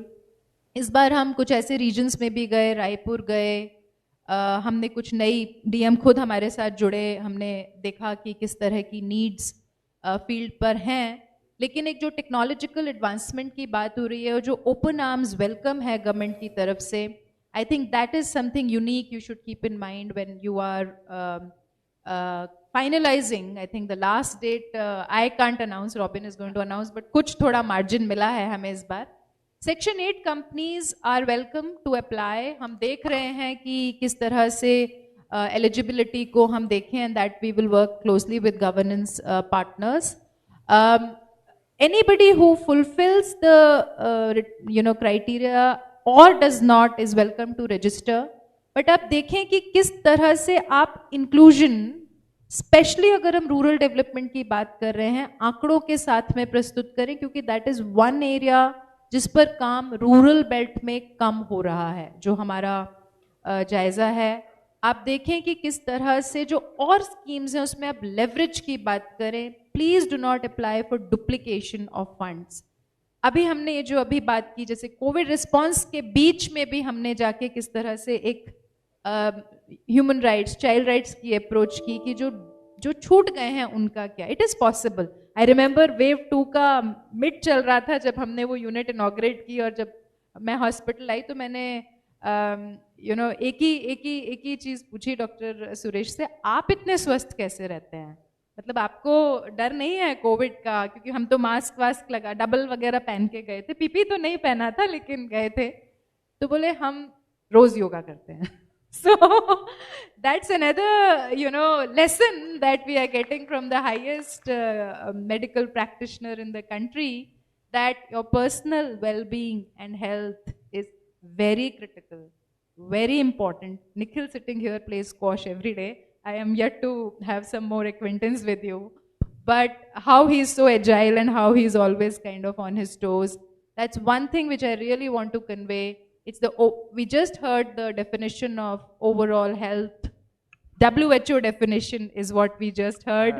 Just one example I am giving, how you have to keep yourself positive. और आपको डरना नहीं है कहीं भी कुछ भी काम करें. एक ऐसे हमारे 4000 एम्प्लॉय थे, डॉक्टर नर्स ये सब मिला के, और उसमें से 950 को कोविड हो गया. यानी कि 20% of our entire workforce को कोविड हो गया. और मेरे को मंत्री जी ने कहा, सेक्रेटरी हेल्थ ने कहा कि अब क्या करोगे, आपके तो 900 लोग पॉजिटिव आ गए, कैसे अस्पताल चलाओगे? मैंने कहा सर हम सब चला लेंगे, आप चिंता मत करिए. कैसे चलाओगे कि जो उनके शिफ्ट हैं वो हमने चेंज कर दिए कि 2 हफ्ते बाद उनको बुलाएंगे, और जो RT-PCR पॉजिटिव आ गए उनको हम घर भेज देंगे. बाकी सब जो लोग वीकेंड्स पे जिनका ऑफ है उनको हमने बुला लिया है, वो एक्स्ट्रा ड्यूटी करेंगे, डबल ड्यूटी करेंगे. और that's how we manage that crisis, कि जो ऑफ थे उनको हमने बुलाया, और जो 900 लोग जो कि पॉजिटिव हो गए थे, वो एक दिन में इतने लोग पॉजिटिव आ रहे थे, इतना बुरा हाल था उस टाइम. और फिर भी हमने ये आशा थी कि हम इस लड़ाई को, जो पेंडेमिक की लड़ाई को, उसको जीतेंगे. और हमारा जो स्टाफ है बहुत ज़्यादा मोटिवेटेड था, क्योंकि हम 5-10 मिनट सब लोगों को कहते थे कि आप योगा करिए, अच्छी बातें सोचिए. हमारे 11 डॉक्टर नर्सिस का पेंडेमिक के दौरान उनका डेथ हो गया था, फिर भी हम उनको, उनकी फैमिली को ये कहते थे कि आप चिंता मत करिए, ठीक हो जाएगा, ये ख़त्म हो जाएगा, जल्दी ही सब कुछ ठीक होगा. और government was very supportive, central government and state government both were very supportive to our staff and faculty. That's why we won this battle. On that note, we would like to I just want to say positivity can win us any big struggle. So thank you so much, such an esteemed panel, for being with us. बहुत धन्यवाद निधि. Over to you लक्षणा. मैं बस NGO के एक last line बोलूंगा, क्योंकि अभी योगा की बात हुई, मैं खुद वो करता हूँ योगा. हम लोग अगर फील्ड वर्क में करना चाहते हैं अच्छा काम, तो हमें फिट होना बहुत जरूरी है. जैसे जब हम एरोप्लेन में जाते हैं तो एरोस्टेस बोलती है पहले आप ऑक्सीजन लीजिए, फिर आप बगल वाले को हेल्प कर सकते हैं. तो अगर हम कम्युनिटी के रिप्रेजेंटेटिव हैं तो हमें हेल्दी होना बहुत जरूरी है. Over to you Lakshana. Thank you. On that note, I would like to call upon a few special team members to felicitate the panel. Please welcome Mr. Sam, who heads the New Vistas, to felicitate Professor Dr. Suresh Kumar.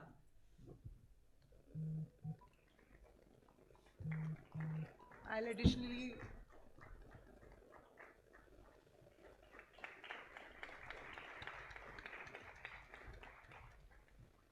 I'd like to call upon Mr. Newton, who heads the Chennai division and the PO1,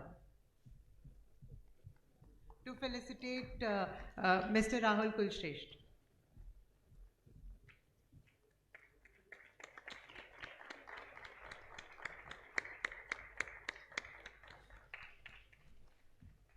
Now I would like to call upon Mr. Nitesh, who is managing the finance at the HCL Foundation, along with Mr. Joshua, who heads the Bangalore team.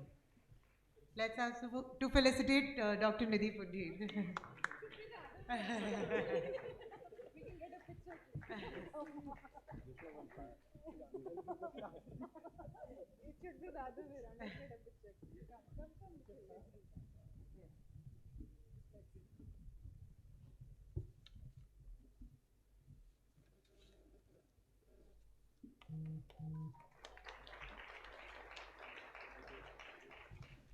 Thank you so much. Thank you, everyone. As we move to the session before lunch, I would like to call upon author Sherry, who is an internationally recognized author and a public speaking coach with an impressive track record of delivering over 900 talks and 11 TEDx talks.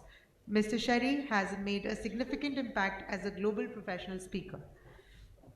This achievement has also earned him the recognition by Prime Minister of India, who invited him as a Sikh corporate delegate to discuss leadership communications. Over to you, Mr. Sherry.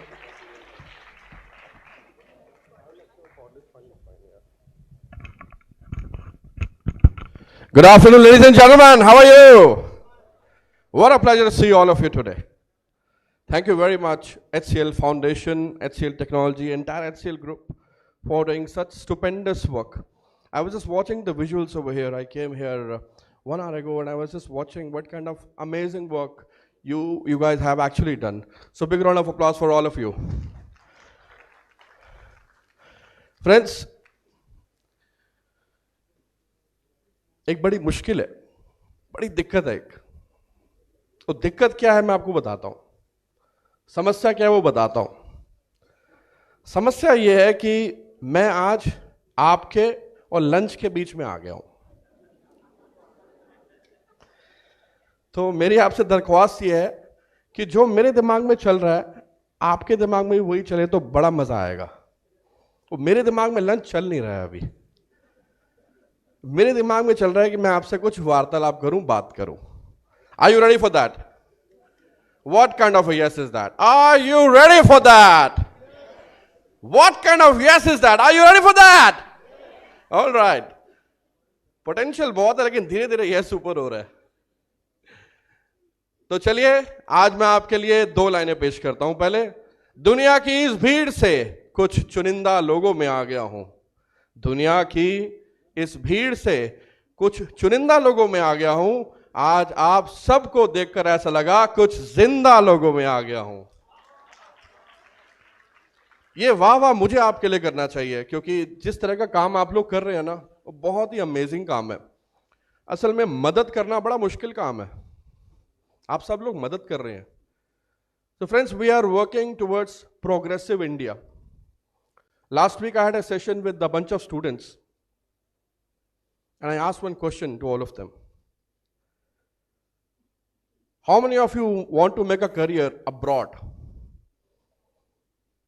Foreign में कौन कौन जाके अपना career बनाना चाहता है? 90% of the students were ready. Can you beat that? 90% of the students were ready. And I started asking them कि कौन सी country में जाना है बेटा? Somebody said, sir, Canada.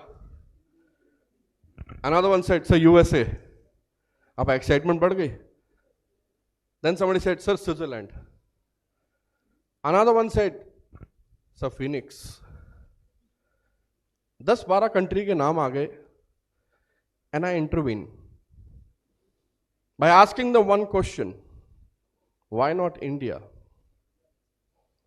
Why not India? Why don't you believe in yourself that you can do something in India right now? And if you will not come forward to do something for India, who will come? Who will come? If you will not plan a change for India, who will do? If you will not think like a change maker, who will do? If you will not think about India with a progressive mindset, who will do? Who will do? Why don't you believe in yourself and believe in India. And I want to say thank you to all of you for believing in India. Thank you very much. Because whatever you are doing right now as a part of this team, it clearly tells me that you believe in India. And I want to share with all of you how I believed in India.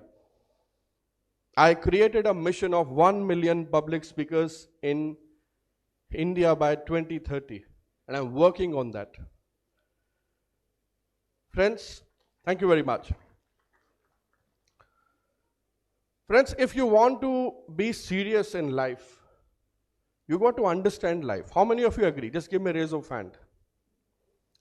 अगर आपको life में कुछ serious करना है ना, और बहुत सारे लोग तो मैं यहाँ देख रहा हूँ कि they are great achievers, they are great believers, thought leaders of the society. अभी मैं पैनल डिस्कशन में भी सुन रहा था. I heard what Dr. Ravinder said, Mr. Rahul said, and I also overheard what this gentleman said. And they were all talking about what has been done, what problems they have sorted out, and what issues they're tackling right now. And I'm here to say, अगर आपको life में कोई भी issue, problem, दिक्कत tackle करना है, तो आपको सबसे पहले एक प्लेयर की तरह सोचना पड़ेगा. And if you want to really become a player, you got to have passion. I remember I was talking to one of the L&D head, learning and development head for a corporate, और मैं उनसे बात कर रहा था. मैंने कहा sir, यहाँ की कॉल क्वालिटी भी आप ही संभाल रहे हो, यहाँ की ट्रेनिंग डेवलपमेंट भी आप ही संभाल रहे हो, यहाँ का HR भी आप संभाल रहे हो, यहाँ पर एम्प्लॉय एंगेजमेंट का सेल भी आप ही संभाल रहे हो. मैंने कहा sir, isn't that too much for you? I mean, you're working for a big organization. That's too much for you. And he smiled. And he said, do you want to give me a real answer? I said, of course, I want a real answer. And he said, I want to become the CEO of this company next 5 years. I took a back and that just shook my head, and I started thinking, CEO of the company next 5 years? Okay. So to become a CEO of the company, you have to handle multiple departments. Is that what you mean to say? He said, no. He said, in order to become the CEO of the company, I should know how departments work. And that's exactly what I'm doing. And he said, I'm not here to become jack of all. I know that becoming master of one is the philosophy. However, I still do not want to leave any stone unturned, and I'm doing my best. And I could clearly see that people were happy talking to him, working with him. And I got one message. If you are working around anything which you are doing right now, listen to this carefully. ध्यान से सुनिएगा इस बात को. अगर आप वो कर रहे हैं अभी जो आप असल में करना चाहते हैं, और आप उसे बार बार करते जा रहे हैं, बार बार करते जा रहे हैं, बार बार करते जा रहे हैं, करते जा रहे हैं, करते जा रहे हैं, करते जा रहे हैं, करते जा रहे हैं, करते जा रहे हैं, करते जा रहे हैं, करते जा रहे हैं, करते जा रहे हैं, वो बनेगा आपका पैशन. और अगर पैशन होने के बाद आप बार बार उसके बारे में सोचते जा रहे हैं, बिलीव करते जा रहे हैं, आगे बढ़ने की बात भी सोचते जा रहे हैं, तो वो बनेगा आपका ऑब्सेशन. तो प्लेयर बनने के लिए पहला रूल है पैशन, और दूसरा, आप सब लीडर्स हैं, लीड करना जानते हैं. तो लीड करना बहुत इंपॉर्टेंट आर्ट है. It is the leaders in the country who are making the difference. It is the leaders in the corporate world who are making the difference. ये जो आज आप इतना बड़ा symposium देख रहे हैं, and the series of symposium happened, all credits to HCL group, it's because of the leaders. It's because of the thought process of leaders. It's because of the innovation of leaders. Yes or no? And that also derives me at a point. A group of sheep led by a lion will always outperform a group of lions led by sheep. And I want to tell you this. It is not about the people whom you're working. It's about the leader you're becoming. It's all about that. It's all about that. And that's my second proposal for you. Become a great leader. Achieve greatness in what you do. My third suggestion would be related to action. Become massive action takers. आपको बहुत सारे लोग मिलेंगे जो बातें करते हैं बड़ी अच्छी अच्छी. अब आप मेरी तरफ मत देखिए ऐसे. मैं अच्छी अच्छी बातें करता हूं क्योंकि मेरा प्रोफेशन है ये. I am a professional speaker. अब मेरी तरफ ऐसे घूर घूर के मत देखिए, बातें तो ये भी कर रहा है. देखिए मेरा फर्ज है आपको बताना और मैं बता रहा हूं. And I M professionally doing that. बहुत सारे लोग आपको मिलेंगे जो बातें बड़ी अच्छी अच्छी करते हैं, बहुत सुंदर सुंदर बातें आपको समझाएंगे. एक्शन के टाइम कुछ भी नहीं दिखेगा वहां पर, कुछ भी नहीं, जीरो बड़ा सन्नाटा. आपको समझ में आ जाएगा रियल में क्या वर्थ है.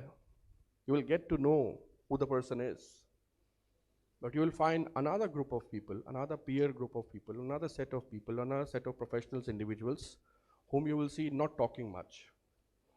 They will not talk much. They will do. They do this much and they talk this much. They are the real action takers. And I want you to check right now. अभी आप check कीजिए आप क्या कर रहे हैं. ये आपका इवैल्यूएशन चेक है आज. आप अपने बारे में क्या सोचते हैं, और अगर आप जो बोल रहे हैं क्या आप वो कर रहे हैं. So it's not about the talker's talk. It's all about the talker's walk. Talker's walk. And my next suggestion would be yourself. देखिए आप जो हैं आप वैसा किसी को as it is दिखा दे. ध्यान से सुनिएगा इस बात को.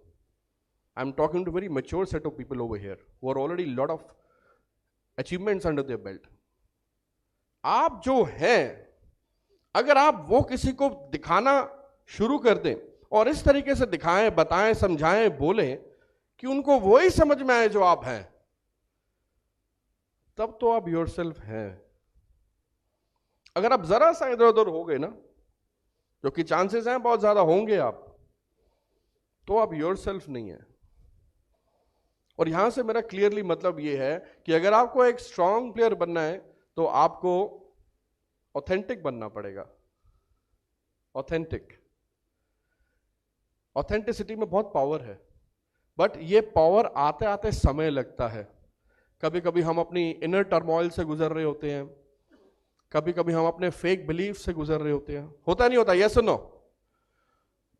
कभी कभी हम अपने फेक इल्यूजन से गुजर रहे होते हैं, उससे बाहर ही नहीं आ पा रहे, उस ट्रैप में फंस गए, उस ट्रैप में फंस गए. और वहां पर भी आपको योरसेल्फ काम आने वाला है, ये बता देता हूं. वो योरसेल्फ कैसे काम आएगा? जब आप किसी को अपना समझ के या किसी मेंटर से गाइडेंस लेके उसे बात करके बताएंगे कि आप क्या गो थ्रू कर रहे हो अभी. What are you going through right now? That's being yourself. Are you with me? Yes, no? And then comes empathy. I remember I was reading long time back a book called Hit Refresh by Mr. Satya Nadella. Have you heard about Mr. Satya Nadella? I hope I'm asking this name with the right audience over here. So when he was interviewed in his organization, he was asked a simple question. Mr. Satya Nadella, if you come across a person who is injured in an accident, what is the first thing you will do if you are passing by from your car? And Mr. Satya Nadella was proactive. He said, I will immediately call the ambulance. He said, you're absolutely wrong. Had I been you, I wouldn't have called the ambulance. I would have left my car, went to that person and offered him help immediately. Immediate first aid. I would have taken him in my car. He said, what you have said is sympathy. What I have just said is empathy. And empathy means to see through from the eyes of other. If you can just learn about this small thing in the world right now, I think we'll become great leaders. And if somebody thinks that I want to think outside the box, well, outside the box is just an idiom, my friends. It simply means कि आप कुछ हट के सोचिए. Winners don't do different things, they do things differently. But what I want to say is कि if you start thinking about the problems,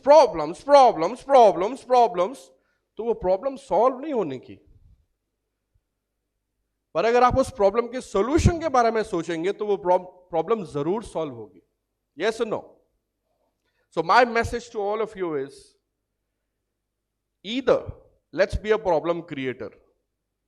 अब आप कहोगे ये क्या बात हुई, प्रॉब्लम क्रिएटर? क्योंकि अगर आप प्रॉब्लम क्रिएट कर रहे हो ना, actually that can be a very big idea for the country. Let me tell you. अगर आपकी प्रॉब्लम वाकई बहुत जेन्युइन है और बहुत ही मजे से आपने क्रिएट कर दिया and you have applied your extremely powerful skills of design thinking, analytical thinking, behavioural thinking, everything, then actually that problem which you have created will become a blessing for the country. Be that level of problem creator. पर अगर आपको लगता है कि मैं उस level की problem create नहीं कर पाया, then sorry to say sir, ma'am, आप प्रॉब्लम क्रिएट मत कीजिए. Become a problem solver. Yes or no? Do you agree? Partially agree, yeah? And my last one for today, my last scoop of dose for all of you is resilience. Recently, there's a documentary which came up in Netflix on Arnold Schwarzenegger. Has anyone saw that? Arnold के ऊपर एक documentary आया है, Arnold bodybuilder. So he's won world title as many as 10-12 times. All the leaders, I request if you can go through that. It's very fascinating. And he said that in the mid of the 80s, he achieved the height of bodybuilding. Height. He has 12 Mr. Olympia in his name. 12, 1, 2, 12. You heard me right. He said, I'm at the prime position of bodybuilding. What next? He said, this is how you create resilience. अगर आप अपनी किसी चीज को पा चुके हैं, बहुत बड़ा गोल है आपका. भाई आप में से ये लोग भी तो होंगे ना जिन्होंने बहुत कुछ अचीव कर लिया. आपको कि अभी तक जो आपने बताया सब हो चुका है. Next what next? तो मैं उन लोगों से भी बात कर रहा हूं. अगर आपने बहुत कुछ पा लिया अपनी जिंदगी में, तो आर्नल्ड भी बहुत कुछ पा चुका था अपनी जिंदगी में, और उसने वहां से एक और गोल देखना शुरू करा. How will you create resilience? Question, answer. And the answer is you create your own path, you have a vision, you have a mission in your mind, and you start working towards it day by day with the ability of your persistence, consistency, and your never give up attitude. This is exactly how you create resilience. And Arnold became one of the highest paying actors in Hollywood. But he didn't stop there as well. He saw another big dream. You see, dreamers की यही खूबसूरती है, यही beauty है. ये कुछ भी देखते हैं, बहुत बड़ा देखते हैं. The Magic of Thinking Big by David Schwartz. I recommend all of you to read that book. How many of you have read that book? The Magic of Thinking Big. Yeah, few hands I can see. So he saw another dream of being in the government. He achieved that as well. So friends, resilience. So today I spoke to you about passion, leadership, authenticity, yourself, empathy, and resilience. And if you carry these 6 qualities, believe me, you will definitely become a very strong player in your arena. Are you with me? Yes, no? भूख लग रही है? Yes. Friends, आज के इस symposium में आपने बहुत कुछ सीखा और मेरे सेशन का एक छोटा सा उद्देश्य यही था. I didn't got much time to talk to you, but I just want to give you one message. Make India progressive.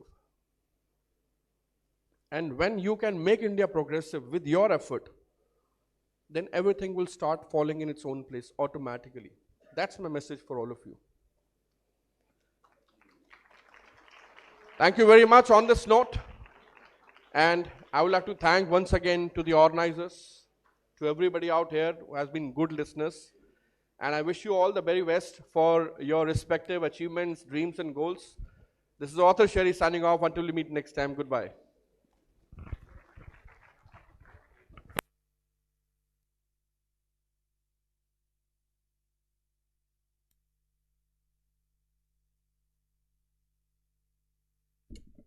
Please just give me 2 minutes. I would like to call upon Mr. Anuj to felicitate Author Sherry to give us the motivational talk that he did. And I have a couple of very important announcements to make.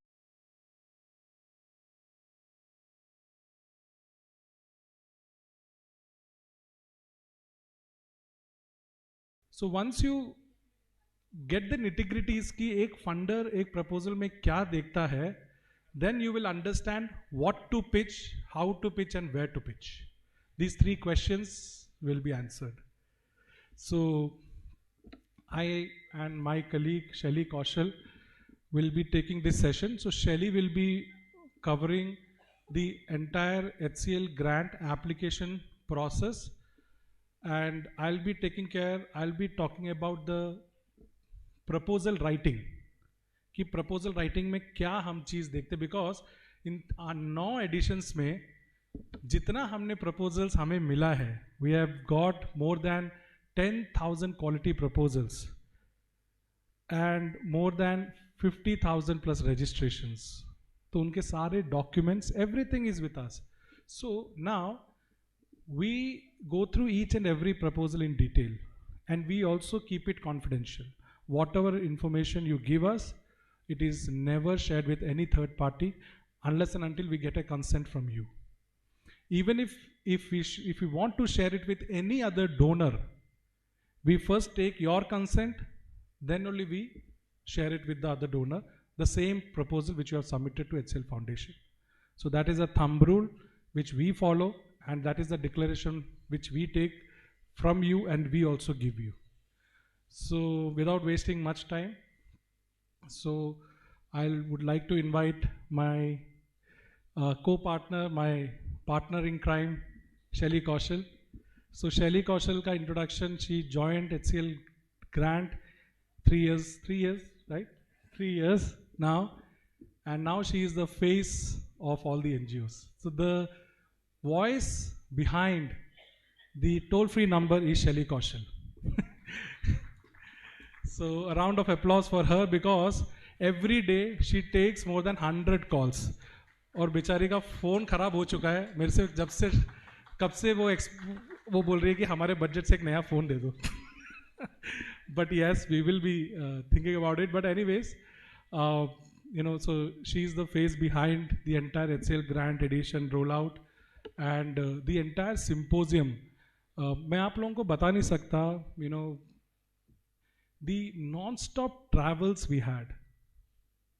30th May we started और हम लोग घर नहीं आए, हम लोग 1 महीने बाद अपना घर देख रहे हैं. And आप लोगों को, because you also have been managing these events and everything, just imagine setting up an event in 2 days and being hosted by institutions like NIT, National Institute of Technology, Ahmedabad Management Association, and Loyola College Trivandrum, The entire arrangements, we were able to do it with the support of our host institutions. We never do these symposiums in hotels.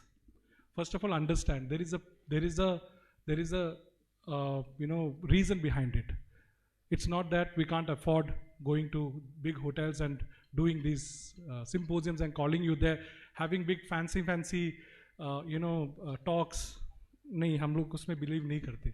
We want collaborations with academic institutions where we have, growing students studying there.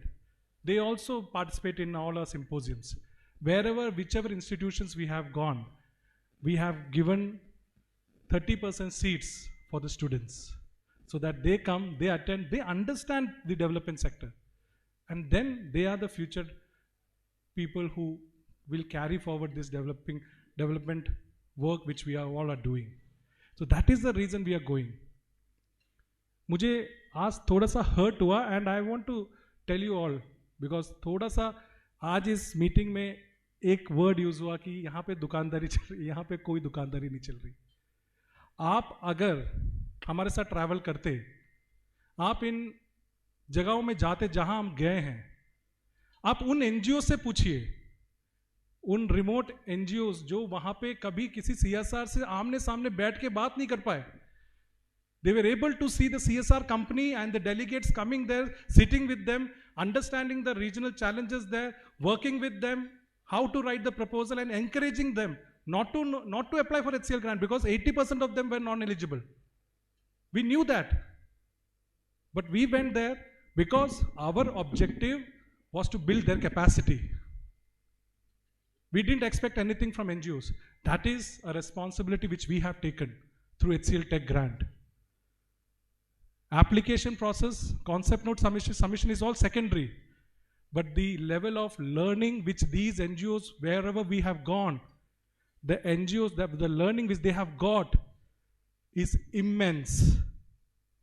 And I hope when we go out of this Delhi Symposium today, and every year we culminate our symposium every year in Delhi. And I promise you, and we as HCL Foundation team who are sitting there, we all are here today not with a purpose that we want you to register something there, do something for us. We have come here to work with you, understand your challenges, understand your work, and how to partner with you, how to partner through HCLTech Grant, how to see your proposals, to give you an understanding about how to write a good proposal, how to reach to a donor, how to put up the right proposal at the right time. That is what we want to give a message through this symposium. Thank you so much. And over to you, Shelly.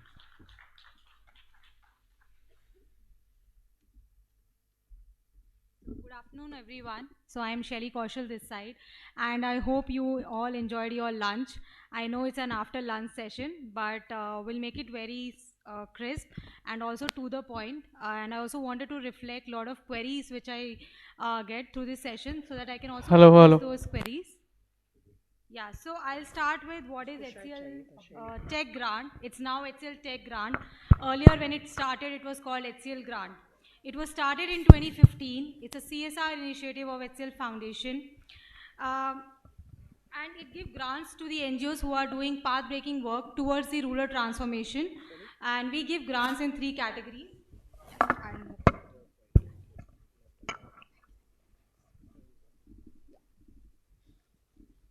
So we give grants in 3 categories: environment, health, and education. So HCL Tech Grant, it have 2 clear-cut objectives. So the first objective is that we give financial grant to the NGOs who are doing path-breaking work towards the rural transformation in the category of environment, health, and education. And the second important, and you can also see the compendiums here. These are 7 editions compendiums. So NGOs who get shortlisted till top 30. Their work has been projected here. Their models has been projected here. They are featured in these compendiums. These compendiums plays a very crucial role because not only when you apply, not only for just for HCL, but for any donor, you go to any donor, the visibility these compendiums gives you is really immense. because this also acts as a credibility of your organization, your project models, which are reflected through these compendiums.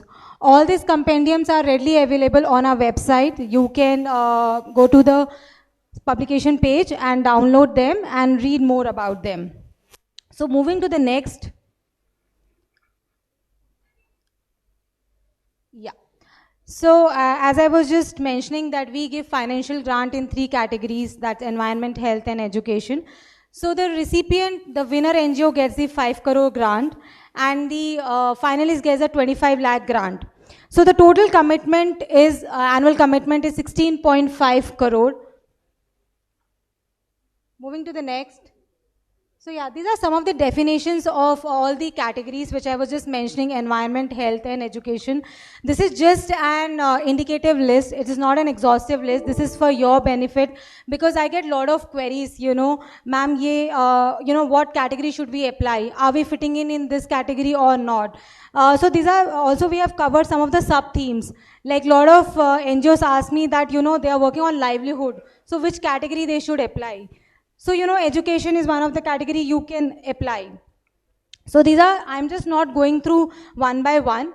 You can read through this through our website, every information. So even today, whatever I'm presenting, every information is there on our website. So please, go to our website and read more about it. Now I want to tell you that how to apply. And, but before I tell you how to apply, I want to clear one thing. So the first step is the registration. So you have to register. We are just asking your basic details. You have to do registration. Once you do registration, then you will get, after doing a registration, there will be a link that will be sent to your registered email ID. You need to click on that link and set your password. Once you set your password, you will log in, and then your form will open. So the form is divided into 3 parts. The first part is organization profile, then the second is a project abstract, and the third is a documents upload. So, and after every stage, you will get the acknowledgement that your application, like your form has been successfully submitted. And once you upload the documents, you will get an email saying that your stage 1 application has been successfully submitted. So this is basically how to apply. Now I would also want to show you how to register, and through the website. And also, a lot of people sometimes they feel that उन्होंने registration कर दिया और उन्होंने वो applicable है grant के लिए, but नहीं. सिर्फ registration करने से आप applicable नहीं होंगे grant के लिए. You also have to fill the application and submit the application. And it's also important that you complete your form. You complete all the 3 forms: the organization profile, the project abstract, and then the upload of the document. So it's very important. So quickly moving that, how you can register, can we just go to the website?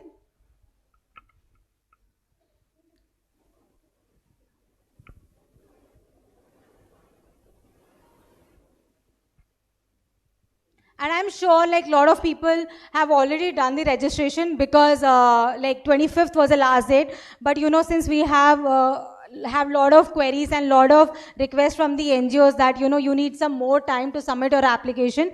So there's a good news that we have extended our deadline to 30th June. So now the last day to submit the application is 30th June. So ensure that you submit now. Don't wait for the last day. Please ensure that you submit your application well on time. So yeah, this is basically our form. This is how it looks like, and I'm sure that every one of you would have gone through the form till now and have submitted their application. But just I wanted to quickly run through the form for those who haven't. So this is basically our organization profile. If you can scroll down, wherein we are just asking for the basic details, and just if you can see, there is a save and the submit button in the down. So, it's important that you first save your profile, whatever information you have written in that, and then you submit your form. And then ensure that, because after you submit your organization profile, then only you will be able to fill any information, and that will save in the project abstract, unless and until it will not, unless until you submit your organization profile. So that's very important. So that's how you have to submit your application. And then now, like a lot of people have a lot of queries on the eligibility criteria. So I would also want you to run through the eligibility criteria and the prerequisite. So yeah, Robin, can we go to the slide? Eligibility criteria. So the first and the foremost eligibility criteria is that you need to be a non-profit organization, registered under Society, Trust and Section 8 of the Companies Act. And you should be liable to receive CSR funding according to the Section 135 of the Companies Act. And the second important eligibility criteria is that, and you can also see on the screen, which is that you need to have a functional existence of 5 years. And then the third is, and where, a lot of NGOs have, again, the query is that, on the average expenditure. So if you want to apply for education and health, the average expenditure should be 1 crore. And if you want to apply for environment category, it has to be 50 lakhs. But please note here that it has to be an average expenditure of your last 3 financial year, not just like one year. So it has to be an average expenditure.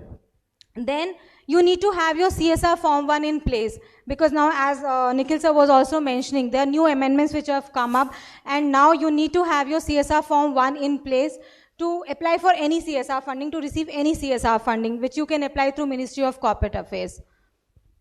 Now moving ahead to a few of our prerequisites. So yeah. So these are our prerequisites. So the first one is very same, that you need to be a registered NGO. And so I want to highlight here is that the third point, which says the bylaws of the organization must allow it to undertake a project in the proposed thematic category. So it's important that if you are applying for an health category project, then it's important that in your bylaws, it should be mentioned that you are authorized to, work on the health category. So that is one thing you need to check in your bylaws, whether the project, the category you are applying is mentioned in your bylaws or not. The third is that the project must be in the rural areas. As we were talking in the morning also, so HCL Foundation have not just HCLTech Grant as a program, but other different programs also. But HCLTech Grant focuses on the rural areas. So the proposed project need to be on the rural areas. Now moving ahead, so the one more thing which I wanted to highlight here is that the grant money, we do not allow sub-granting. It cannot happen ki you would take money from us and you give it to some other for the implementation. So if we are giving you the money, and if you are a winner NGO, then you need to also implement the project. Yeah, and one more thing, when we talk about the, and Robin will also be, talking more on that when we talk about the financial modeling. But here I would just wanted to quickly reflect on one thing, that do not make projects which are just focusing on the infrastructure development. ऐसा नहीं होना चाहिए कि आपको हम 5 करोड़ दे रहे हैं और आप 5 करोड़ में सिर्फ इंफ्रास्ट्रक्चर दिखा रहे हैं, तो आपका फिर वो प्रोजेक्ट आगे बढ़ेगा ही नहीं. So moving next, so now this is our evaluation process. So as I was just mentioning that, we have a stringent selection process, and we have a 7-stage selection process. So the stage 1 is wherein we invite applications. The portal gets live for 60 days. We invite applications from all the NGOs, pan-India, the portal gets open, and NGOs fill the application. Once we receive the application, they are screened. So we have our governance partner, Grant Thornton, who screens all these applications. And the NGOs who qualify, who are, they further move to the next stage, which is a stage 2, where the project abstracts which we have asked for, now they are evaluated by our subject matter experts, our domain experts, our thematic leads from the HCL Foundation. And today you will also get an opportunity to hear from our subject matter expert who have traveled long from Srinagar and here with us to share her process of evaluation. And now we're moving to the stage 3, wherein NGOs who get shortlisted, whose project abstract gets shortlisted, now the portal gets live for 15 days, and then they submit their application, wherein we ask for the detailed proposal. So after the detailed proposal, we also do the field visit of NGOs whose detailed proposals gets shortlisted. So field visit which is called a stage 4, which is a field visit. It's of 2 days, where the first day is dedicated to the office visit, wherein we visit your office, we talk to the board of members, we see that, all the documents are in place or not. The second day is dedicated to the field visit, wherein we go to the field and we see how the project will be implemented once the funds will be given to the NGO. Then we move to the stage 5, which is called the sub-jury review. So in the sub-jury review, the subject matter experts, along with the HCL Foundation team member and the Grant Thornton team, they present one by case to the sub-jury members. So we have eminent 12 sub-jury members, which are from the HCL group itself. And so they shortlist the another top 9 NGOs, and the top 30 NGOs which are shortlisted and which I was also referring are featured in this compendiums. So then this top 9 NGOs, of course, then they move to the stage 6, wherein their diligence happened, due diligence, which is done by the Grant Thornton. And then also we do the video shoot of these 9 NGOs, 9 finalist NGOs, so that, and then it is presented to the jury members. We have eminent 7 jury members, and they see the, of course, we document the their project. There's also case by case, it is presented to the jury members, and then the last stage in wherein we announce the winner. So this is basically our stringent 7-stage evaluation process. So now, I will hand it over to Robin, and he will explain you the evaluation criteria, the key selection criteria which we look at while evaluating any proposal. So thank you, and over to Robin. Thank you, Shelly. You have pani piyo. Okay.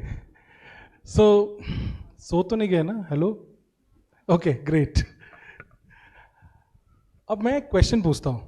Very interesting question. I think you all want to hear from somebody who wants to give you funds. किस किस को funds चाहिए यहाँ पे? हाँ, मैं हिंदी बोल रहा हूँ सर, हिंदी में बोल रहा हूँ. किस किस को funds चाहिए, हाथ ऊपर कीजिए. Very good. तो काफी लोगों ने 2-2 हाथ ऊपर कर लिए. Good. ये क्वेश्चन हमेशा निखिल पूछते थे अपने सेशन से पहले, सो मैंने कॉपी कर लिया वहां से. ओके, सो ठीक है, सबको फंड्स चाहिए.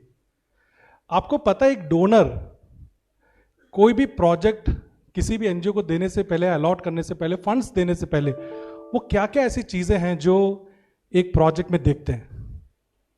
ये क्वेश्चन मैं आप लोगों से पूछ रहा हूं, और इसका जवाब मैं चाहता हूं आप ही लोग दो. बिकॉज इस जो एक सेशन में we have Grant Thornton with us, जो कि हमारे साथ 8 साल से जुड़े हुए हैं on evaluating each and every proposal you are submitting. We have a representative from a subject matter expert.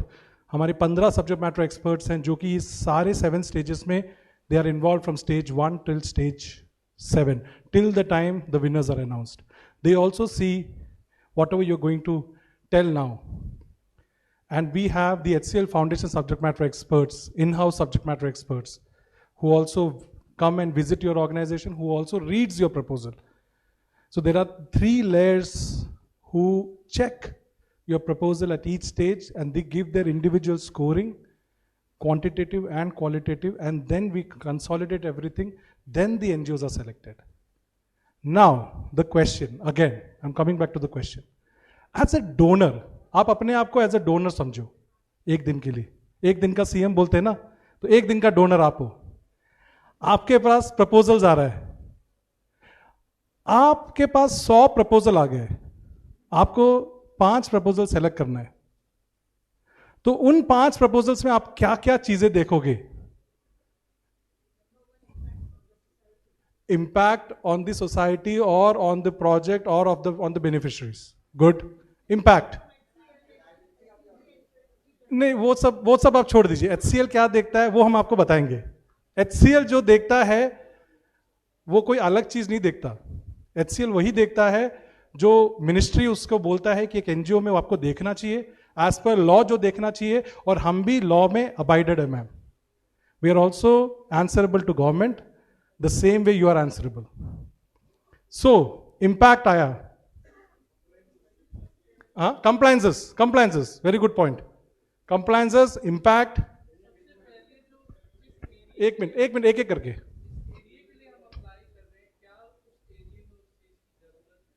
Very good point. The need assessment.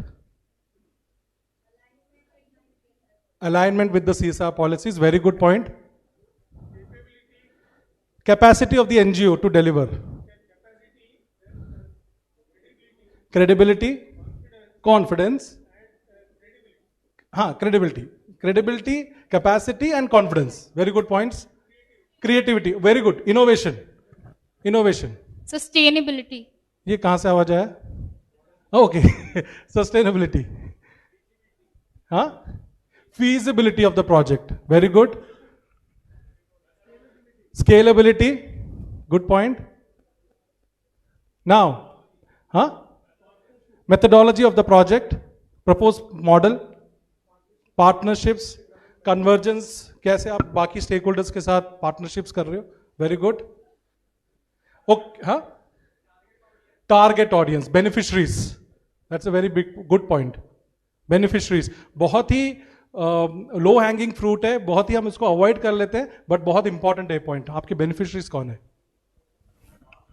Past experience of the NGO, history and background of the NGO. Good. Funds utilization, basically financial modelling, कैसे आप हर साल अपना funds को divide करते हैं. Very good point. Gender inclusiveness, budgeting of the financial modelling of the project. अब सुनिए, अब ये सब पॉइंट्स आप लोगों ने ही बताया है, और HCL foundation is so proud to say that ये सारे पॉइंट्स हमारे इवैल्यूएशन में, और ये सारे points most of the donors के इवैल्यूएशन मैट्रिक्स में है, which Rohit might challenge with me because मैंने बाकी फंडर्स का नहीं इतना चेक किया, which they can give you better idea, but I can tell you from my own experience going through these proposals for the 8 years which you have been submitting, यही सब basic चीजें हैं जो हम एक प्रपोजल में कोई भी डोनर देखता है, नॉट ओनली HCL फाउंडेशन. अब now I come back to HCL foundation. हम लोग HCL फाउंडेशन में क्या कैसे इवैल्यूएट करते हैं प्रपोजल्स? बताइए, आपका कौन सा पॉइंट है जो इधर है नहीं? इसके बाद भी है.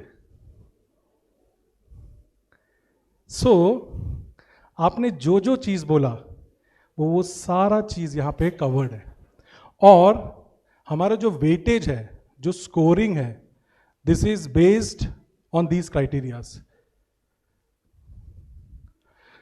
HCL ग्रांट में एक नोशन है कि some people think that HCL grant is for big NGOs, bigger NGOs. वहाँ पे बड़े NGOs ही अप्लाई करते हैं जिनके पास बहुत फंड्स हैं.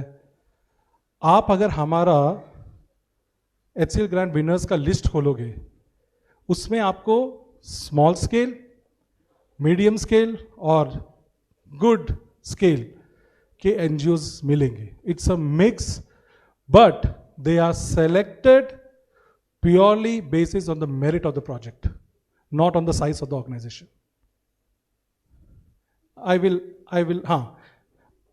will take your questions.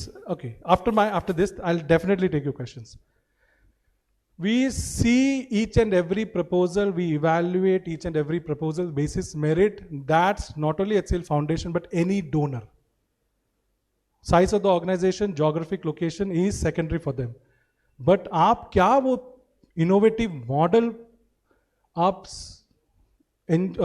Donor को सबमिट कर रहे हो या प्रपोज कर रहे हो, is ultimately will define your selection. क्या एक अलग सा थॉट प्रोसेस आप लेके आए हो? Now I will come to that.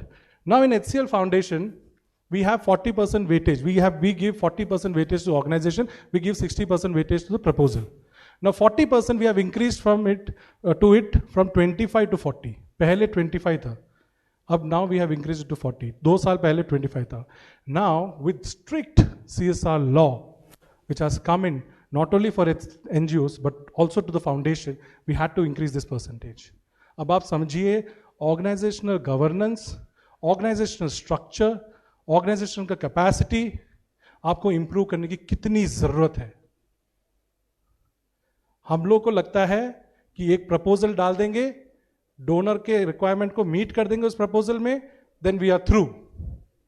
But हम एक दूसरा पन्ना नहीं सोचते कि डोनर सिर्फ प्रपोजल नहीं देखता, डोनर आपके डॉक्यूमेंट्स भी चेक करेगा. डोनर आपका ATG 12A रजिस्ट्रेशन सर्टिफिकेट, आपका EPF, आपका FCRA, everything will be checked and they will ensure whether you are compliant with it और नॉट. अगर आप कंप्लायंट नहीं है, then that is a learning for you. So, organization में we give 40% weightage, organization strength and capacity to deliver. Capacity to deliver is very important point. Understand. हमने ये eligibility criteria क्यों रख रखा है?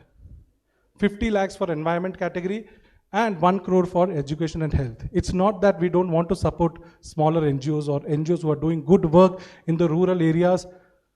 We want to do it, but we also have to ensure this is a big grant, 5 crore for those smaller NGOs also. Any big NGO, किसी के लिए भी छोटा पैसा भी बड़ा पैसा मैटर नहीं करता.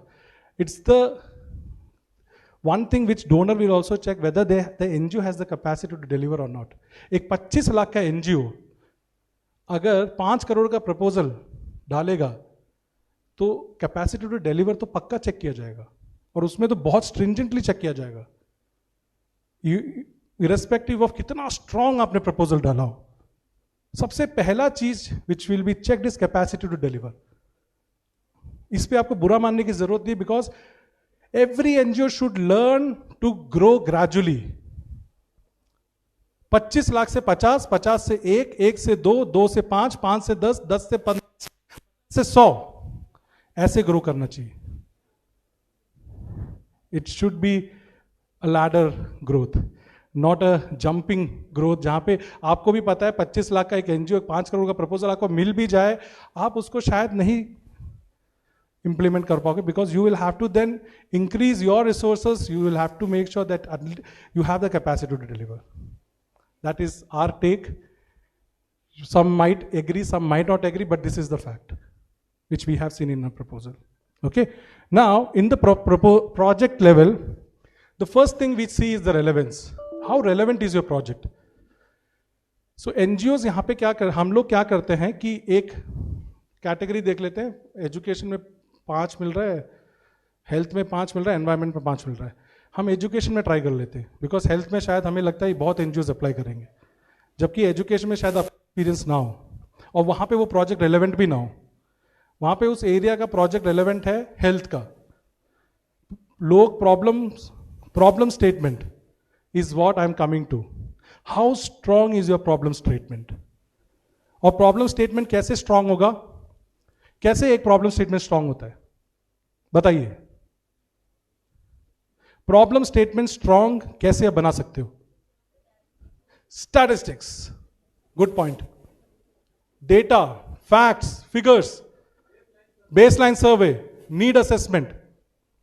जब तक आपके प्रॉब्लम स्टेटमेंट में अगर हमने वो 100 वर्ड का भी लिखा हो, अगर आपने हमें वो लिंक के थ्रू बता दिया कि ये प्रॉब्लम स्टेटमेंट है, यहाँ पे इतने मैटरनल मोर्टेलिटी डेथ्स हो रहे हैं, जो भी आपको बताना है, give us facts either through primary data source or secondary data source, but at least prove us that this is a problem there.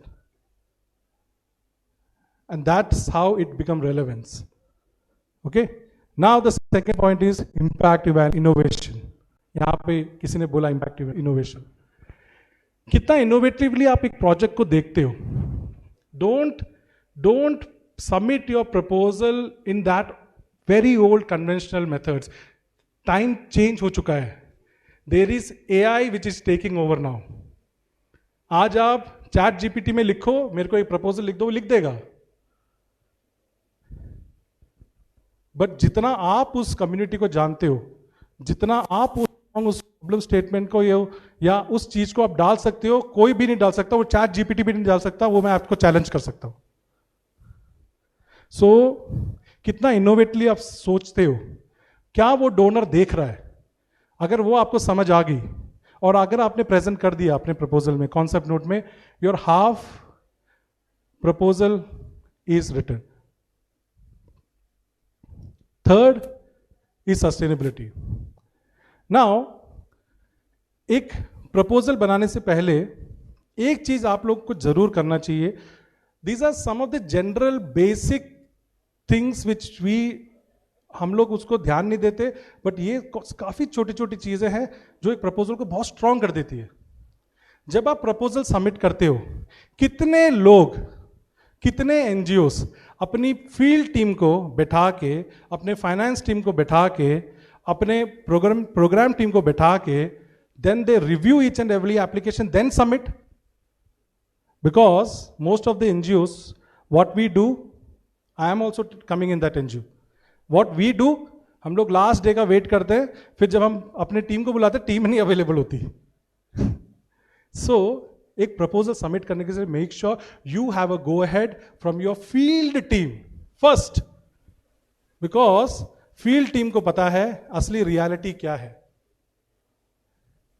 अगर आप किसी प्रोजेक्ट में कन्वर्जेंस मॉडल लाना चाहते हैं, उस कन्वर्जेंस में अगर आपने कन्वर्जेंस किया ही नहीं अपने स्टेक होल्डर्स, अपने गवर्नमेंट से, आपके बेनिफिशियरी से, आपके कम्युनिटी से, आपकी टीम से, खुद की टीम से, तो वो क्या प्रपोजल स्ट्रांग हो जाएगा.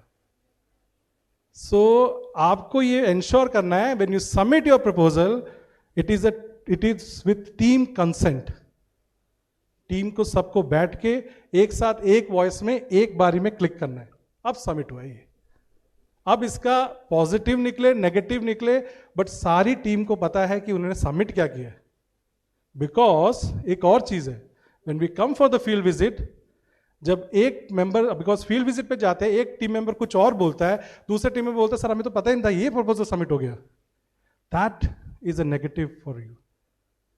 Okay, so that is one. Second, theory of change. कितने लोगों ने थियरी ऑफ चेंज के बारे में सुना है? हाथ ऊपर कीजिए. थियरी ऑफ चेंज क्या होता है? थियरी ऑफ चेंज कितने लोग उसको एक्चुअली यूज करते हैं फॉर प्रपोजल राइटिंग? हाथ खड़े करना. एक, ओनली वन और two. This is the biggest mistake we are doing. Theory of change एक बेसिक डॉक्यूमेंट है. आप एक टीम के साथ बैठो, एक चार्ट पेपर लगाओ. हमारा जो थियरी ऑफ चेंज हम लोग जो जूरी और सब जूरी को प्रेजेंट करते हैं, that is made in one slide. और वो थियरी ऑफ चेंज ही पूरा प्रोजेक्ट समझा देता है किसी भी इवैल्यूएटर को. थियरी ऑफ चेंज में क्या करना है? एक चार्ट पेपर लो, पूरी टीम सर्कल में बैठ जाओ. First you write down your challenges. क्या ऐसा चैलेंज है, क्या ऐसा प्रॉब्लम स्टेटमेंट है जो आप जिसके लिए प्रपोज कर रहे हो प्रोजेक्ट? हाँ. Then against that activities. क्या वो चीजें हैं, इंप्लीमेंटेशन स्ट्रैटेजी रहेगी आपकी उस प्रॉब्लम को सॉल्व करने की. Solution based activities.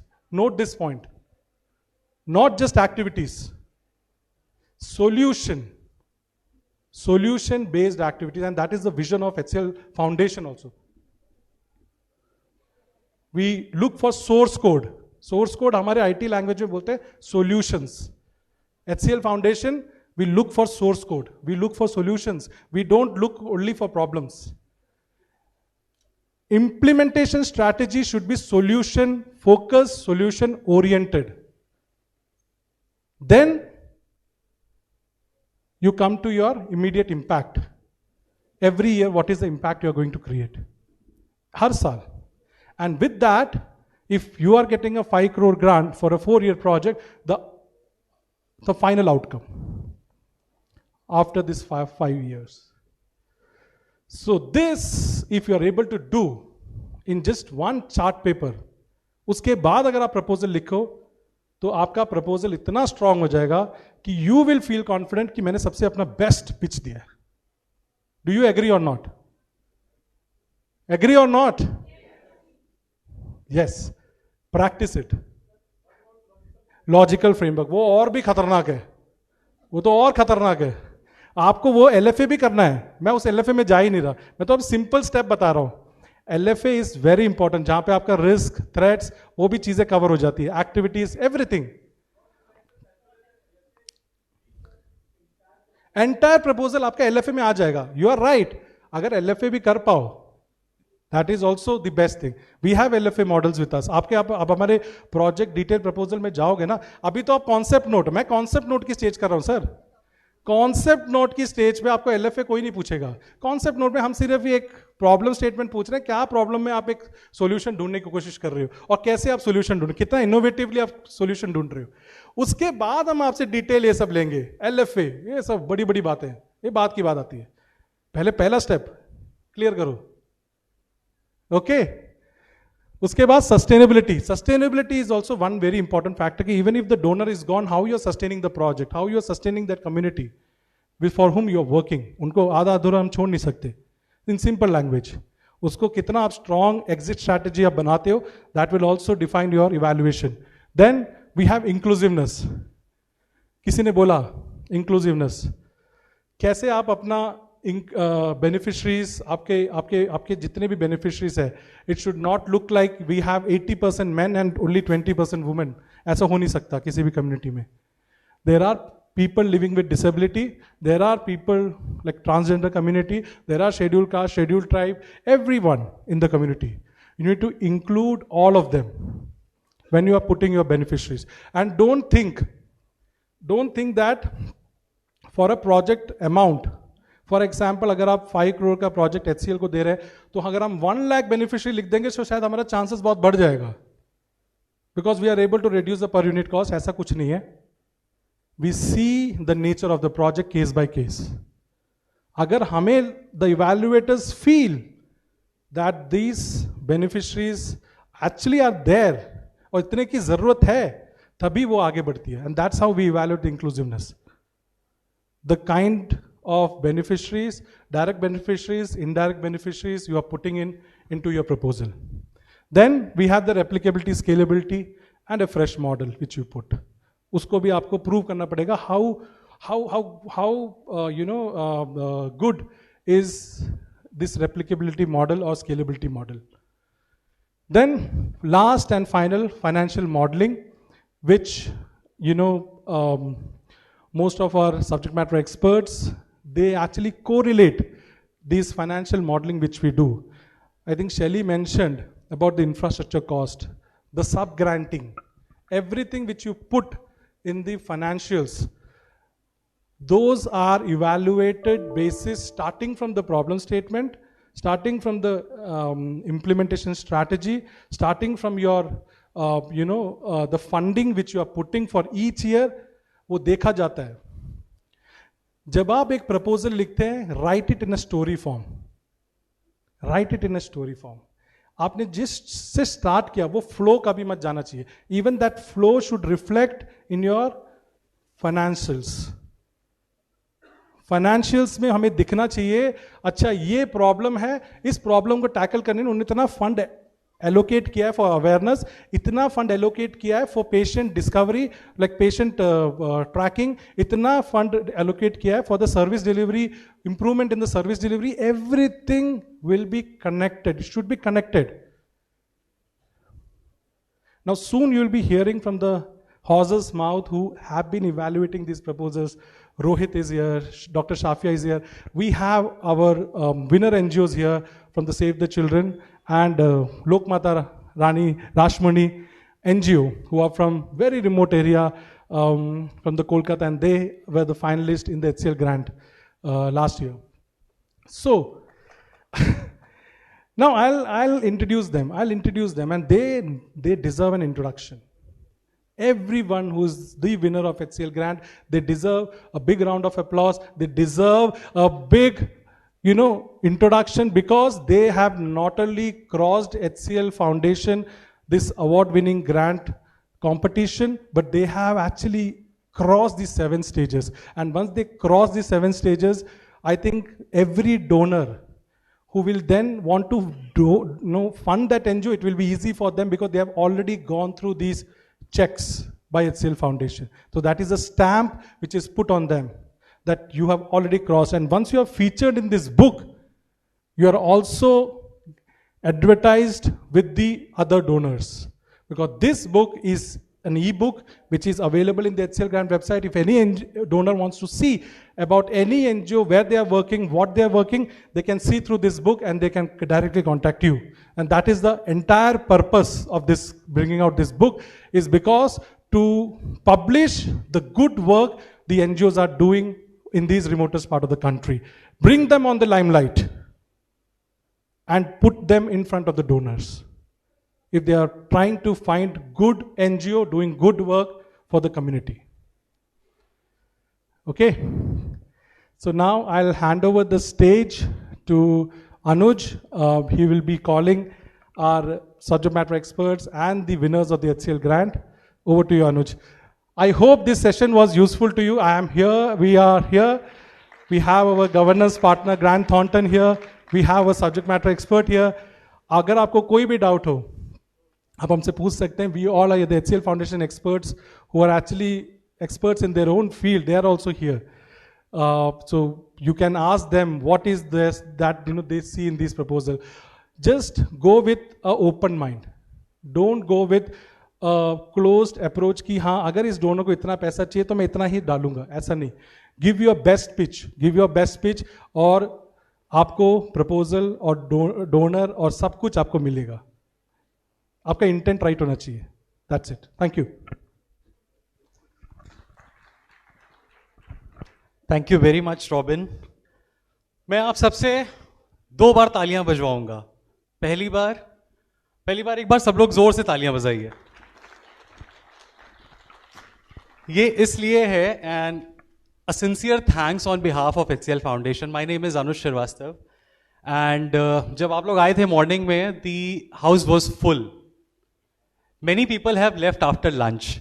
I'm sure they must have their own other commitments, priorities, etc. But despite our repeated announcements that post lunch का जो session होगा, that would be very important in the sense for the information which we are going to share with you, the experiences of HCL Grant which we are going to share with you. So a sincere thanks from the bottom of our hearts for all of you for staying back and being with us. And thank you, Robin, for the very detailed session.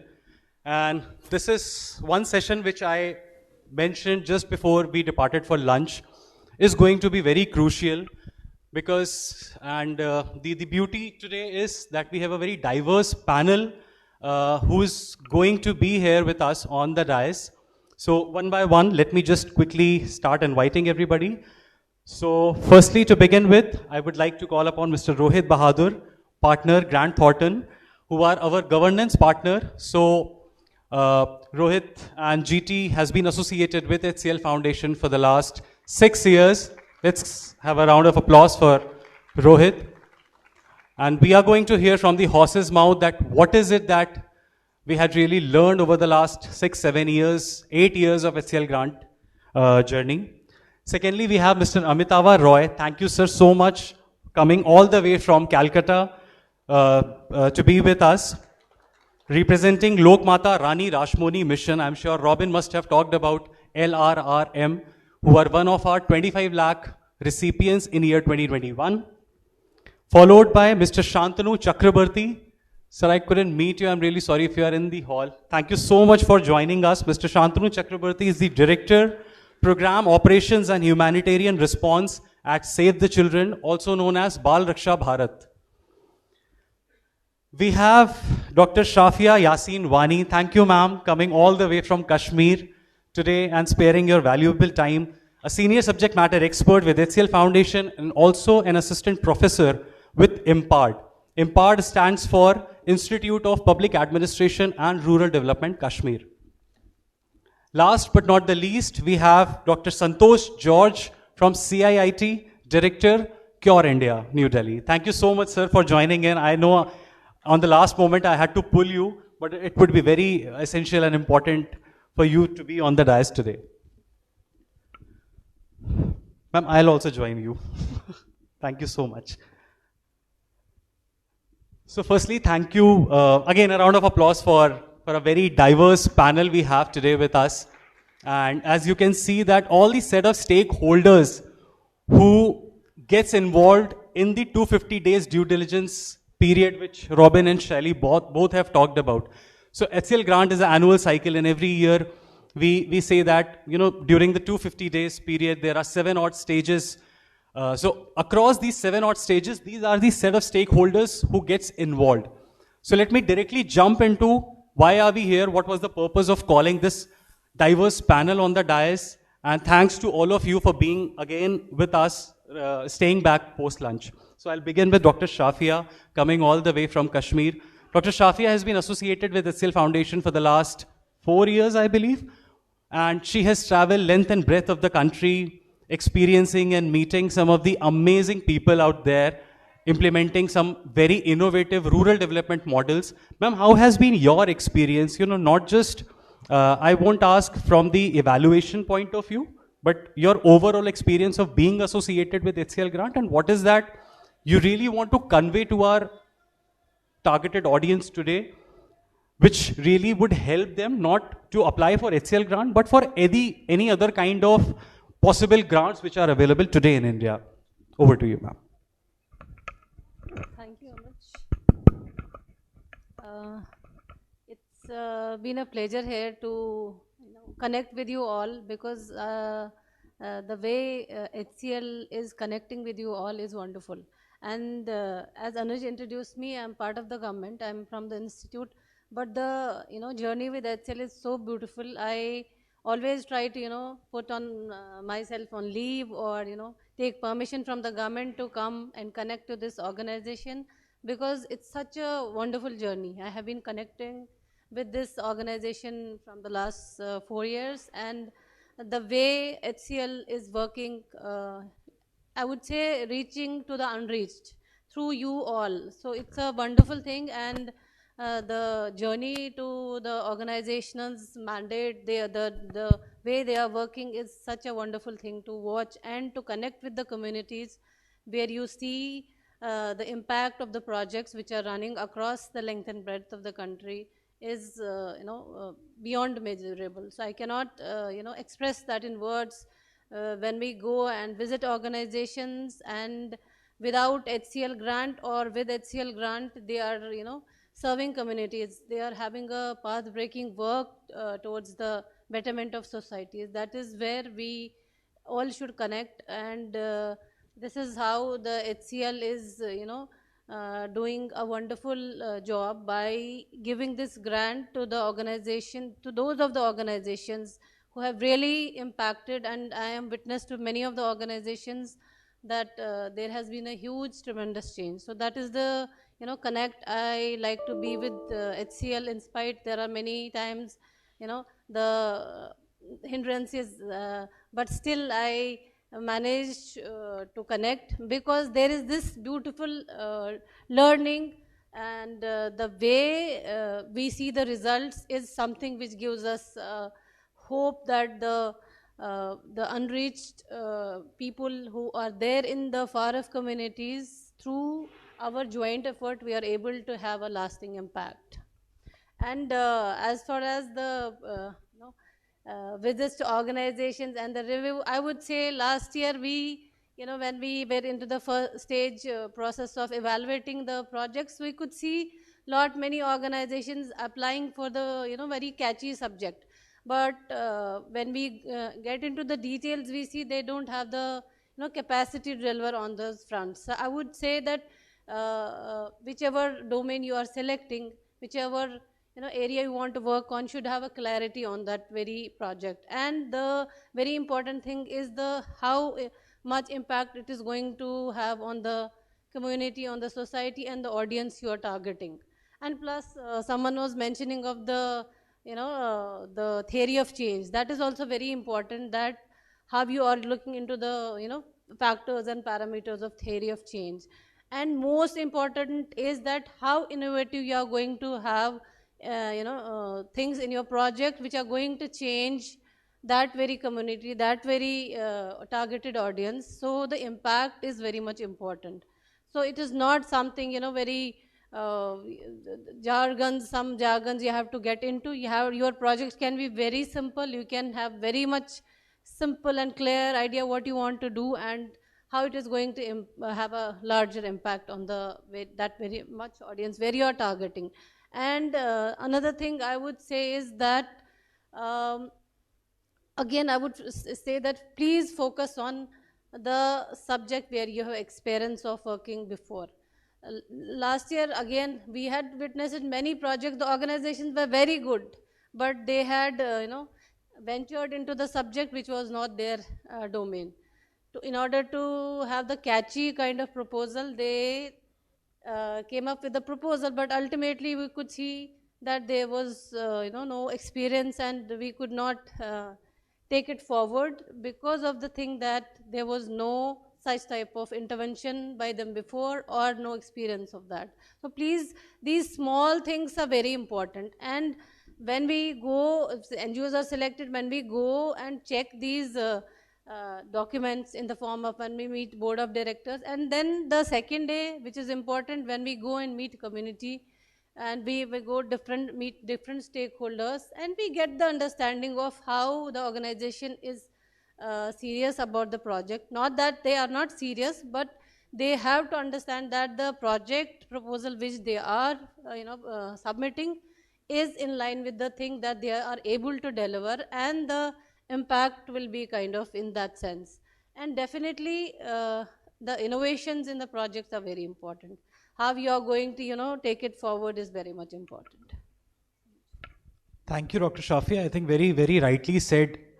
Sense of clarity and putting the right intent in the right kind of framework is what, while evaluating, n numbers of proposals, is what Dr. Shafi is trying to communicate. And being a part of the evaluation committee, the way we look at proposals, this is actually very essential and very important. Coming to, Chakrabarti sir, thank you so much again for joining us. मैं हिंदी भी mix कर सकता हूँ. I'm sure many of you would be, liking that. So बाल रक्षा Bharat, Save the Children India, I'm sure many of you, जितने भी child rights organization हैं या जो भी बच्चों के साथ काम करते हैं, सेव द चिल्ड्रन का नाम हर किसी ने सुना होगा. It's a global organization. And 2020 में बाल रक्षा भारत को 5 crores की ग्रांट अवार्ड हुई थी for a very interesting project which is currently getting implemented in 2 of the union territories of India. So while we were talking about our presence, a special thanks goes to Save the Children, Bal Raksha Bharat. इनके द्वारा हम इन 2 union territories में present हैं. One is Ladakh, the other one is Srinagar. And there we are working towards a project called Promoting Peace Education for the marginalized children living in the conflict zones. And believe you me, this was such an interesting project. और Covid के दौरान जब ये award मिला था, initial जो 6 महीना 7 महीना था, it was very difficult for the team even to kick off. But the way it has picked up, and very proud to tell all of you that today, with the help of the Directorate Education Kashmir and the other concerned departments, we have been able to roll out the complete module on peace education. So I think Save the Children team does deserve a round of applause for the kind of efforts they have put over the last 2 years. What has been your experience, winning such an amazing grant for such an amazing project? Yeah, thanks Anuj, and thanks all esteemed panel member. It's not easy to get an HCL grant. It's not easy. That I must say. जब 2015 से ये launch हुआ था, तो सभी संस्था को तो रिसोर्स चाहिए होगा अपने अपने कॉज एंड स्ट्रैटेजी को आगे ले जाने के लिए. हम लोग अप्लाई कर रहे थे. तो जम्मू में ऐसे एक सिंपोजियम हो रहा था, तो वहाँ पे हम लोगों ने ये प्रेजेंट किए थे कि कश्मीर का ये है, बट हमारा नहीं हुआ था. तो जम्मू में सिंपोजियम शायद 2018 या 19 में हुआ था, तो हमारा नहीं हुआ था. तो देन फिर हम लोगों ने दोबारा अप्लाई किए थे. तो ये सारे स्टेजेस जो है, they have a very robust and very engaging also. ऐसा नहीं है कि कई बार होता है कि जब डोनर आपके एजेंसी को एसेस कर रहा है तो आपको कई बार लगता होगा कि ये जाति हो रहा है, इतना कुछ मांग रहा है, ये मांग रहा है. डिफरेंट स्टेजेस है, but very robust, I must tell, and very engaging also, very human. Now, Kashmir में लास्ट 40-50 साल से हम लोग काम कर रहे हैं बच्चों के साथ, उनके अधिकारों के लिए, उनके वेलबींग के लिए, सरकार के साथ काम कर रहे हैं. आप सबको कश्मीर के इतिहास सबको पता ही है कि जो कोविड के दौरान आप सब ने एक्सपीरियंस किए थे कि लॉकडाउन कश्मीर में, साफिया मैम है यहाँ पे, कश्मीर में लॉकडाउन जो है अनकॉल्ड लॉकडाउन ये है, ये बहुत रूटीन था। बाकी भारत को, बाकी दुनिया को इतना पता नहीं था। वहाँ पे एक दिन हड़ताल का अनाउंस हुआ तो 20 दिन तक हड़ताल चलता था, स्कूल बंद है तो बच्चे क्या करेंगे, वायलेंस हाई है। तो उस स्थिति में हम लोग बच्चों के ग्रुप बना के उनको non formal, informal, semi formal, जो भी आप कहे, स्कूल नहीं है तो एजुकेशन नहीं है, तो हम लोग कोशिश कर रहे थे कि कैसे उन टीचर्स को बुला के वो करे। तो ये करते करते हमें लगा कि जब हम लोगों ने नीड, ये मैं 2010 2012 की बात कर रहा हूँ, तो हमें लगा कि इन बच्चों के साथ, इन बच्चों का डिमांड था, पेरेंट्स की डिमांड था कि ये बच्चे बहुत शरारत होता है, बच्चे शरारत करते हैं, तो but as a difference school के टीचर्स कहने लगे कि ये जो इंटरपर्सनल रिलेशनशिप है, जो एक्सटर्नल वायलेंस है, that created a big impact in the, you know, in the relationship among the students, teachers, and the entire ecosystem. They have seen their near and dear ones, they have seen many violences, manifestation of that. So they started doing that. And उस दौरान तो कुछ टीचरों के साथ हम लोग जब काम कर रहे थे, स्कूल में child protection system, child safeguarding policy, ये सब को कैसे स्ट्रॉन्ग किया जाए, जो हमारा मैंडेट है। तो ये करते करते लगा कि ये पीस एजुकेशन जो है, बोला कि पीस एजुकेशन की बात करते हैं इतने वायलेंस के बीच में, अगर peace, it is very difficult, क्योंकि लोग इसको मानने के लिए तैयार नहीं थे कि इतने स्केल के वायलेंस में आप पीस एजुकेशन की बात करेंगे, एंड वो भी बच्चों के साथ। तो हम लोगों ने जामिया मिलिया में Nelson Mandela centre for conflict resolution and peace education का एक ग्लोबल सेंटर है, तो उनके साथ हम लोगों ने बातें करी। काफ़ी एकेडमिक, ग्लोबली बहुत ज़्यादा नहीं है पीस एजुकेशन का एक्सपीरियंसेस और इम्प्लीमेंटेशन एक्सपीरियंसेस, थ्योरीज थे। तो उन थ्योरीज को लेकर हम लोगों ने थ्योरी ऑफ चेंज डेवलप किया, और हमारा जो एक्सपीरियंस था, हम लोगों ने 5 साल तक स्मॉल स्केल में प्रोजेक्ट्स चलाए थे, रामबान में चलाए थे, बडगांव में चलाए थे। तो ये करते करते जो हमारा एक्सपीरियंसेस हुआ, टीचर्स की काफ़ी हमें लगा कि वो लोग बहुत इंटरेस्टेड है इसको लेके। बच्चों के जो चिल्ड्रंस ग्रुप थे, दे आर वेरी इंटरेस्टेड, उनके पेरेंट्स जो एसएमसी के मेंबर हैं वो लोग बहुत इंटरेस्टेड है। देन फिर ये सब करते हमारे जो अपना एक्सपीरियंसेस है, जो बॉडी ऑफ नॉलेज जो है, तो ये जो ट्रांसफॉर्मेशनल इनिशिएटिव था, it was a transformation, routine project नहीं था। एजुकेशन का कोर क्या, curriculum, teacher, student, school building, infrastructure is education, हम लोग लगता है। तो इनाबलर क्या है, आपके कॉन्टेक्स्ट में इनाबलर क्या होगा, उस इनाबलर को कैसे एक सिविल सोसाइटी ऑर्गेनाइजेशन एक्सीलरेट कर सकता है, उसी की डेमोन्स्ट्रेशन है ये पीस एजुकेशन। अभी जैसे अनुज जी बता रहे थे कि HCL ने जो सपोर्ट हमें दिया है, इससे उस पूरे को हम लोगों ने एक सॉलिड फ्रेम में ला पाए, एक करिकुलम डेवलप हुआ है, डिफरेंट मॉड्यूल्स डेवलप हुए, स्टैंडर्ड ऑपरेटिंग प्रोसीड्यूर्स डेवलप हुए हैं। नाउ जो close to more than 1000 children teachers, they are acting as peace champion, not only in school but in their neighbourhood. जो ये सिर्फ वायलेंस के लिए पीस नहीं है, ये पीस अभी जो सोसाइटल ट्रांसफॉर्मेशन चल रहा है उसमें peace is very important. But देखिए, जितने भी गुरु है वहां पे आप जाएंगे तो आपको पीस की बात करते हैं, बट बच्चे लोग गुरु के पास कम जाते हैं, उनके लिए टीचर ही गुरु है। तो आप करिकुलम में कैसे पीस को ला पाएंगे, and it's a big thing for us कि इन बच्चों के लिए अगर करिकुलम में कश्मीर में डायरेक्टर ऑफ स्कूल एजुकेशन ने एग्री किया है, लेह लद्दाख में इसके लिए एग्री किया है, लेह लद्दाख काउंसिल ने एग्री किया है, तो इसके अब इसमें हम लोगों ने टेक्नोलॉजी का भी सपोर्ट दिया है। हम लोगों ने एक ऐप डेवलप किया है जो प्ले स्टोर में है, peace education for teachers training and module, तो ये आप लोग उसको देख सकते हैं। हमारा मकसद ये है कि जहाँ जहाँ पे हम लोग काम करते हैं वहाँ पे तो हमारे क्षेत्र में तो हम उसकी कोशिश करेंगे, दूसरी तरह की जो कोलैबोरेशन के साथ बाकी जितने सिविल सोसाइटी, गवर्नमेंट इंस्टीट्यूट के साथ हम लोग इसको और आगे कैसे ले जाएं। Peace education not only important for Jammu and Kashmir और Ladakh, peace education is important for children wherever they are, whoever they are। And HCL team के साथ जो हमारा एक्सपीरियंस रहा वो बहुत ही अच्छा है। इनका रोबस्ट ड्यू डिलीजेंस प्रोसेसेस है, फाइनेंशियल मॉनिटरिंग है, टेक्निकल कैपेसिटी की है। तो मैं ये कहूँगा कि yes, it's a big recognition when you become an HCL grantee, and that also helps you to raise your own bar, कि आप अपना वार को कैसे रेज कर सकते हैं, इनका जो स्टैंडर्ड प्रोसेसेस है, मैकेनिज्म है, रिपोर्टिंग है, and I am really looking forward कि many of you be the HCL grantee. Thank you. Thank you very much, sir. Very rightly said, and glad to hear your experience.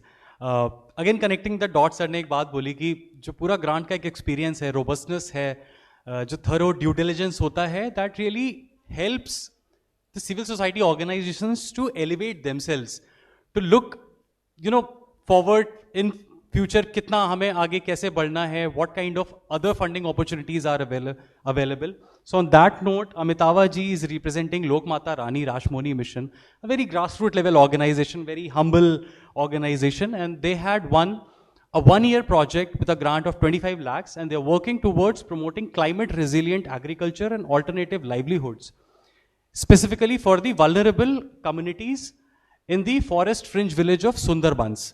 And this geography is pretty challenging. Wildlife के conflicts बहुत ज़्यादा हैं यहाँ पे. You know, we have got stories जहाँ पे जो Bengal tigers हैं या उस तरह के जो कॉन्फ्लिक्ट्स हुए हैं उसके बाद महिलाओं का क्या हुआ है and all of it. Sir, आपका ये जो 250 दिन का ये जो पूरा एक ग्रांट साइकिल का एक्सपीरियंस था, although you coming from a very grassroot level organization, उस टाइम पे जो जर्नी पूरी रही थी, लोक माता एज एन ऑर्गेनाइजेशन अपने आप को कहाँ आज की डेट में देखता है और किस तरह से in terms of processes improvement हुआ और आने वाला फ्यूचर आप कैसे फोरसी करते हैं? Thank you, Anuj. First of all, I am telling that I am from a grassroots level organization, as Anuj mentioned. Yes, this is the beauty of the HCL grant, that your geographical footprint is not matter. The impact footprint of your proposal matters. So, and another thing I would like to mention, during our time, they put our organization and Pradhan in the same bracket. Pradhan is working in 9 states of India, and we are working in only one block, one district of South 24 Parganas. So this is the uniqueness of this project. I'm not telling it is a grand journey, but it is a education for us. It is a learning process for us. During the grant period, the experts from HCL Foundation, they asked about our M&E system, monitoring and evaluation system. They asked, you are working with hundreds and hundreds and hundreds. Now you are going to work with HCL Foundation. So think about 1,000 and 1,000 and 1,000. We developed our web-based beneficiary management system. Now sitting anywhere in the globe, I can tell what is my beneficiaries are doing. So that is the improvement for HCL Foundation. They asked us to use the technology in our daily work. Previously we were doing that pen and paper survey, data collection and all. Now we are depending upon the technology. In last 1.5 years we conducted 7 surveys with these tools. Now our community resource persons, they have utilized that mobile apps for doing the survey and doing the mapping and all. And you will be astonished that as a grassroots level organization, we have developed one mobile application that is unique in India, I think. That is the in regional language, and it is the only citizen science platform in West Bengal, rather in India. You can solve the problem of the grassroots level community. Those who have no voice, we are the voice of them. That app is available in the Google Play Store, that called Sundari Sundarban. You can mitigate the community's problem, you can mitigate conflict, you can save the wildlife, you can collect, collect and disseminate information. So it is only due to HCL Foundation. As Anuj mentioned, we are practicing now a unique thing, NIA, NIA, No to Inorganic Agriculture. And I'm telling you, if we go in right direction, it will be the future of Indian agriculture. You cannot imagine a grassroots level organization like us. Our farmers are running one biotechnology laboratory in the village. We have with us University of Kolkata. They are giving the mother culture of 7 essential bacteria and funguses to us. And our farmers are propagating that bacteria in their own lab. This is a convergence of academicians, organization, NGOs, government, and the farmers. And considering the success of our project, IIT Kharagpur came forward to support us in marketing. So we cannot believe it as a grassroots level organization कि IIT Kharagpur showed their experience to join hand with us to support the grassroots level community. And we are telling about lab to land. This is the ideal example of lab to land. This is an example of no cost, low cost science. Do you know in biotechnology laboratory, they are spending 2 lakhs, 3 lakhs for a machine to disinfect that materials and all. We are using that pressure cooker for transferring for inoculation, for transferring the bacteria from one funnel to another funnel. They are using the plenty of money, but we are using one gas burner. At certain height of a gas burner, we are transferring the inoculation is going on, considering that zone is free of any contamination. Our farmers are practicing the traditional knowledge also. So this is another thing. This is a combination of blessing of science and blessing of the traditional knowledge. 10 to 15 types of technology we have transferred to them. And not only the farmers, the women are also practicing that thing. And they are producing ample of vegetables from their land, unused and underused land. You'll be astonished. Now people are, the young generation are interested about the share market and all. I will show you one thing.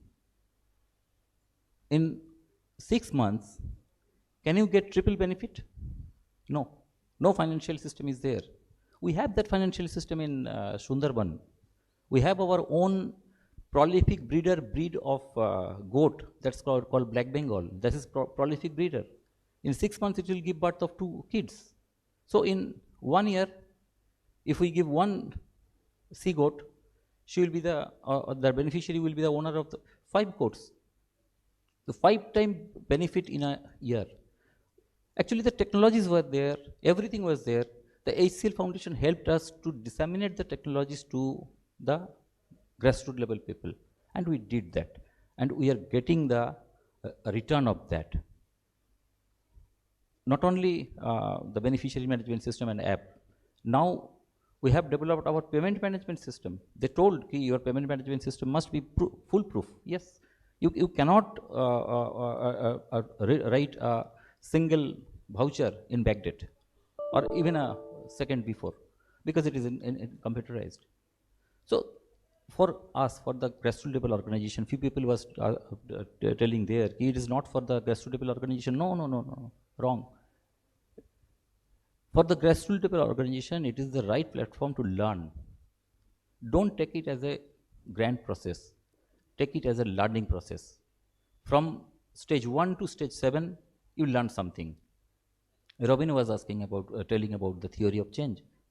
That is a great learning for us.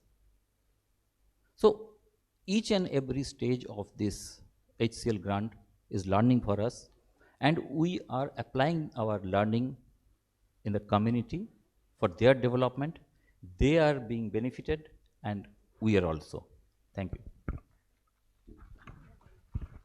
Very rightly said, sir, that HCL grant is just not about the money or a 5 crore or a 25 lakh grant.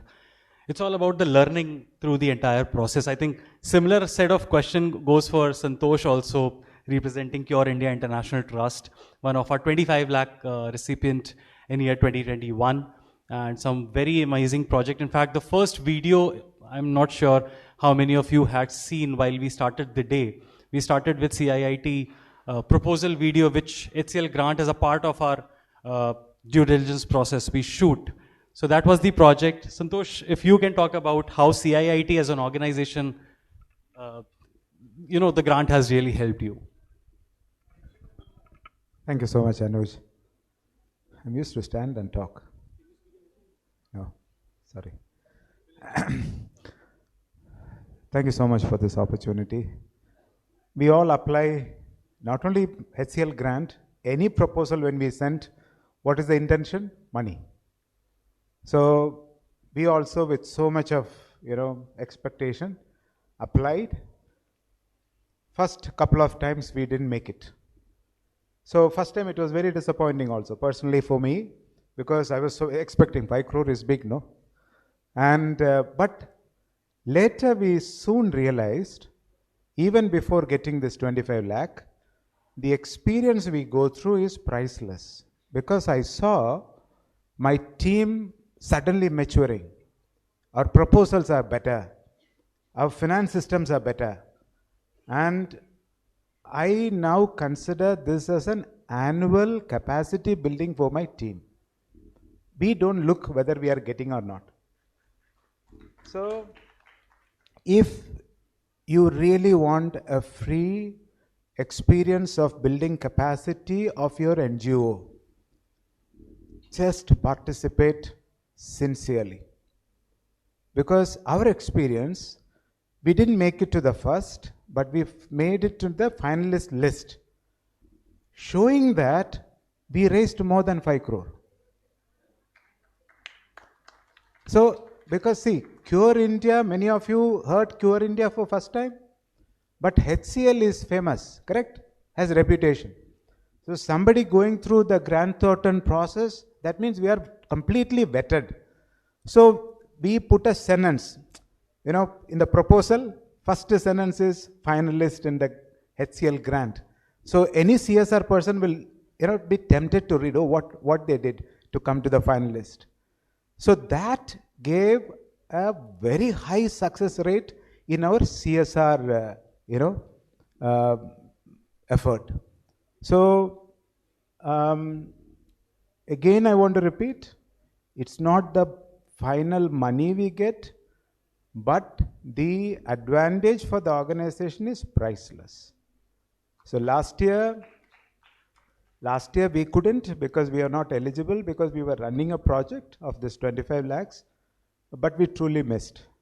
So I told another organization, we have few organizations, so I told another organization to apply. We know we don't get it, but still to because we were missing, like morning coffee, so we wanted to apply, but then we couldn't, but we went through that experience. So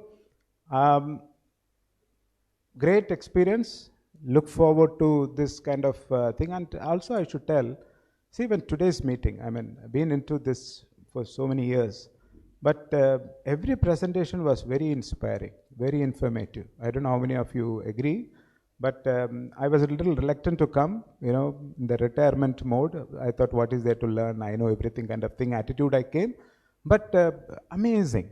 I don't know, you people make the NGOs the best, and it's a great experience for us. And what I liked working with HCL and Grantathon and others is, everyone we interacted, even your external consultants, everyone is really good on whatever they speak.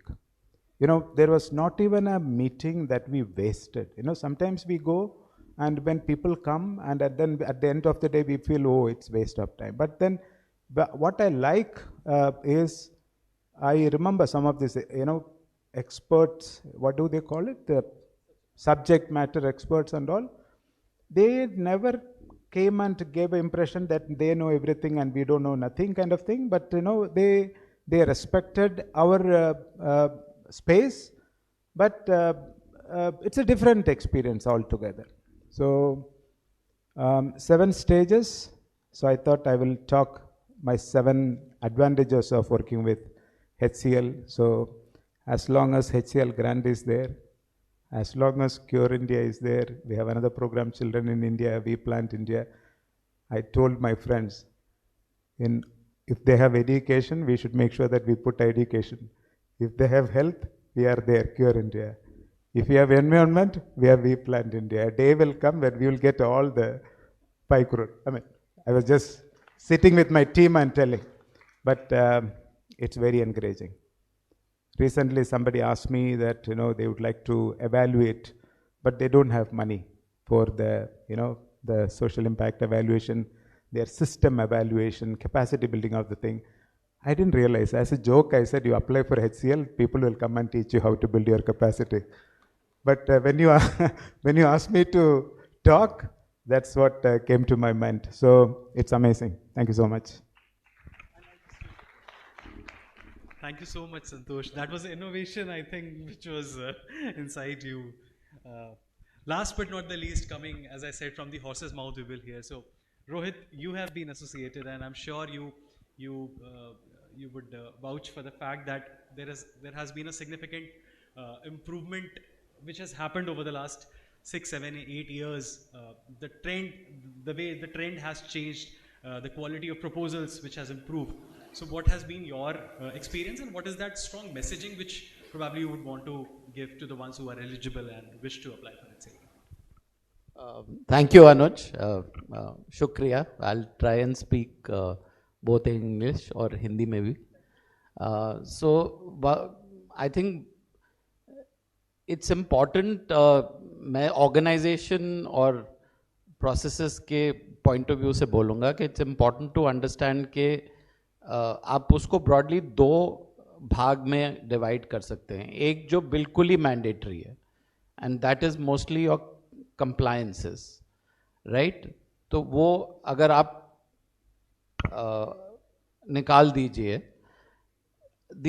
On the other part, since there are many types of organizations, and thank you HCL, आपने हमें इतना experience दिया है कि हम नब्स पकड़ लेते हैं.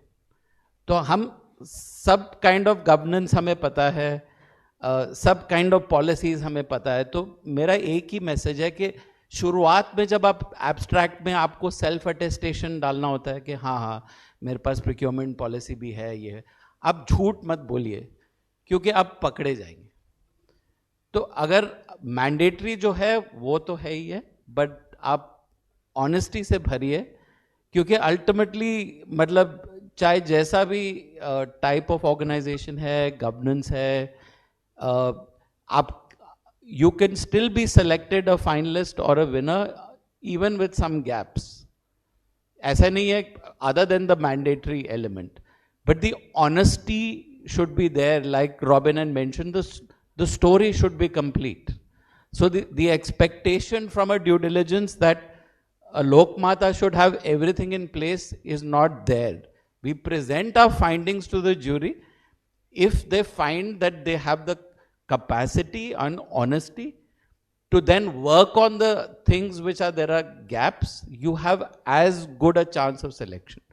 But if you mark saying that you have everything, you will get caught at some stage or the other क्योंकि diligence के बहुत सारे stages होते हैं और हमें ये मौका दिया गया है कि हम भी सारी country घूमे हुए हैं, सारी टाइप ऑफ ऑर्गेनाइजेशन से जब बात करते हैं तो वो नब्ज पता चल जाती है कि ये सही है या ये गलत है.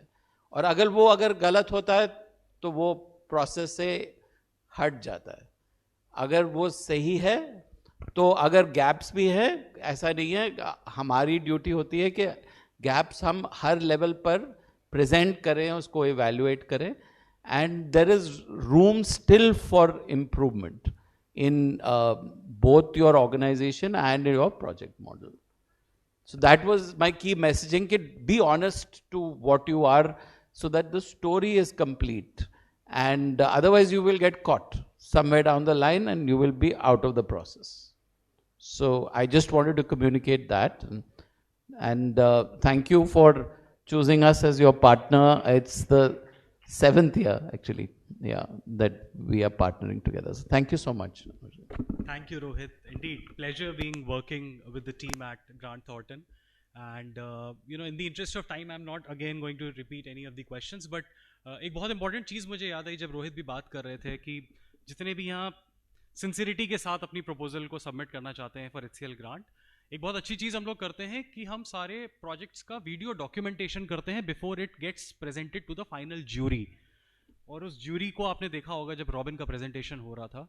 तो I highly encourage all of you, specially जो सीरियस हैं HCL ग्रांट के लिए, do have a look at those videos and try and understand that what kind of projects in the past 8 years have gone through the journey of HCL grant, क्योंकि उन्हीं में से हमारे 5 crore के recipients भी निकल के आए हैं और 25 lakh के recipients भी निकल के आए हैं. So that will really help you and give a lot of good ideas as to how to design a project which would not just be eliminated at the stage 1, otherwise would have the highest possibility of reaching till stage 7. So on that note, thank you so much panel, and let's do a quick felicitation. Thank you so much, because everybody has traveled from the other states. So let's have a round of applause for all our esteemed panelists. And I request Robin and the team to kindly felicitate our panelists. Yeah. Meanwhile, anybody has any fundamental question basis what we discussed, any experience, if you want to hear us back from, please, ma'am.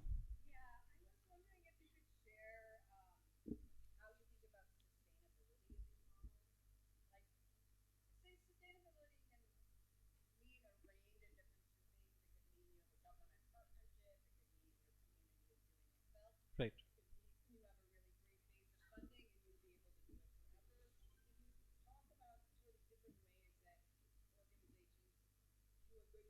Let me give it an attempt. Maybe others can add, especially Rohit, if you can wish to add. Sustainability is one of the parameters of selection while we do the evaluations, etc.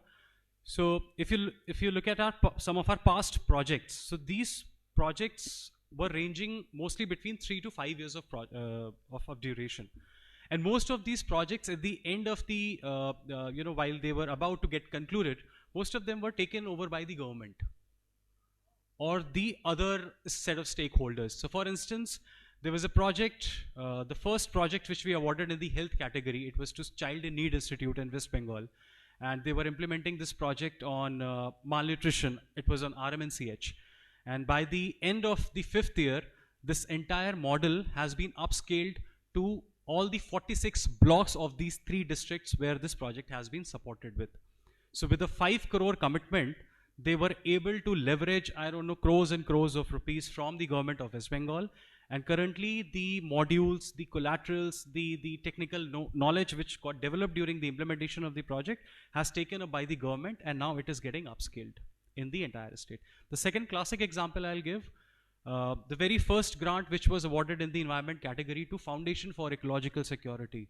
With a commitment of 5 crores of HCL grant, they were able to leverage around 64 crores from the MGNREGA scheme. I'm sure Narega के बारे में बहुत लोगों को पता होगा. तो that's the kind of I would say scalability or sustainability which these projects have witnessed in the past. Yeah. Yeah, ma'am, please.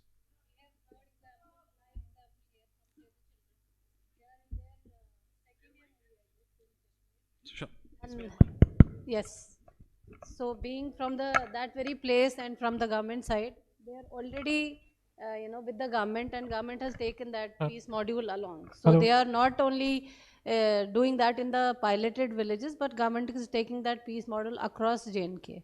So that's a wonderful thing. The sustainability part is there. And in another UT in Ladakh earlier, that used to be with JNK, but they are working separately with the Council of Ladakh, and they have also taken on board, and all the teachers there are, given capacity building in terms of peace module and the different interventions. So that's a big example of sustainability when they are only in the last stage of 2nd year only. So this is a wonderful thing. Whenever these projects have their, they do advocacy with government, and the sustainability part is taken care of. So we have many examples, other organizations also. So we can name LLF, other organizations also. So whichever organization, we have this focus from HCL that the team works very, strongly with them, visits them, for these field visits, and see their, report. I guess quarterly they send their reports, and the team visits them, and they also meet different stakeholders in order to have a sustainability part. By the time the exit period comes, the sustainability part is taken care of. Thank you. Yeah, I have already filled the HCLTech Grant proposal, but I just wanted to know whether we should meet this 5 CR line in that budget, or a budget what we have given, like we have proposed for 4.25 and the grant is for 5 CR. So I just wanted to know that what exactly how you cope up with that. I think very good question. Most of the NGOs do commit this thing. Yeah. So when we actually, in addition to the other evaluation criteria, we categorize projects into A, B, and C. So A category projects would be, and from a budgeting angle, would be people who budgeted exactly for the amount and for the duration, which which was required, plus minus few lakhs here and there, around the 5 crores. Then, based on the variation, so it could fall under category B. So when the evaluation is being done on all the other parameters, the focus first is on category A projects. If your budgeting variance is there, then the potential of your project getting selected might go down a little bit, but it doesn't eliminate it totally.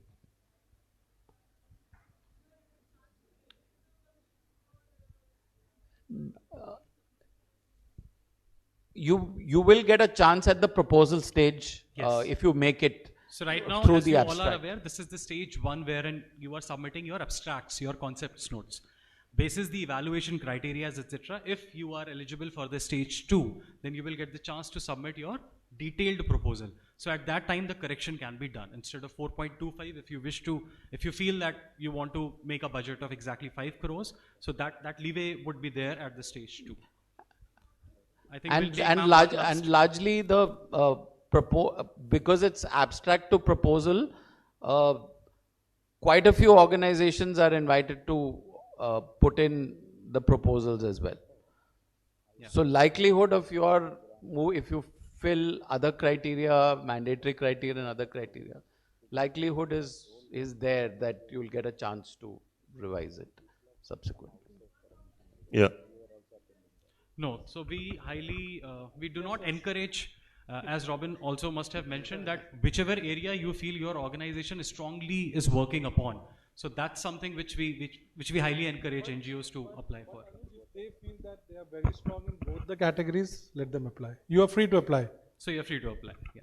So last question. Yeah. Thank you. Thank you so much. This was a very enlightening discussion. Taking the clue from the discussion itself, as Amitwaji mentioned, that it is like a very good capacity building program. As Lokmani Centerji mentioned, that it is like more visibility to the smaller organization, and same was reflected by Chakravarti ji also. My question to Rohit Bahadur ji is, since you are from the Grant Thornton and you are doing the governance side of it from last 6 to 7 years, and it's wonderful to see that organization like Grant Thornton is doing the governance. So kind of depth we can expect is infinite. So my question to you is, sir, that since we are understanding that this kind of program is helping in capacity building, more visibility to the small organization, I can imagine that I have never heard about Cure India. I have never heard about the other organization. India is not small. So I would put SAVE as large, and Cure as medium, and Lokmata as small. Yeah. So Cure is not small by any chance. So that's true that India is quite big. That's true. But Mike, what I was understanding that, as ma'am was also mentioning, that she has the budget of 4.25 crore. So it is not right or wrong. It is not about any suggestion. My question to you is that from your experience, do you feel that this kind of higher budget of 5 crore for a single organization can be divided into a proportion of 10 numbers of 50 lakhs each, or any other alternative? This is a question. This might give a more opportunities to the organization, more visibility to them, and bringing them into the larger lab. So actually, that is up to HCL. We are actually just abiding by the HCL's mandate. So an HCL representative would be better. Robinji, would you like to answer that question? Yeah. So basically, sir, it's a very valid question. We also thought about it कि क्यों ना पूरा 5 करोड़ को, like 3 को दे रहे हैं तो 50 को दे सकते हैं. 50 को दे सकते हैं. ये सब हमने मैनेजमेंट को डाला है। बट 1 मिनट आपको सुनना पड़ेगा सर, 1 मिनट आपको सुनना पड़ेगा, ओके। शायद आप जो पूछने वाले मैं जवाब दे ही दूँ। तो ये जब हमने ये प्रपोजल लिखा, ऐसा कुछ नहीं है। देखिए हम जो ये सिंपोजियम्स कर रहे हैं, हमारा एक ही मोटिव है कि जब आपको पता है कि जब हमने HCL ग्रांट स्टार्ट किया था, एनवायरमेंट कैटेगरी का जो eligibility criteria that was 1.5 crore. It then got reduced to 1 crore because of the symposiums. 50 lakhs. No, मैं आ रहा हूँ, भी आ रहा हूँ। 1 करोड़ पे आ गए बिकॉज हमने जब 2017-18 में जब सिंपोजियम्स किया तो एनजीओस ने हम पे बहुत वार कर दिया। आप क्या समझते हो, एनवायरमेंट के जैसे एनजीओ, हम जैसे एनजीओस कहाँ से इतना पैसा लेके आ जाएंगे? बट हमारा काम इतना अच्छा है ग्राउंड पे। Then we went with the proposal, it got reduced from 1.5 to 1। फिर उसके बाद हम 2 साल कंटिन्यूस सिंपोजियम्स करते रहे। Again you know NGOs were like 1 crore बहुत ज़्यादा है। Then we reduced it to 50 lakhs। बट 5 करोड़ ग्रांट के लिए 50 लाख से तो कम नहीं जा नहीं सकते। ये हमारा मैनेजमेंट डिसीजन है, okay, that is 1। Second, same goes with the education and health category. From 1.5 crore we reduce it to 1 crore. Now 1 crore से हमने 50 लाख प्रपोज किया था, which got rejected. That is board's call. That is CSR board's call. We can only propose. हम आपकी तरह हैं sir, हम अपना फरियाद लेके जा सकते हैं आपके बिहाफ पे, बट वो management will have to decide कि वो करना है नहीं करना, that is upon their description. CSR law के हिसाब से आप लोग एलिजिबल हो, CSR लॉ के हिसाब से आप लोग एलिजिबल हो, but as per, and now the companies have the power to have their own eligibility criteria for their own funding. That freedom HCL company has and all companies has. Okay, now coming to your question कि छोटे funds के लिए like कुछ है HCL में?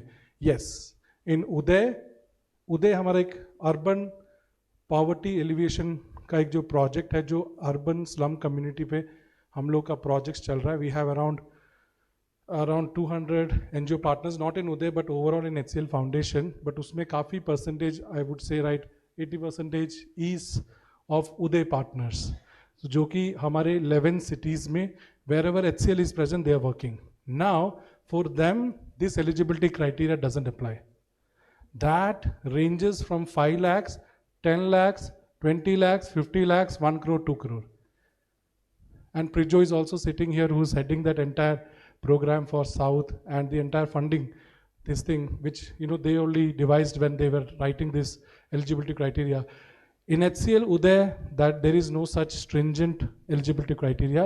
It is totally basis the merit of the project and the requirement of the project which they have, which the particular project has. ठीक है sir, वो हम उदय में कर रहे हैं। But in HCL grant, since it's an award winning grant, you have to respect that award winning grant. It's a competition, and like I don't know Nikhil अपने हर presentation बोलते हैं ओलंपिक में सिर्फ एक ही गोल्ड जीत सकते हैं। So you have to compete, you have to make yourself so strong, capable enough to compete with these NGOs like Lokmata Rani mission, एक छोटी सी संस्था जो सुंदरबंस जैसे जगह में से उभर के they were competing with big of the NGOs and they were in the finalist. And we have NGOs from Kashmir She Hope Society, which Dr. Shafia knows. They were just eligibility criteria touch किया था when they were announced the winners of HCL grant. Now see, अगर वो लोग compete कर सकते हैं तो आप लोग भी कर सकते हो। Thank you. इस बीच में मैं कुछ कह सकता हूँ? बस मतलब सिर्फ पब्लिक ने इतना सारा सुना, जो लास्ट में बचे हैं ना उनके लिए कुछ कहना चाहता हूँ। मैं पहला कदम एक कोशिश हमारा ट्रस्ट है उसकी तरफ से हूँ, तो जितने लोग बैठे हैं उनके लिए 2 शब्द कहना चाहता हूँ कि पानी और पसीने में बड़ा अंतर है, पानी और पसीने में बड़ा अंतर है, पत्थर और नगीने में बड़ा अंतर है, मुर्दा घड़ियों की तरह वक्त बिताने वालों, सांस लेने और जीने में बड़ा अंतर है। तो जो ये लोग बैठे हैं आखिर तक, ये वो लोग हैं जो कि हीरे हैं, इनके लिए एक बार जोरदार तालियां हो जाएं। और मैं एक छोटी सी शिकायत आपसे कर दूं, HCL इतनी बढ़िया कंपनी होके और डिजिटल कंपनी होके, हमारे जो यूट्यूबर्स आजकल वेबिनार्स और वो करते हैं सेमिनार्स करते हैं, वो लास्ट में कहते हैं कि आप हमारे साथ लास्ट तक जुड़े रहें, आपको ये मिलने वाला है, आपको वो मिलने वाला है। आप HCL वाले हो, आप कम से कम 2-3 लैपटॉप लकी ड्रॉ में डाल देते तो ये सीटें खाली नहीं दिखती। Thank you. ये बहुत अच्छी बात कही आपने। इस आइडिया के लिए तो एक लैपटॉप मिल रहा है। Thank you. All right, on that note, let's do a quick felicitation. So by the way, sir, एक चीज आपको शायद पता नहीं, HCL ने लैपटॉप बनाना बंद कर दिया। We are only taking care of the software. HCL के लैपटॉप्स अब आपको 90s के लैपटॉप ही मिलेंगे, 90s या 2000 के। But feedback duly noted, sir. Thank you. All right, can we have the trophy? Please come and come. Robin, I request you to please. Yeah. Can we have Prijo? Prijo, please come down. Prijo, to felicitate our panelist. We have Manu here. Manu? Manu is not here. Prijo, come. Vikas, come. Immediately come. So, and they're just coming because, जो भी आप ये kit देख रहे हैं, the kits which you have received, that is from our My Heart program, जो कि हम skills and livelihood के अंदर. In fact, give a little information about My Yeah, Heart. just give. Yeah. So ये जो किट आपको आज मिली है HCL फाउंडेशन की तरफ से, हमारा एक माई हार्ट करके स्पेशल इनिशिएटिव है, जिसके अंतर्गत हम जितने भी आर्टिजन्स फोक्स हैं पैन इंडिया, उनके साथ कोशिश करते हैं और उनको एक प्लेटफॉर्म प्रोवाइड किया है हम लोगों ने। इट्स कॉल्ड, आप लोग इनफैक्ट इस वेबसाइट का Can I have Priya? Priya, come. myeheart.com. सो यहाँ पे अगर आप जाएंगे तो आपको जितने भी हमारे आर्टिजन्स हैं जिनके साथ हम काम करते हैं, तो ये किट भी उन्हीं की बनाई हुई है जो आप लोगों को आज मिली। In fact, Vikas is coming. Vikas represents the My Heart team, so he would be able to give more. So Vikas is the face of these entire kits which were made through our SHG women's. Vikas, come. Vikas, आपसे request है पहले तो आप 2 minute लेके थोड़ी information दें my heart के बारे में और किस तरह से हमारे NGO साथी जो कि इस क्षेत्र में काम कर रहे हैं हमारे साथ पॉसिबली जुड़ सकते हो। जी नमस्कार सभी को। सो एक ब्रीफली very brief बहुत ब्रीफली। सो हमारा एक माई हार्ट इनिशिएटिव जी है जो हम आर्टिसंस के साथ डायरेक्टली काम करते हैं थ्रू NGO पार्टनर्स, आप लोगों के सहयोग के साथ में। हमारा मेजर इंटेंशनली ये रहता है कि कैसे हम मिलकर आर्टिसंस की कैपेसिटी बिल्ड कर सके और उनको आर्टिसन ये पूरे इकोसिस्टम के सेंटर में लाया जा सके, ताकि जो सारा बेनिफिट हो टोटली उनको मिले। इसमें हमारे कैपेसिटी बिल्डिंग सेशंस रहते हैं जिसमें हम उनको मार्केटिंग सिखाई जाती है, उनको कैसे अपना प्रोडक्ट किस मार्केट में पिच करना है, ये सब चीज़ें सिखाई जाती है। और एक हमारा ऑनलाइन पोर्टल भी है जहाँ पर ये सारे प्रोडक्ट्स लिस्ट करे जाते हैं विदाउट एनी कमीशन और रजिस्ट्रेशन चार्जेस। मोर डिटेल्स हम एक रेगुलरली सेशंस ऑर्गेनाइज करते हैं जिसमें हम ब्रीफली बताते हैं कैसे क्या उसका एलिजिबिलिटी क्राइटेरिया है, किस रेंज के प्रोडक्ट्स यहाँ पर आए जा सकते हैं और क्या क्या चीज़ें ऑफरिंग्स हमारी माई हार्ट के अंतर्गत आती है। कि हम हमारे रेगुलर सेशंस होते हैं, हम maybe over the email we can share the invites for that. Thank you, Vikas. We have Pranjal also with us. So Pranjal works with GT. Priya is also from GT. Vikas takes care of the My Heart. आपको शायद पता चल गया. Prijo takes care of the entire South programs, and he is also handling the entire budget for HCL Foundation. So, please. So Dr. Shafia. So Prijo requesting you to please felicitate Dr. Shafia. Can we have a round of applause? And ma'am, again a big thank you for all the way coming from Srinagar. थोड़ी सी आप अगर वहाँ से ठंड भी हमारे लिए ले आती तो it would have been better. But thank you once again. So yeah, ma'am, over to you. Pranjal, come for Mr. Shantanu. I'd like to thank you all. It's because of you that we learn a lot. When we visit organizations or when we look into your project proposals, it's such a wonderful thing to look into the proposals. Although we have been discussing about the gaps and the things, but the point is that you people are there in the communities working and making our country to transform into a better world for children, better world for all the people living out there. So I would say all the best wishes to you all, and I hope that we keep visiting all the places to your organization and and wish you all the best for the upcoming, cycle of the grant. Thank you. Thank you so much, Dr. Shakya. Pranjal, if you could felicitate Mr. Shantanu.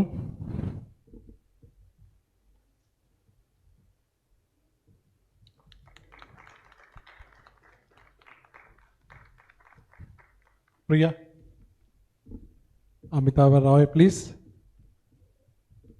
May I have the round of applause, please?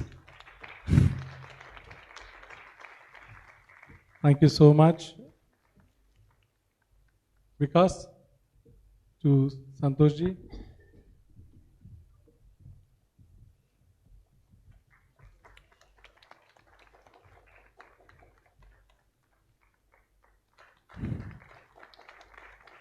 And last but not the least, Mr. Anush Srivastava, who leads the entire partner engagement for HCL Grant. To felicitate Rohit, please.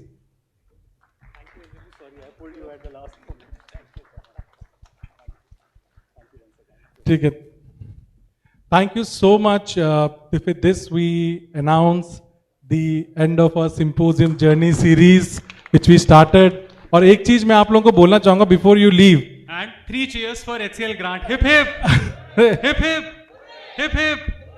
Thank you, Anuj. And एक चीज जो आज चले गए हैं शाम को, which we kept it as a surprise. उन लोग अब सब इधर देखोगे, कोई अब सब निकल रहे थे. सब निकल रहे थे. सो ये लैपटॉप से भी अच्छा एक सरप्राइज हमने रखा था. नो, आई विश तो मैं ही पहले रखा है. सो जो लोग चले गए हैं उन्होंने क्या मिस किया अभी आपको बाहर जाके पता चल जाएगा. एक बहुत स्पेशल चीज हमने एज अ जो सेंट ऑफ ड्रिंक रखा हुआ है आप लोगों के लिए. Please enjoy. Thank you.